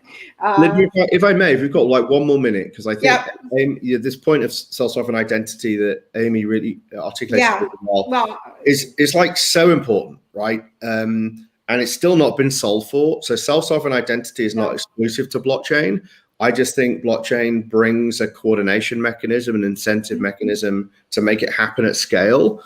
But it's still not been solved for. And so like we talk about decentralized web, we talk about the sovereign individual, we talk about sovereignty of identity, data, wealth. It doesn't actually exist at the moment. Like it's still theoretical. And if we don't solve that, then the metaverse is going to look like a very dystopic place. So like, anybody that's working on it, we've got a couple of projects to invest in. I'm not going to shill them. It's like really, really important. Like we can build all these wonderful virtual worlds, incredibly immersive. If we don't solve for that, in actuality, we're dependent upon platforms. Agreed. Well, totally true. Perfect place to end. Right? I know. Thank you so much, everybody. I have enjoyed this immensely. I hope our audience has too. We've had a huge number of people watching, so really appreciate your being here. And thank you so much for all your time. It was so illuminating. Yeah, real pleasure. Thanks. God, bye. Thanks, everyone. Bye. Oh, such smart people. It's so great to be learning this much from everybody and getting grounded in the realities of things, not being sold on all the future woocher stuff. It's such a complicated subject. I'm going to say goodbye as well and say thank you for watching. Thanks so much, Linda. Bye. Well, we have a break now, but just we're really coming up to that deadline where we have to switch our streams. So make sure that you've noted the new stream. It's in the chat. It's in the Discord. Because if you say go for lunch right now or go grab something and you're a little late and you come back and nobody's here. We've lost Ben inside. And so we just need to make sure that we're coming back to the other link. And so we're going to have a 15-minute. We need to take a 15-minute break, and then, sorry, I forgot to mute. We're going to take a 15-minute break, and then we're going to come back with a talk I'm really excited about, leveraging digital twins for businesses in Africa with Rome Ibrahim, and he's been a huge help to the whole team. But I think digital twins are probably one of the most exciting avenues of WebXR because of the lightweight nature of web servers and the sort of physical importance and prominence that a digital twin can take on for property owners and for people who use it. So really excited to see everybody back here in 15 minutes for that talk. Thanks.